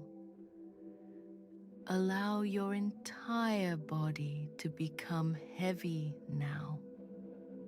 Your legs heavy, your arms heavy, your head heavy. T. He bed accepts your weight completely. You are supported. You are secure. You lie back and feel your head sink into the pillow. It molds perfectly to the shape of your head, supporting your neck, easing any tension. This is the ultimate resting place, the place where great thoughts are born in silence and great dreams unfold in peace.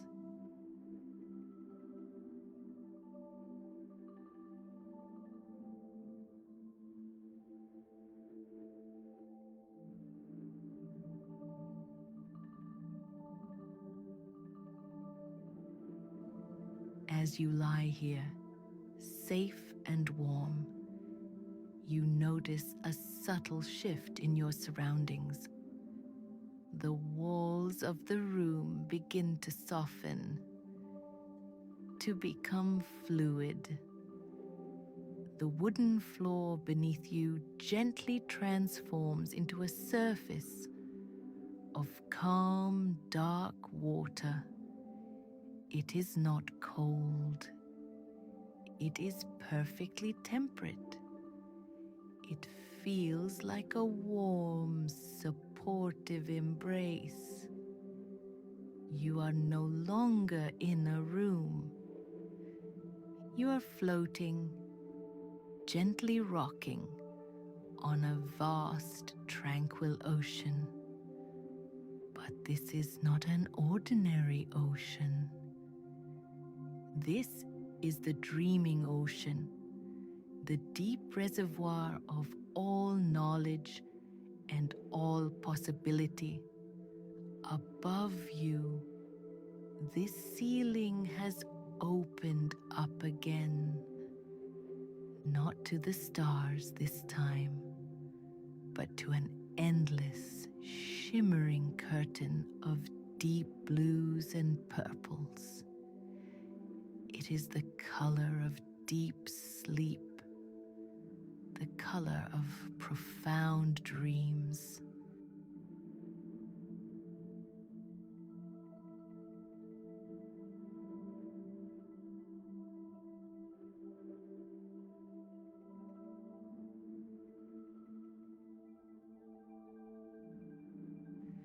Scrolls and books, unbound by gravity, float gently around you in the water. They are not damaged. They are preserved. They glow with a soft internal light, each one a tiny galaxy of its own. They drift past you, offering their silent wisdom without demand. You do not need to grasp them. You do not need to read them.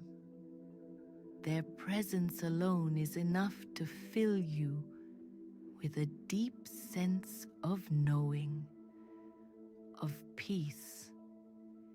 Fish made of starlight, gentle, luminous creatures, swim past, leaving trails of light in their wake.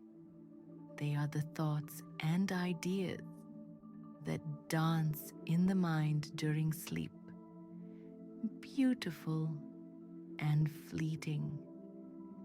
You are weightless here.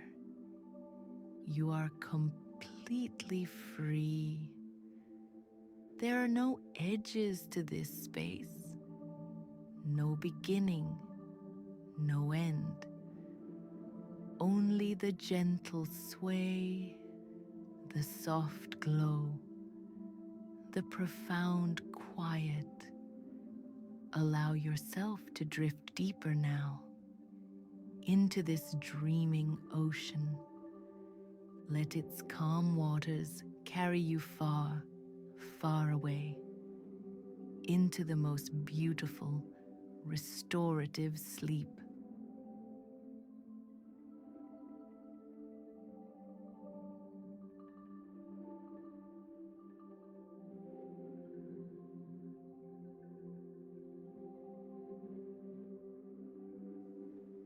Drifting deeper still, you feel yourself sinking down very slowly, like a leaf falling through water.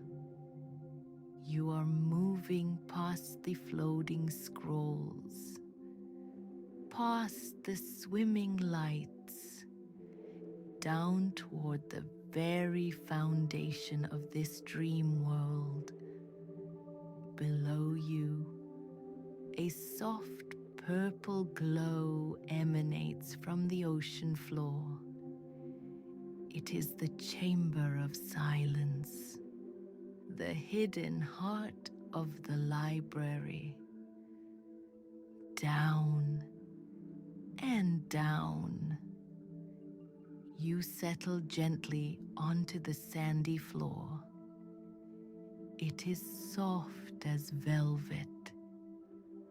The water here is still.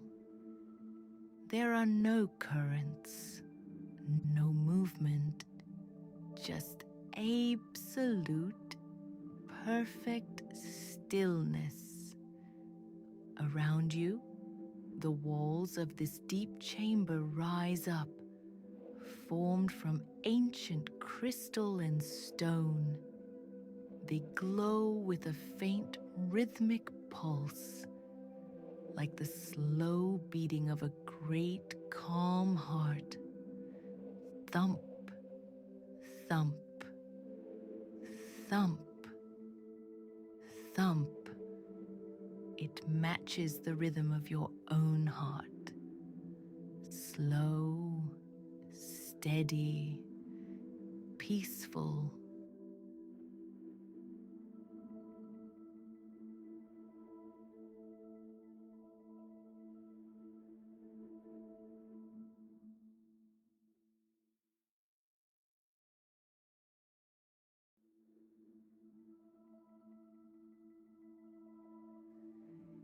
In the center of this chamber rests a single massive book carved from stone. It is not a book to be opened.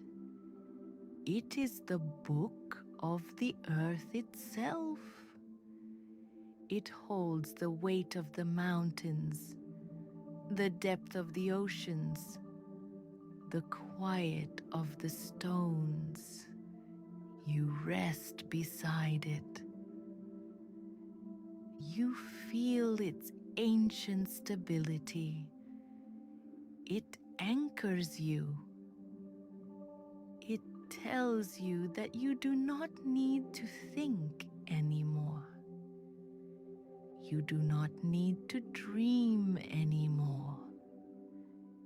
You only need to be. The light in the chamber begins to dim.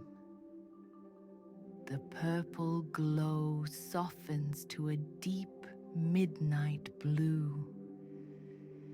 The crystal walls fade into the shadows. The visual world is slipping away.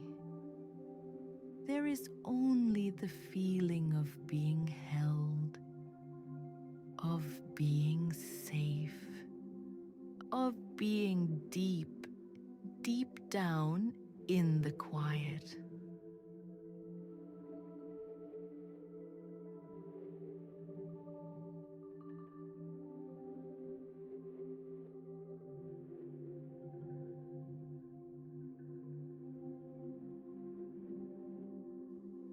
We are at the end of our journey now. Far above, on the surface, the Library of Alexandria stands silent under the stars. Far below, in the deep ocean of your sleep, you are perfectly at rest.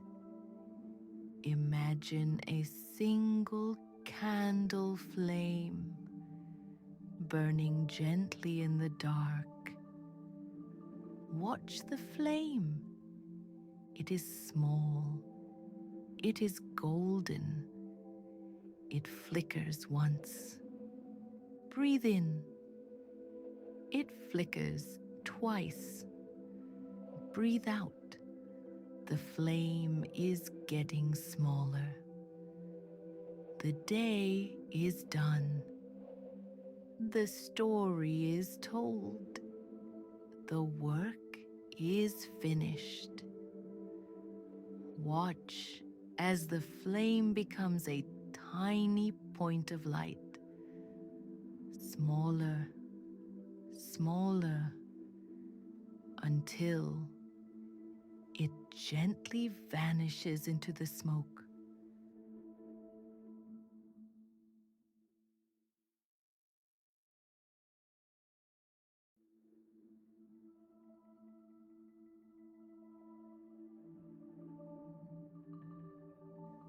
Darkness wraps around you, but it is not a lonely darkness. It is a velvet cloak. It is the closing of the book. Every muscle in your body is asleep. Every thought in your mind has dissolved into the water. You are part of the silence now. Rest in this ancient quiet. Float in this eternal sea. The library will always be here for you. But for now, let go. Sleep deep. Sleep.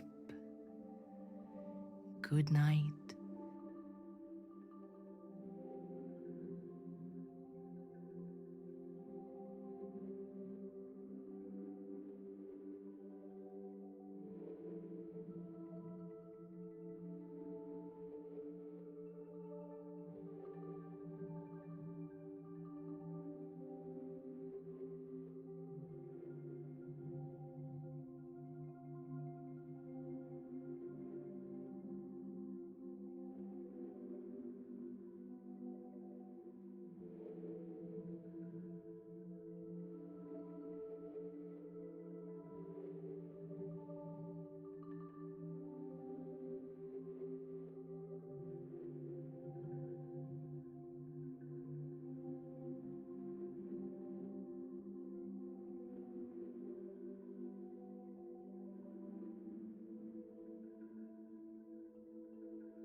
What if the secrets to a perfect night's sleep were written in the stars thousands of years ago?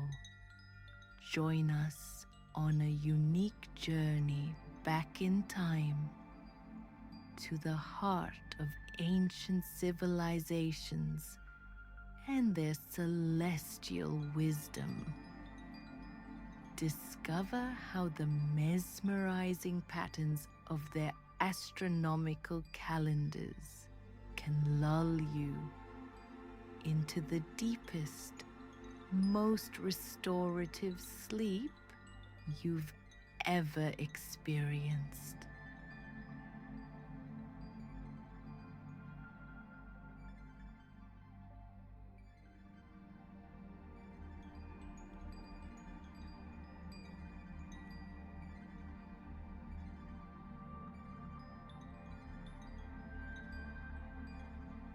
Close your eyes now.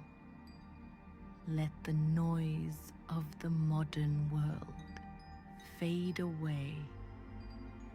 Imagine the darkness behind your eyelids is not empty space, but a vast velvet canvas of the night sky.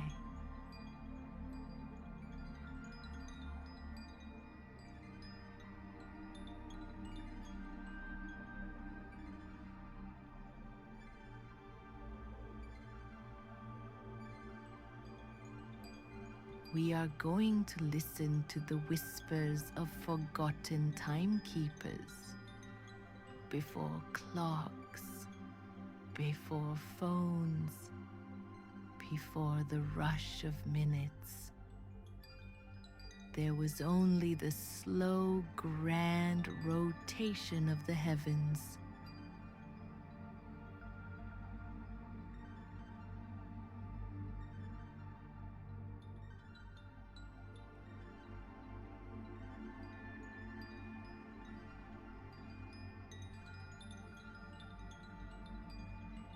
Breathe in and imagine drawing the cool, starlit air into your lungs.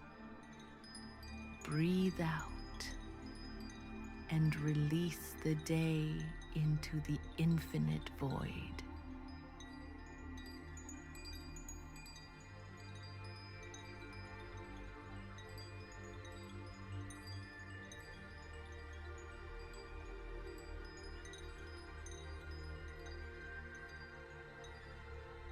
Our journey begins in the lush, breathing jungles of the ancient Maya.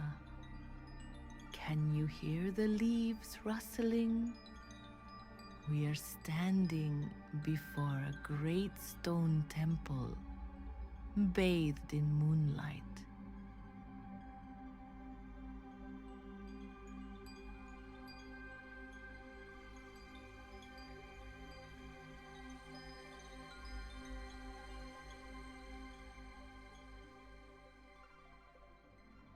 Here, time was not a straight line running away from you. It was a circle, a sacred wheel. The Maya watched the slow march of Venus and the moon, carving their paths into stone.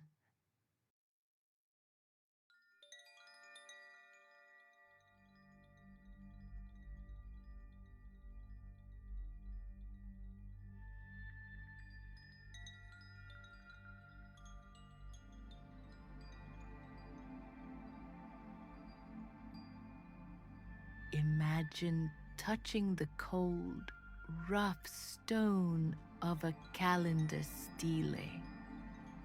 It feels solid, grounded. It has stood here for centuries, counting the days without hurry. There is no rush here.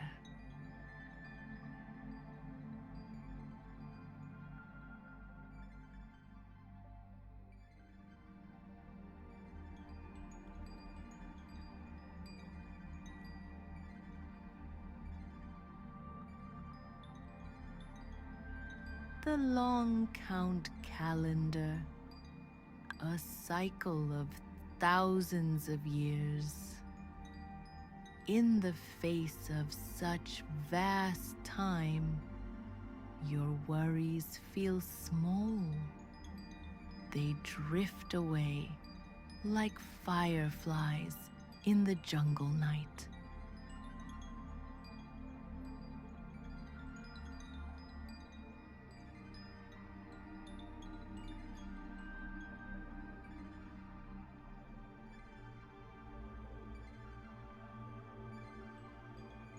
You are part of this cycle. Rest here in the jungle silence.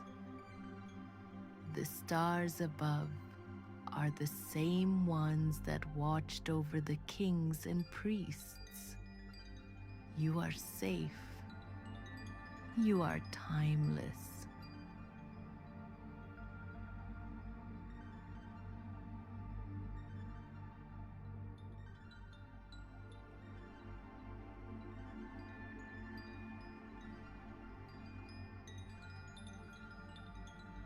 We drift now, floating across the sands of time to the banks of the eternal Nile.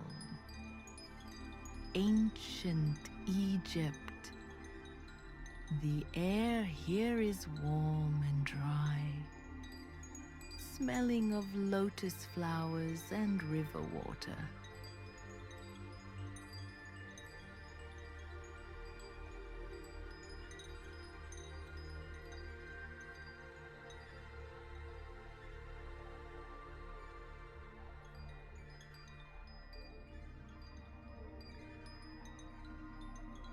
The Egyptians did not just see stars, they saw gods.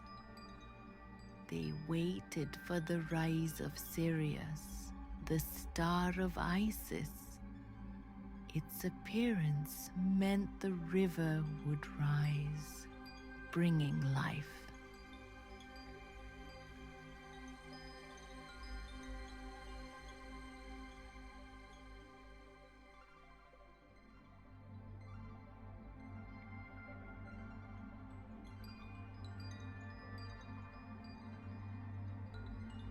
Visualize the sky goddess Nut arching over the earth. Her body is the night sky, her skin speckled with diamond stars. She holds you in a protective embrace.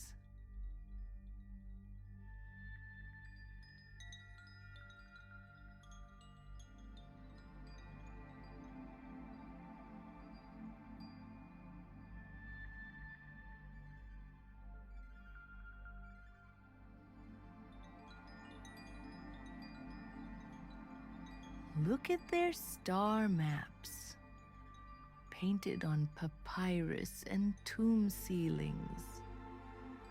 Golden dots connected by invisible threads. They map the heavens to find order in chaos, to find peace.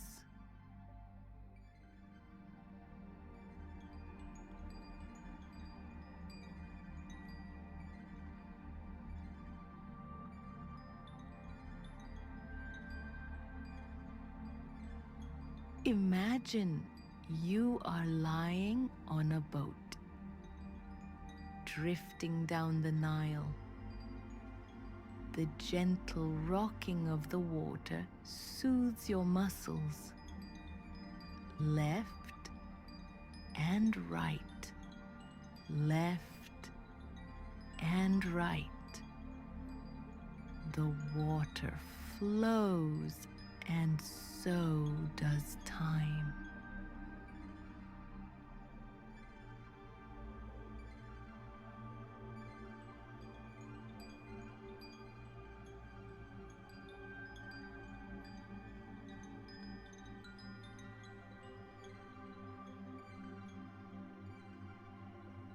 The scene shifts.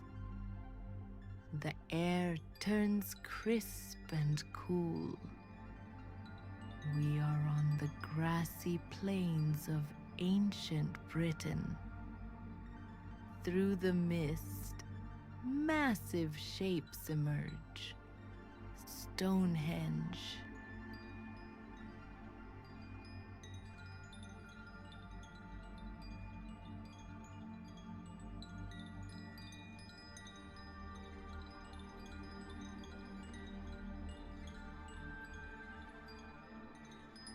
These are the giants of history. Massive stones dragged by ancestors to frame the sun and the moon. Stand in the center. Feel the immense weight of the rock.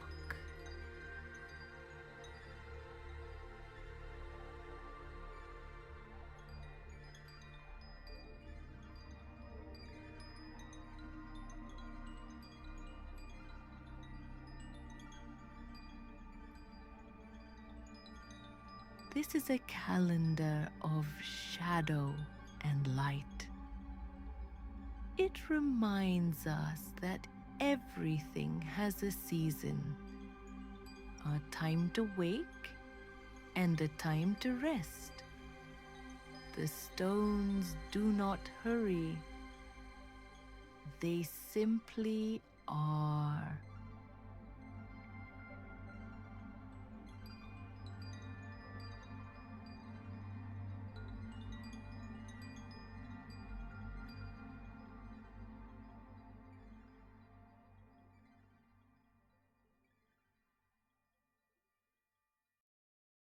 Lean your back against the rough surface of a standing stone. It absorbs your tension. It grounds you to the earth. You are as heavy and as still as the stone.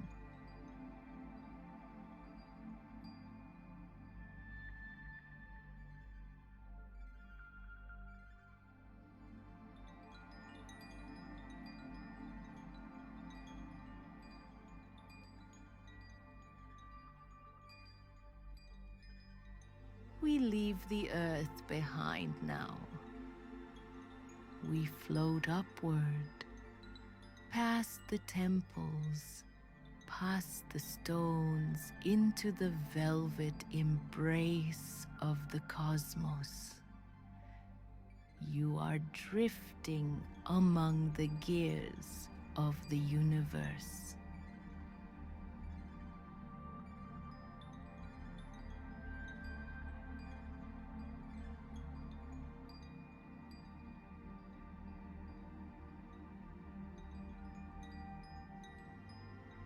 The great year turns slowly.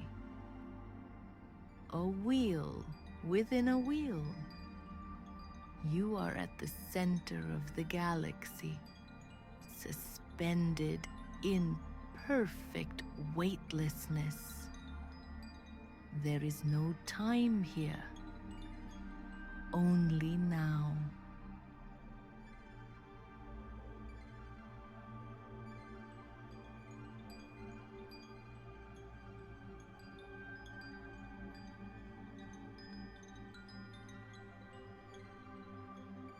The ancient astronomers knew the secret. To watch the stars is to slow down the heart, to align your breathing with the pulse of the universe, in and out.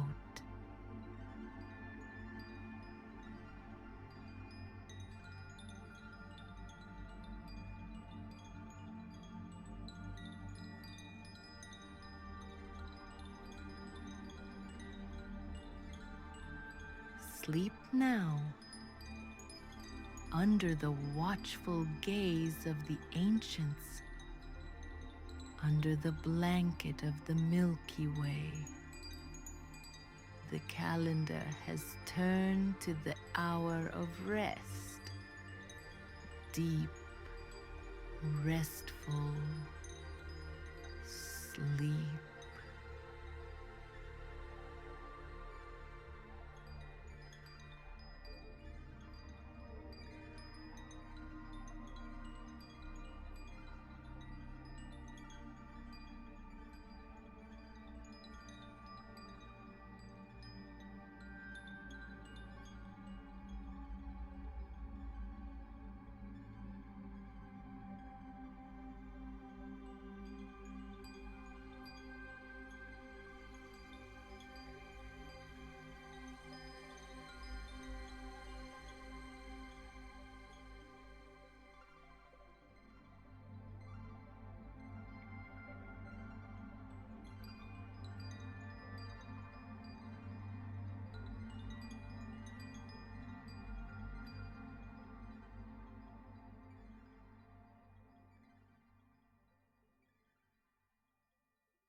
Let us leave the bright lights of the modern world behind.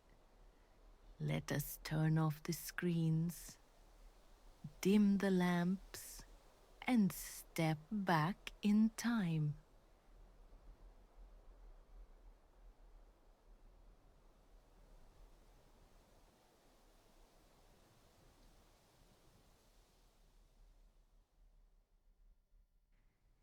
We are traveling to the year 1350. We are standing in a small village in the heart of Europe. Maybe it is England, maybe France. It doesn't matter. The rhythm is the same everywhere.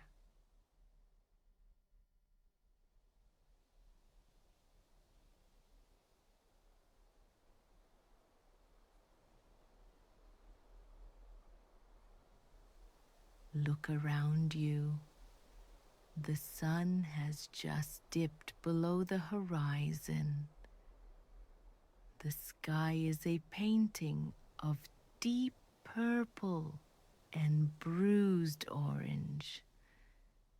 But look at the ground. Shadows are stretching out longer and longer until they swallow the paths, the fences, and the fields.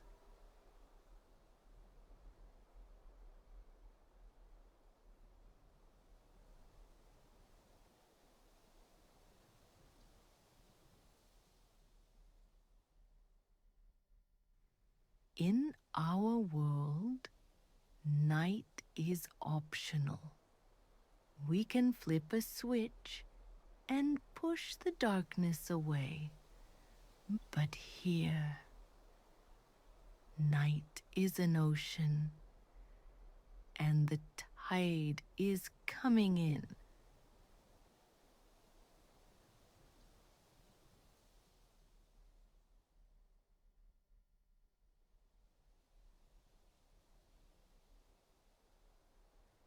Listen.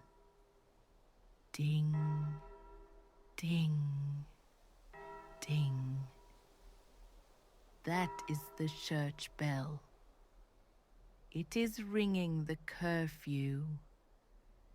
The word comes from the French couvre-feu, cover the fire.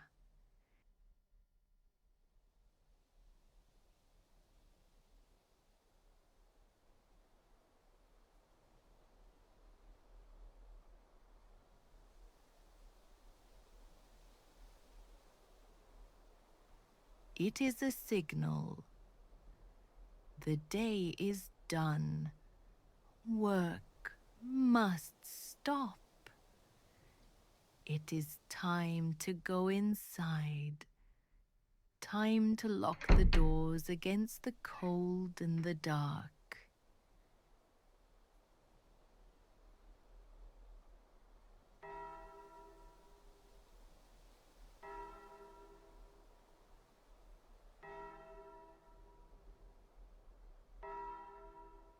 Imagine you are a villager here. Your hands are rough from working in the field since dawn. Your back is tired. But there is a sweetness to this tiredness. It is the honest exhaustion of a day well spent.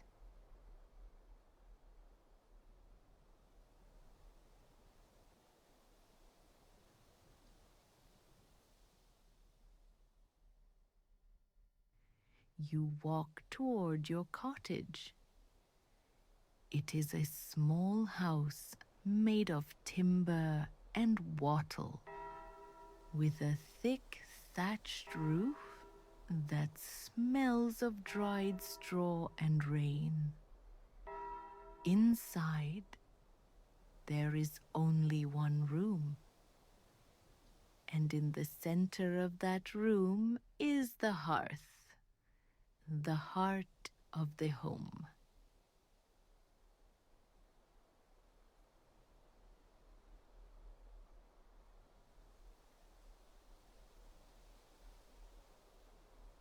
Step inside.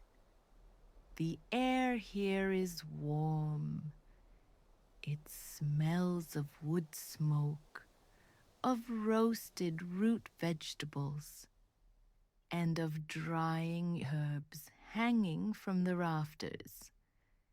Sage, lavender, rosemary.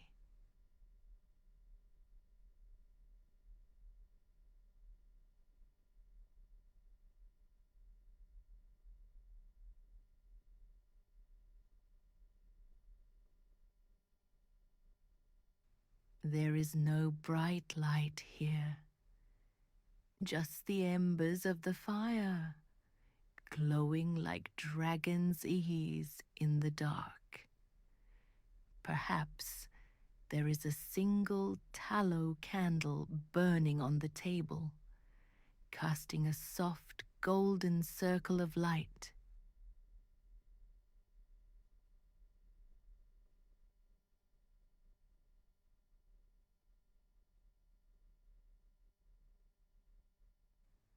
Watch the flame dance.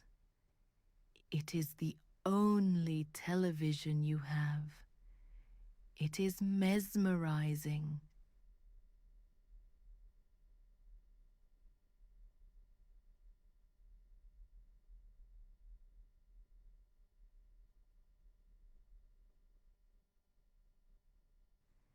The family is gathering.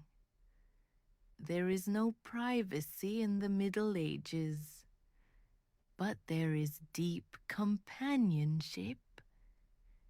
Everyone is here. Voices are low. There is no need to shout. The world outside is silent, so the world inside becomes soft.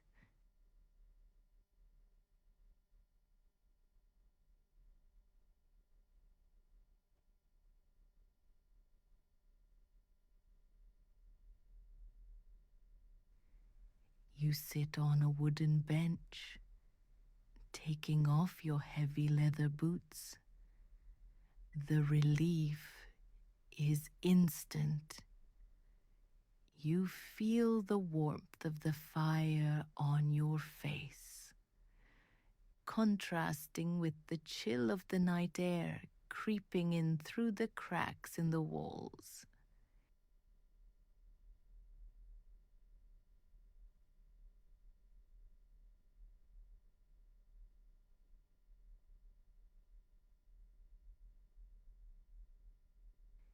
It is barely 8 p.m. by modern time.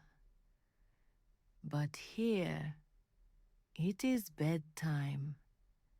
The birds have stopped singing.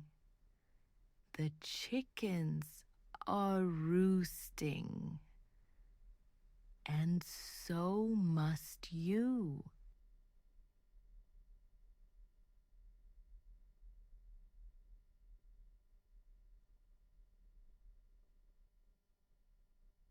You move to the bed. It is not like a modern bed. It is a large wooden frame filled with a mattress of straw or wool. It rustles when you lie down. Rustle, rustle.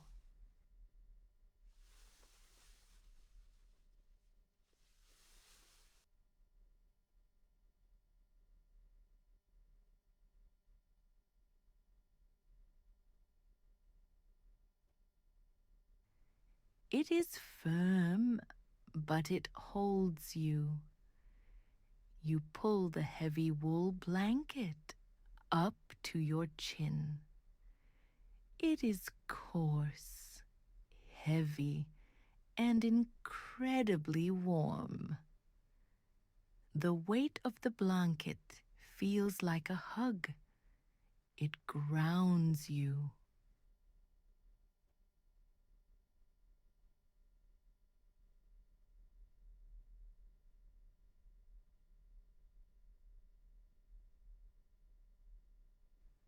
The candle is blown out. Now there is only darkness, real, absolute darkness. A darkness so thick you can almost touch it.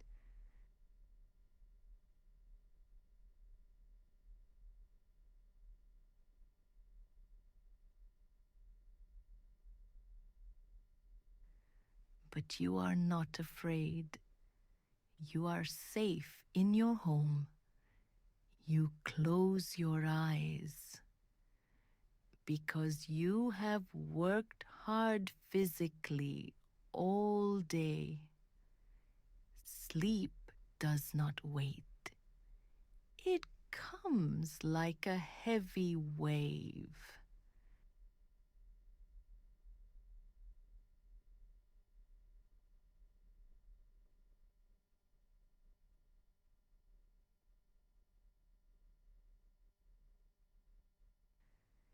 This is what they call the first sleep, or sometimes the dead sleep. It is a deep, dreamless plunge into oblivion. Your body sinks into the straw mattress. Your breathing slows down, in and out, in and out.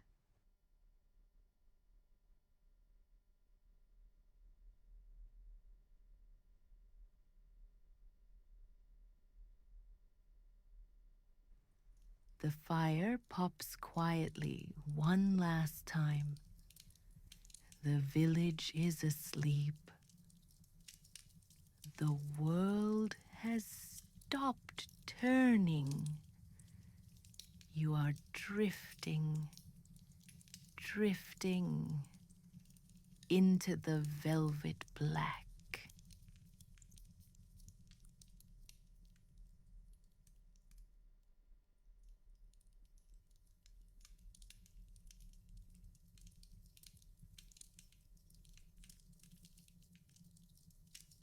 Hours pass.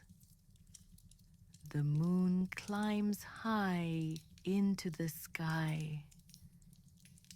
Its silver light filters through the cracks in the wooden shutters, painting thin lines of light across the floor.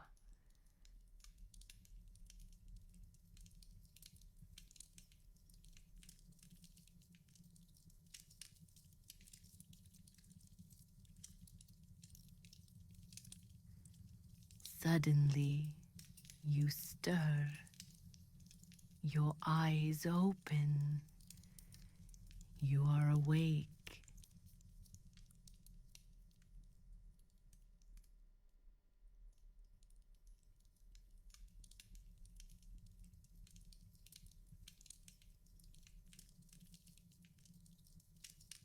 In the modern world, this is the moment of panic.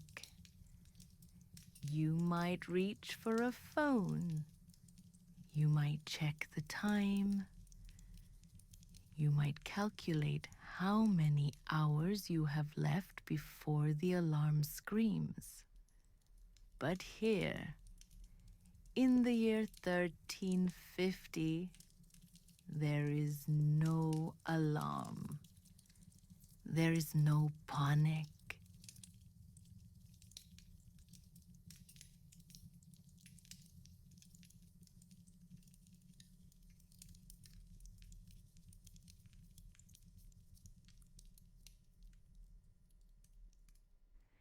You do not fight this waking. You welcome it. You have finished your first sleep. Your body has washed away the heavy fatigue of the field labor. Now, you are resting in a different way.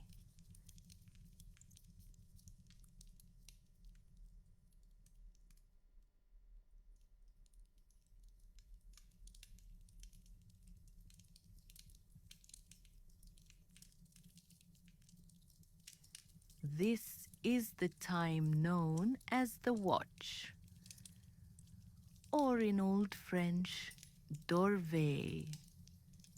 It means wake sleep, a bridge between the worlds.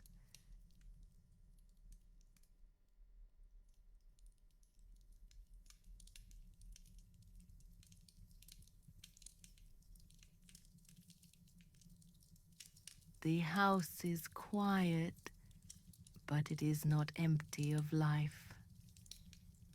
You hear the soft breathing of your family. Someone else is awake too.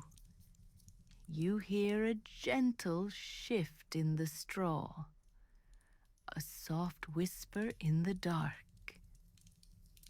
Are you awake? Yes.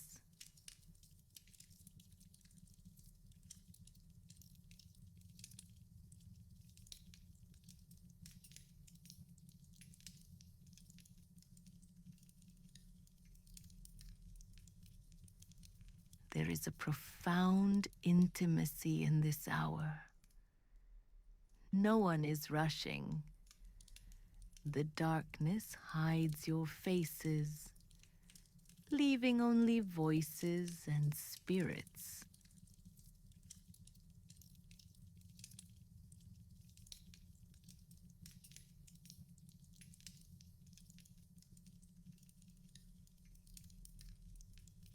You sit up slowly. The air in the room has cooled down. You pull the wool blanket around your shoulders like a cloak.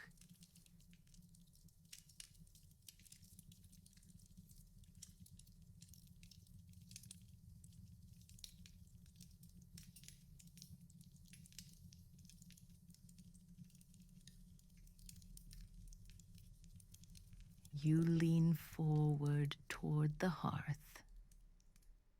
The fire has burned down to dull gray ash, but underneath, the heart is still hot. You take an iron rod and gently stir the ashes. Scrape, scrape.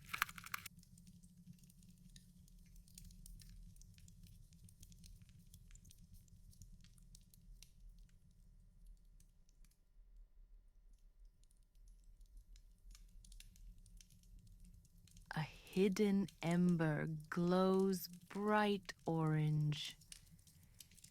You place a small piece of dry wood on it. Wait for it. Watch. A tiny flame licks the wood. Then another. A soft, warm light returns to the room, dancing on the ceiling beams.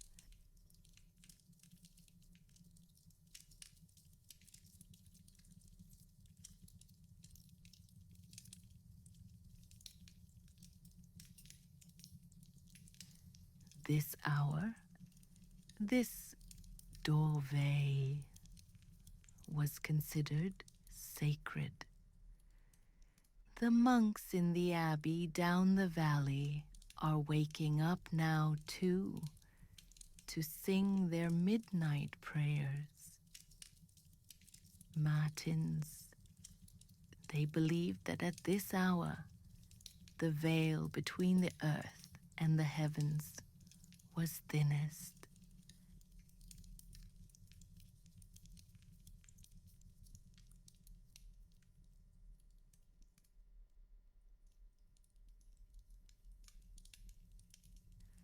But you are not a monk. You are a peasant.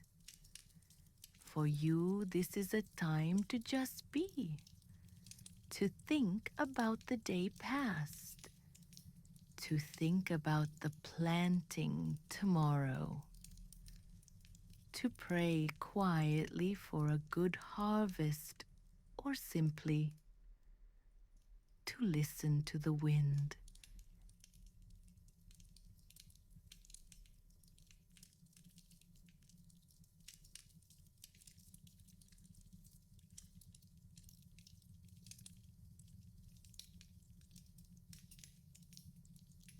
There is no distraction, no blue light, no notification sounds, no hum of a refrigerator.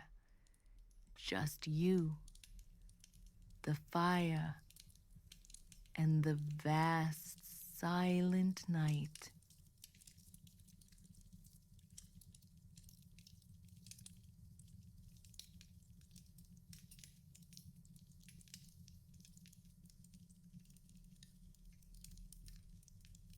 You feel a strange clarity.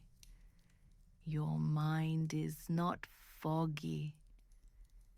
It is calm, like a still pond reflecting the moon. This is the gift of the segmented sleep. A moment of peace, stolen from the chaos of survival.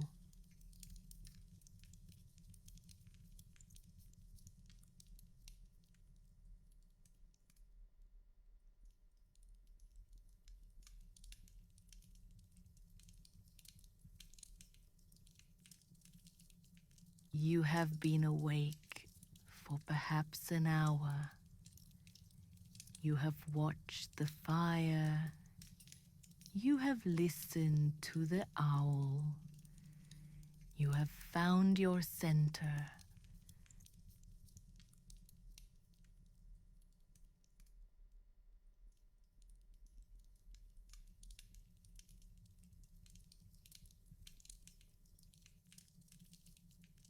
And now the feeling returns. A gentle heaviness behind the eyes. A warmth spreading through your chest. The second sleep is calling you.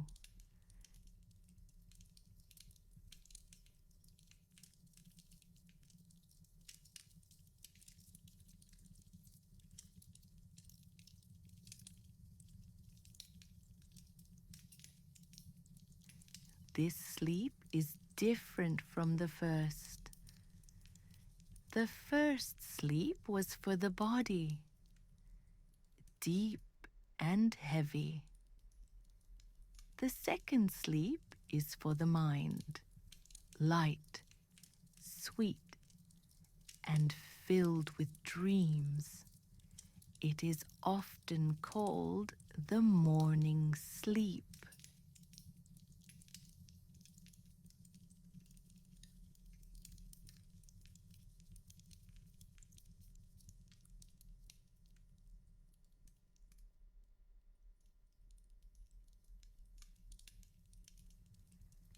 The fire has caught the log now. It is burning steadily. You lie back down. The straw mattress welcomes you back. It has held your shape. You pull the heavy blanket up again.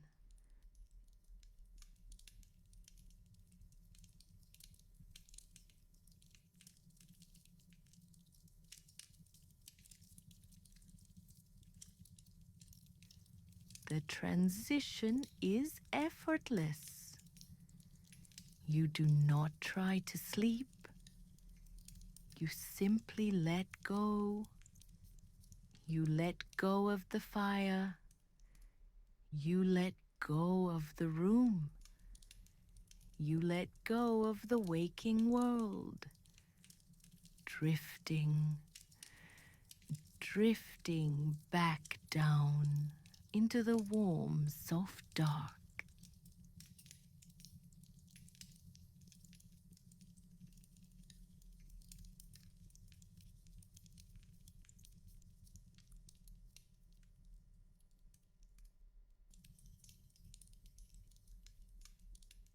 As your body settles back into the warmth of the bed, the walls of the cottage seem to dissolve. The heavy wooden beams turn into the branches of ancient oak trees. The roof turns into a canopy of green leaves.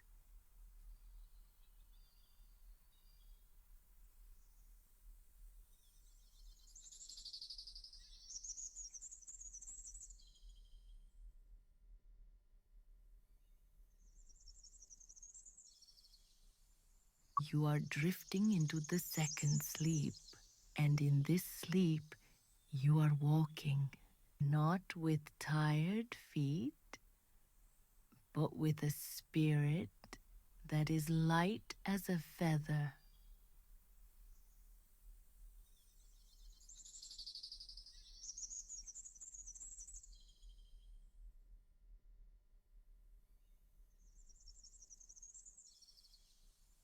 You find yourself on a path deep within an ancient forest. This is not a dark forest.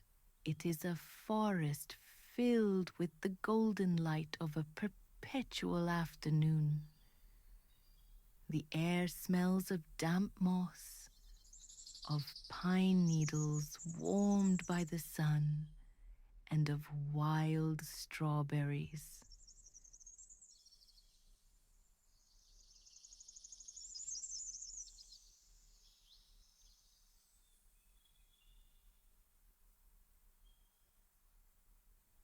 Look at the ground beneath you. It is covered in a carpet of soft, thick green moss. Imagine walking on it. Step, step. It is like walking on a cloud. It cushions every movement.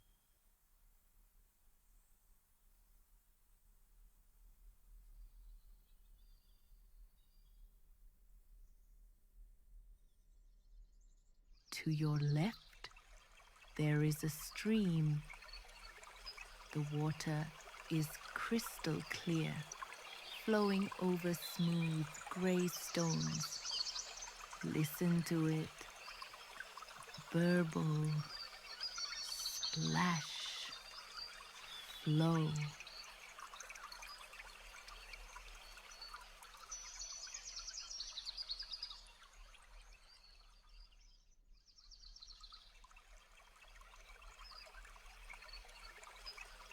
It is the sound of time passing without worry. You decide to sit by the edge of the stream. There is a large, flat stone warmed by the sun. It invites you to rest.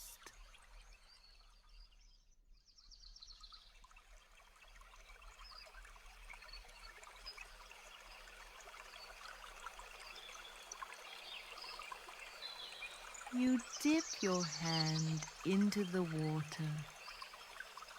It is cool, refreshing. Watch the ripples spread out from your fingers, circle after circle, expanding and fading, expanding and fading.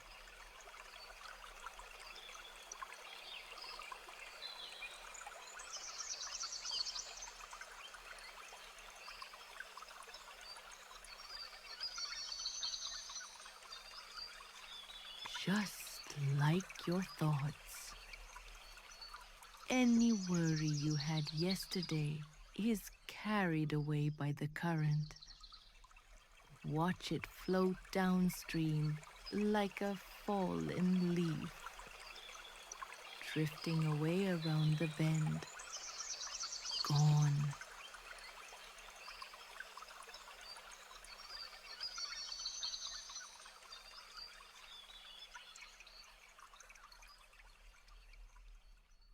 You stand up and continue walking deeper into the woods. The trees here are immense. They have stood here since before the village was built, since before the kings and queens. They are the guardians of sleep.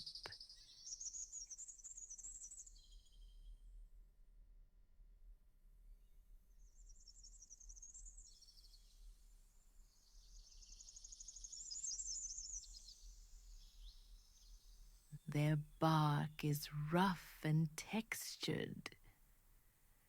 Reach out in your mind and touch the bark of a great oak tree. Feel its strength. It is solid, unmoving. It supports you.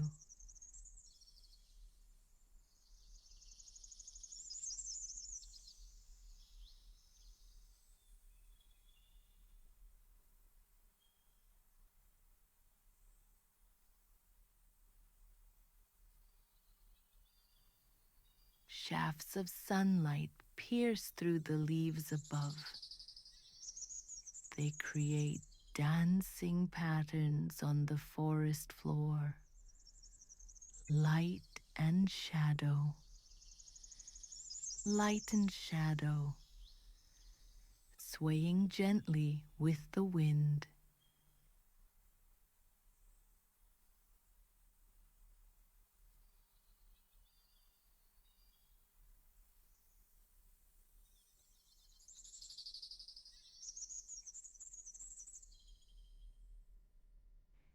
Your eyes follow the movement, left and right. It is a lullaby for your eyes.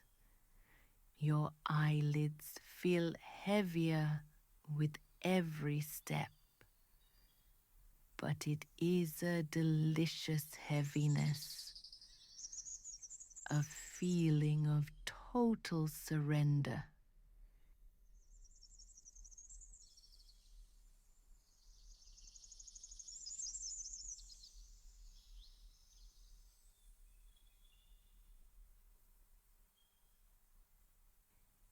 You come to a small clearing. In the center, there is a bed made of soft ferns and clover. It looks even more comfortable than your bed in the cottage. This is the heart of the dream. This is where the deepest rest awaits.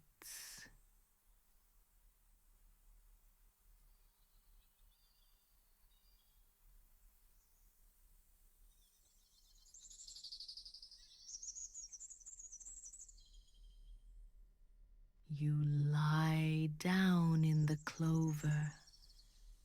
The smell of the earth is sweet.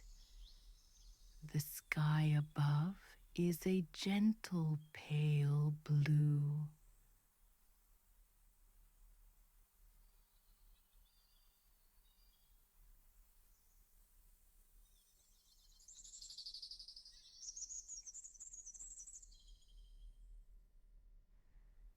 Slowly, the forest begins to fade.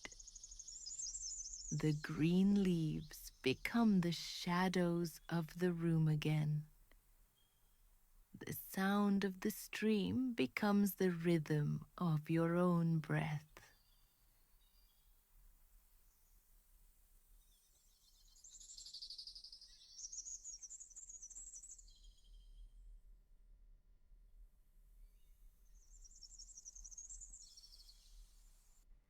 You are back in the cottage, but you have brought the peace of the forest with you.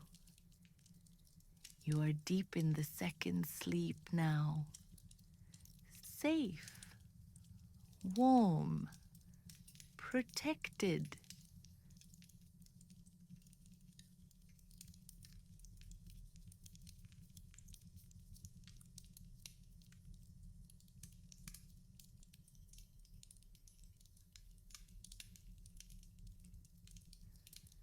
The night is long.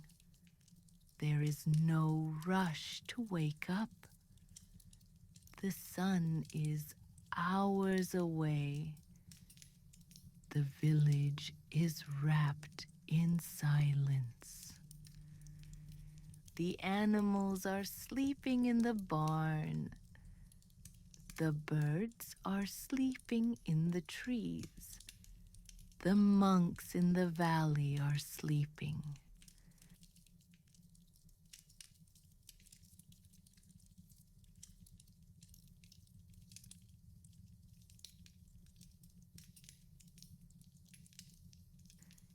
And you are drifting, floating, resting.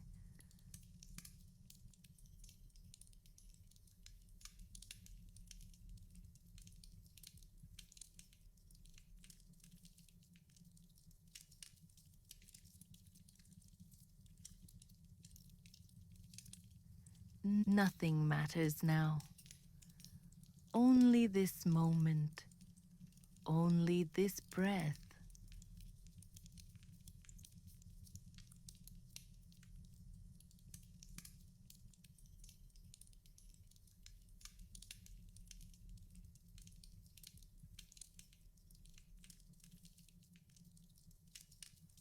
Sleep, deep sleep. Good night.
Welcome. Tonight, we are going on a journey. Not to a place you can find on a modern map, but to a time preserved in stone and silence. We are traveling back 3,500 years to the heart of the Anatolian plateau. Before we begin, take a moment to settle your body. Let your shoulders drop away from your ears. Unclench your jaw. Let your hands rest loosely by your side. The day is done. The modern world, with its noise and its lights, is fading away. Imagine, if you will, that you are standing on a high ridge. The air is cool and crisp. Above you, the sky is a vast dome of velvet indigo, pierced by millions of sharp, unmoving stars. There are no city lights here. There is only the moon, casting a pale silver glow over a rugged landscape of limestone and earth. You are standing at the gates of Hattusa. Breathe in the air here. It smells of dry earth, of wild thyme, and the faint resinous scent of juniper trees carried on the breeze. Listen to the wind. Whoosh, whoosh. It sweeps through the great stone arches. It whispers through the cracks in the cyclopean walls. These stones are massive, heavy, and ancient. In front of you stand two great lions, carved from the living rock. They have guarded this city for millennia. Their mouths are open in a silent roar, but tonight they are peaceful. They are the guardians of the threshold. Walk past them slowly. Feel the gravel crunch softly beneath your feet. You are entering the city of the thousand gods. Everything is quiet. The palaces are sleeping. The temples are dark, save for the flickering light of a single oil lamp in the distance. This is a world of order. A world where everything has a spirit. The stones, the rivers, the mountains, and the wind, all are alive. Tonight, we will not speak of wars or kings. We will speak of something deeper. We will speak of the magic used to heal, to protect, and to find peace in a chaotic world. Relax your eyes. Let the darkness of this ancient night wrap around you like a heavy, warm blanket. To understand the magic of the Hittites, we must first understand their hearts. The people who lived here in the Bronze Age did not see magic as something supernatural. To them, it was as real as the rain and as necessary as bread. Imagine a world without science, a world where a sudden storm, a sickness, or a bad dream was a message from the divine. If the crops failed, the gods were angry. If a king fell ill, the spiritual balance was broken. And so, They built a bridge. Magic was that bridge. It was a technology of the soul. It was a way to negotiate with the invisible forces that govern the universe. In the archives of this city, buried beneath the earth, where you now stand in your mind's eye, archaeologists found thousands of clay tablets. Tablets baked in the sun. Tablets inscribed with the wedge-shaped marks of cuneiform. Many of these tablets were not laws. They were not receipts for grain. They were recipes. Recipes for rituals. They detailed with calm precision exactly how to fix a broken world. They tell us that the Hittites were a people deeply concerned with purity. Not just physical cleanliness, but spiritual clarity. They believed that humans could become stained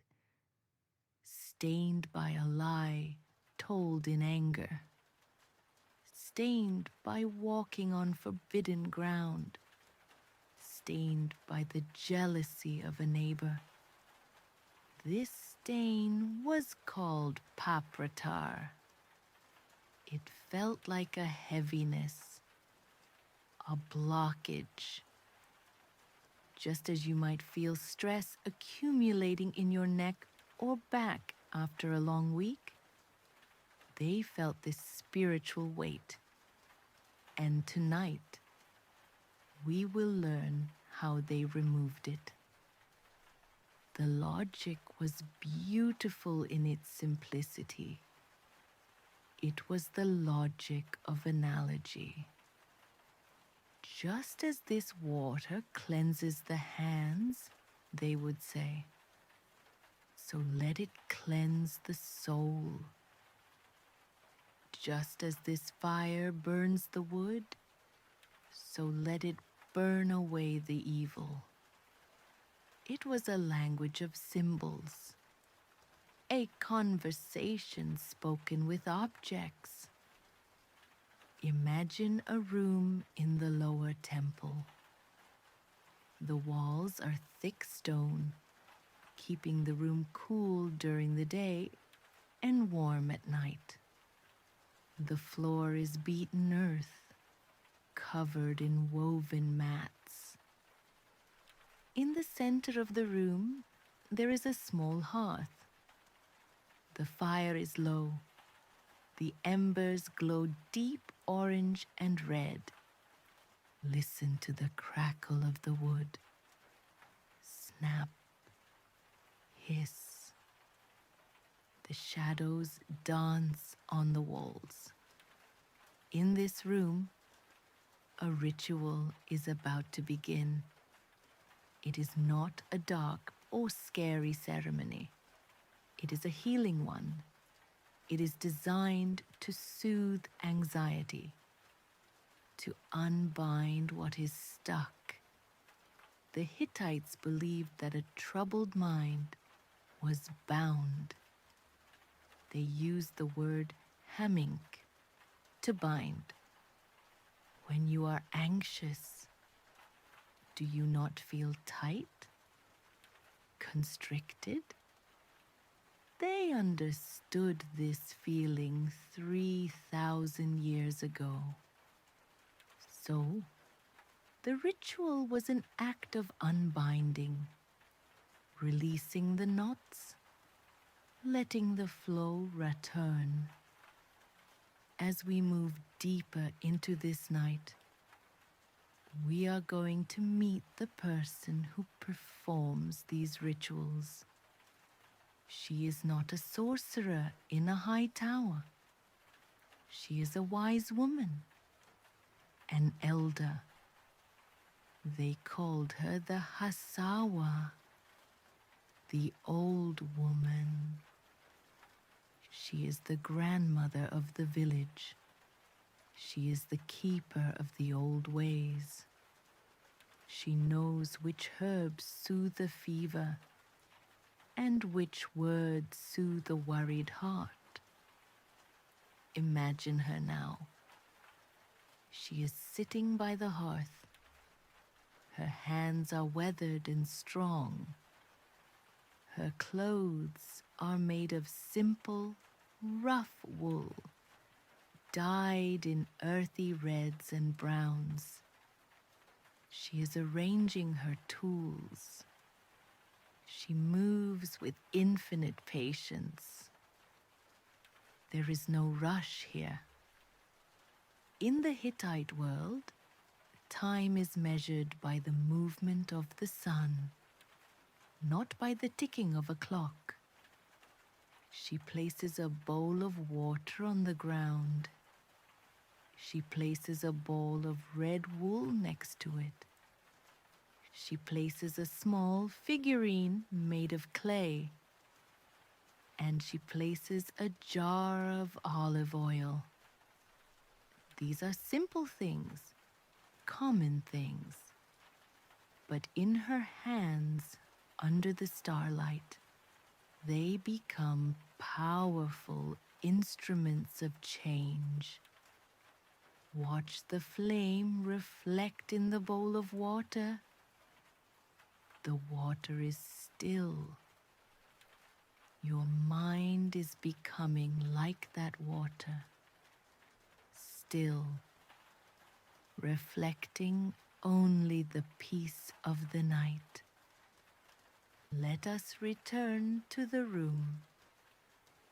The firelight flickers against the stone walls, casting long, soft shadows that stretch and retreat like breathing. The old woman, the Hasawa, is ready. In the Hittite language, her title means she of the birth. But tonight, she is not birthing a child. She is birthing peace.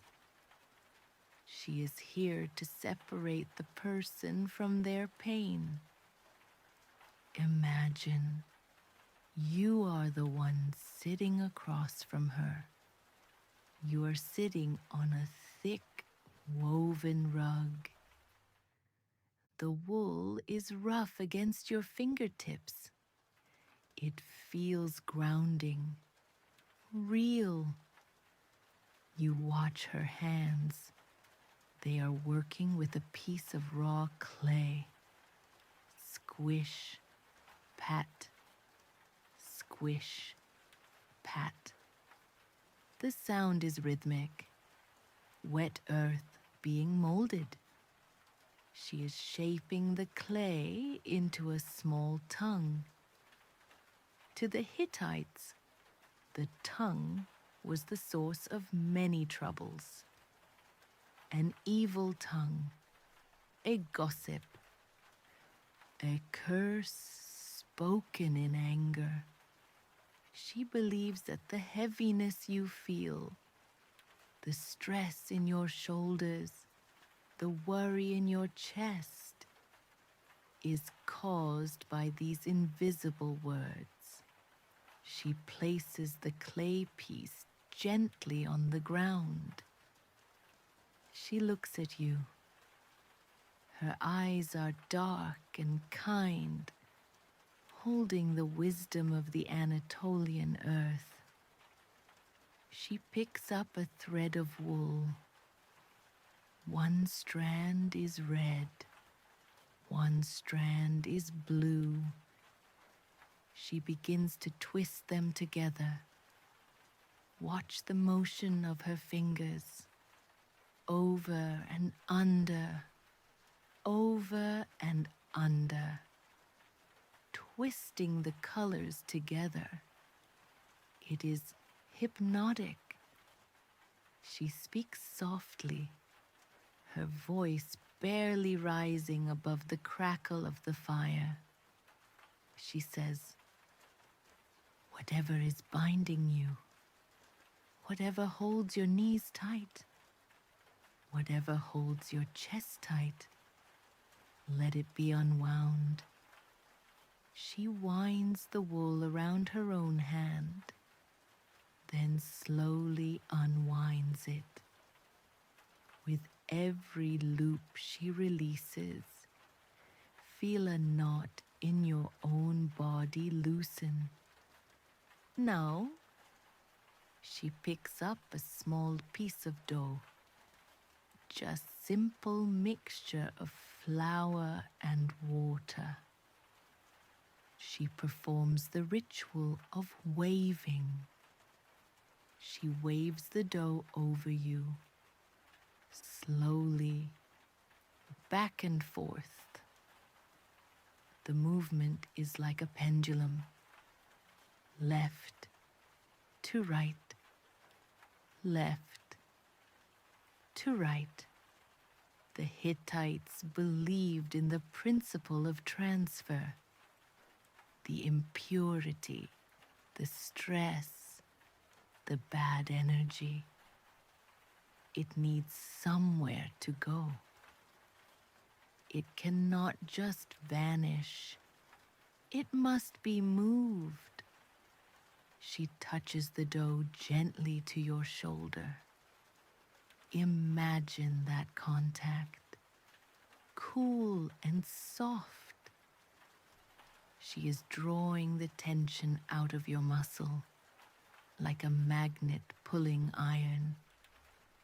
She whispers to the dough, take the heaviness, take the fear, take the sleeplessness.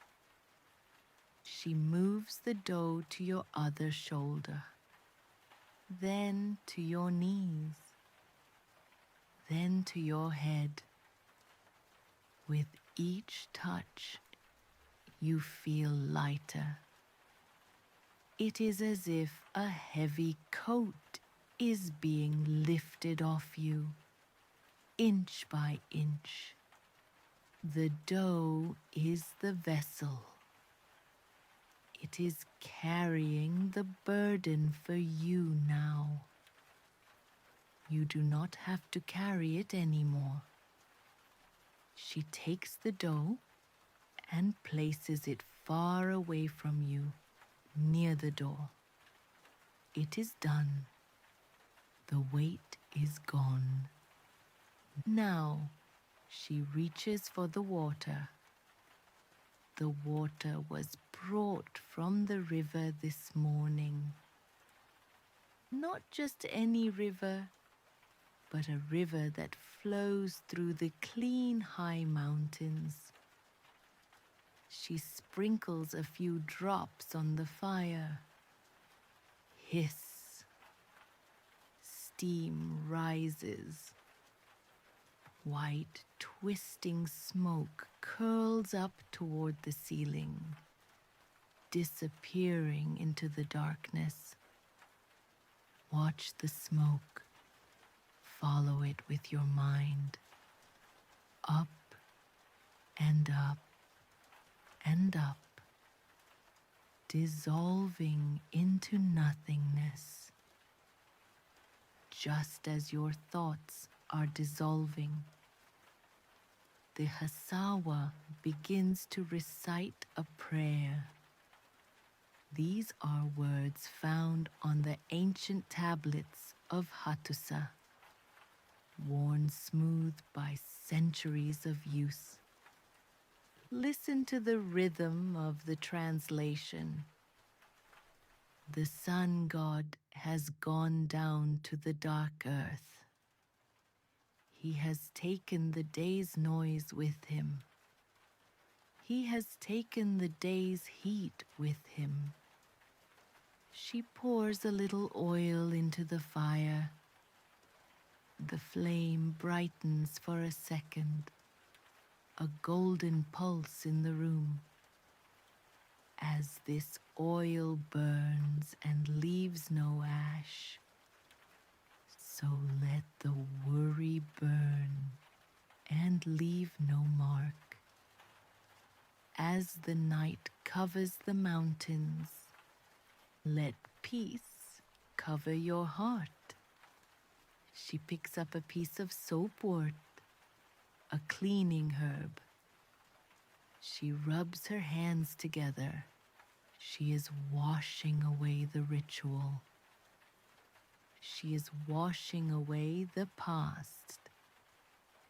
There is a concept in Hittite magic called parkui.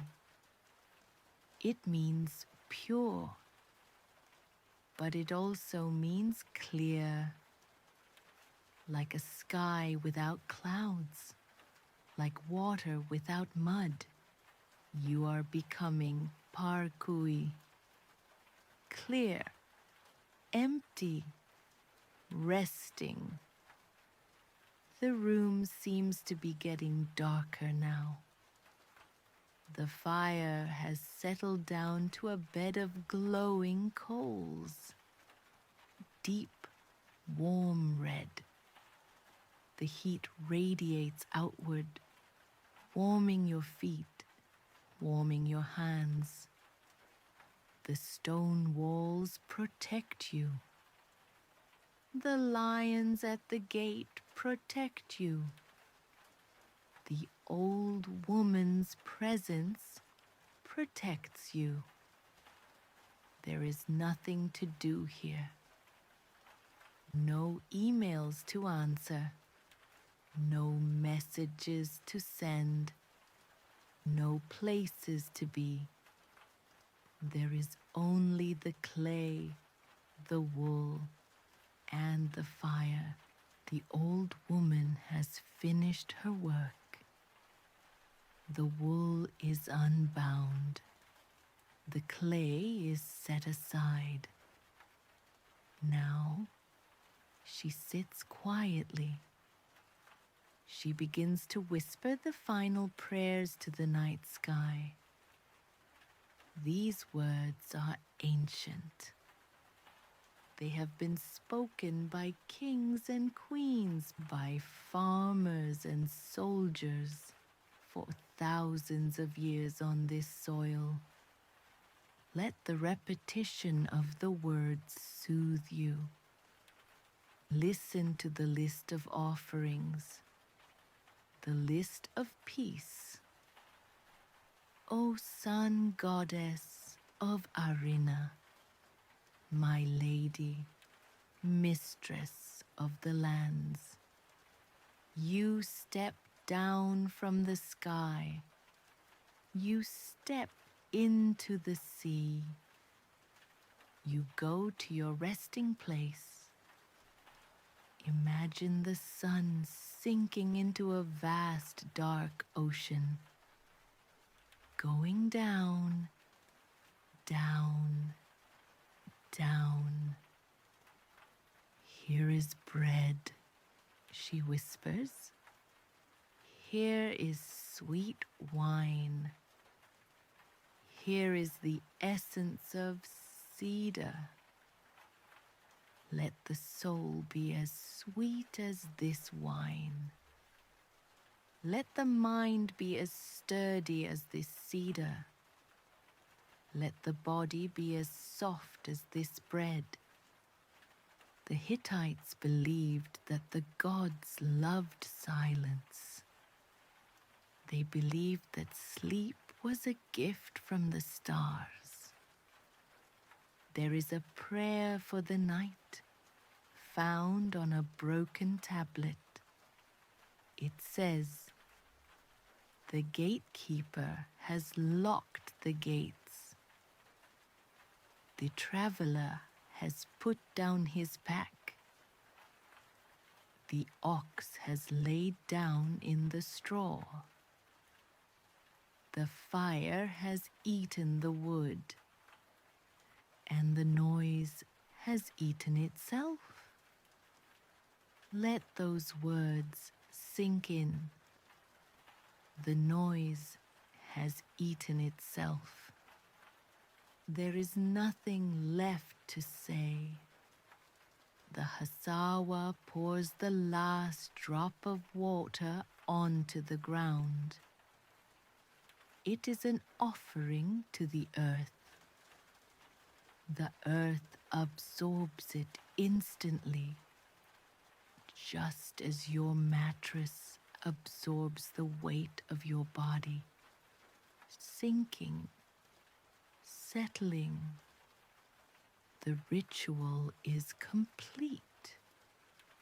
The old woman stands up slowly.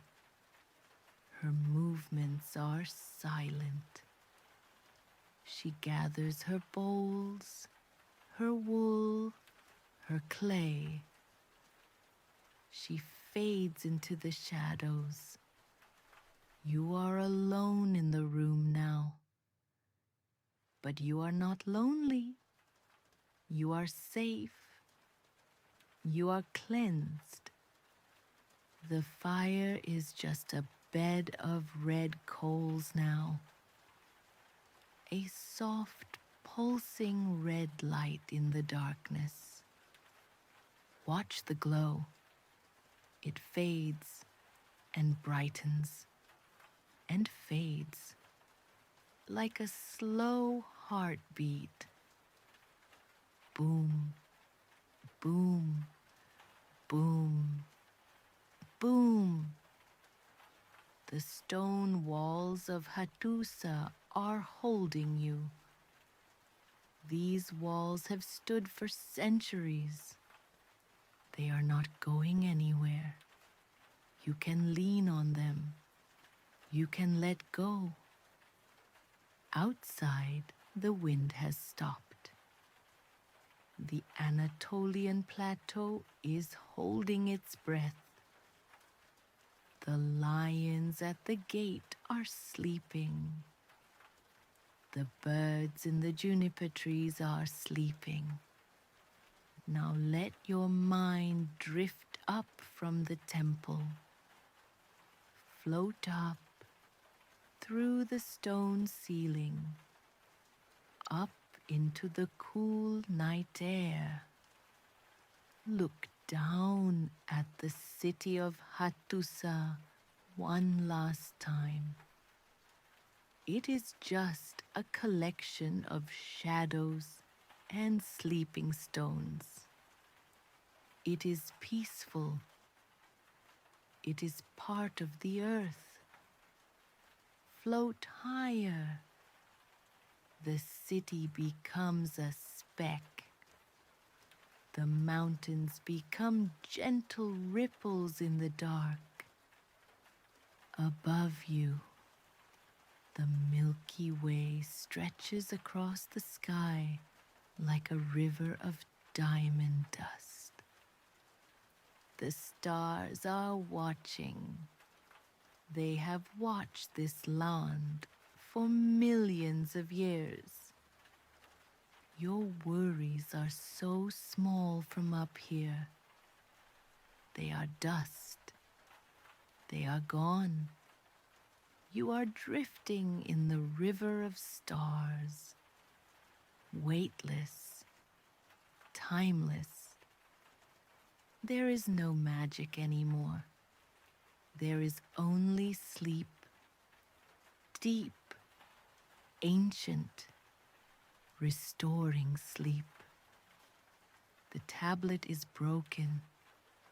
The story is ended. The fire is out. Sleep now. Sleep. Sleep.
1966, the nation of Japan vanished. Or rather, a part of its future did.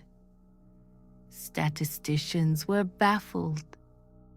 In a single year, the national birth rate plummeted by 25%.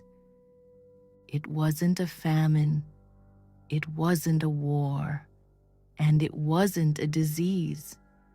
It was a belief.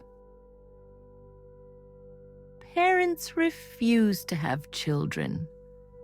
Couples lived in fear. And the few children who were born, specifically the daughters, were looked at with suspicion before they even took their first breath. Why? Because the calendar had turned to Hinoe-yuma, the year of the fire horse. And this is where the story becomes truly strange. You see, 1966 was not the Dark Ages. It was the era of the bullet train.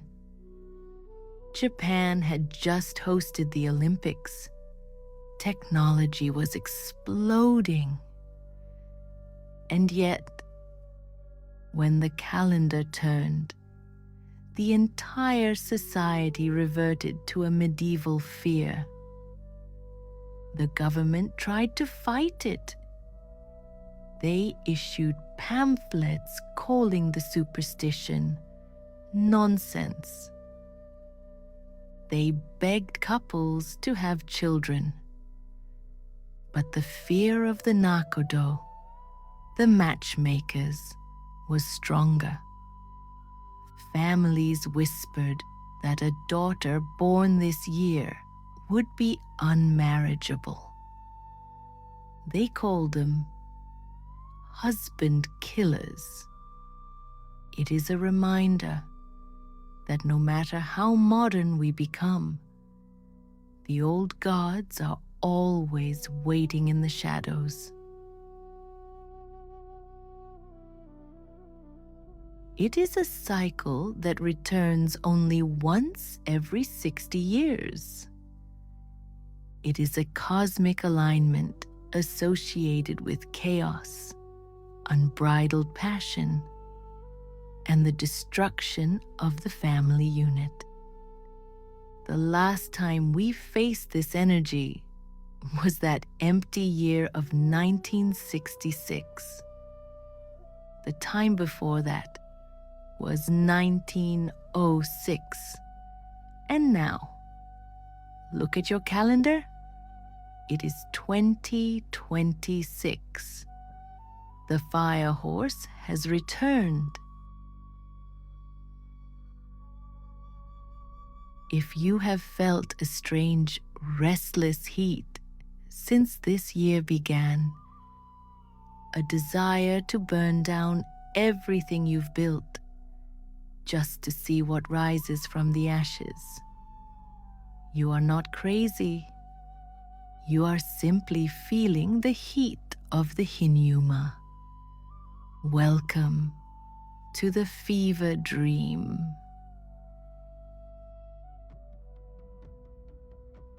Every curse has an origin story. For the fire horse, her name was Yaoya Oshichi. The year was 1682. She fell in love with a boy she was forbidden to see. She thought, if there is another fire, I will see him again. So, she lit the match. She didn't just burn a house. She burned the city. She was born in 1666. A fire horse year. But the legend of Oshichi holds a secret detail. It wasn't just the fire. It was the bell. In her desperation to save her lover, She climbed the fire tower. In Edo, Japan, ringing the fire bell falsely was a crime punishable by death. She knew this. She looked at the city sleeping below her. She looked at the wooden roofs, and she rang the bell anyway.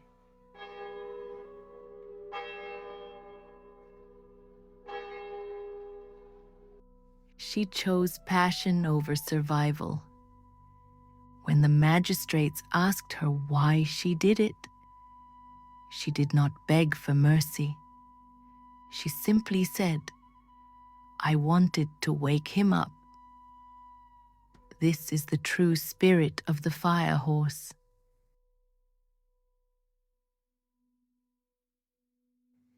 It is not evil. It is simply unwilling to sleep. Most years are about balance, but 2026 is the double fire year.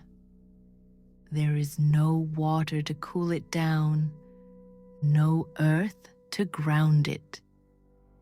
It is pure, unadulterated acceleration. This is why politics feels volatile, why the economy feels like a casino. The universe has removed the speed limit. There is one more player on the stage in 2026, a planet that has not moved in 14 years. Neptune, the planet of sleep, of illusions, and of dreams. For a generation, it has been floating in Pisces, keeping us in a fog. But this year, Neptune enters Aries. Do you understand what that means? Aries is the god of war. Neptune is the god of dreams. When they meet, the fog burns away. We are moving from an era of dreaming to an era of doing. The collective hypnosis is breaking. This is why the world feels so sharp right now. The alarm clock has gone off, and there is no snooze button. So how do we navigate this? We must reframe the myth. The ancients feared the fire horse because her passion destroyed order. But in 2026, the old order is already crumbling. Pluto is in Aquarius. Neptune is in Aries. We need this energy, not to destroy, but to create. The fever dream you are feeling? It is not a sickness. It is a symptom of unused power. The fever dream is only scary if you refuse to wake up. Don't suppress the heat this year. If you bottle up a fire, it becomes an explosion. If you channel it, it becomes a steam engine. I am the Ancient Dream Narrator. Sleep well and dream dangerously.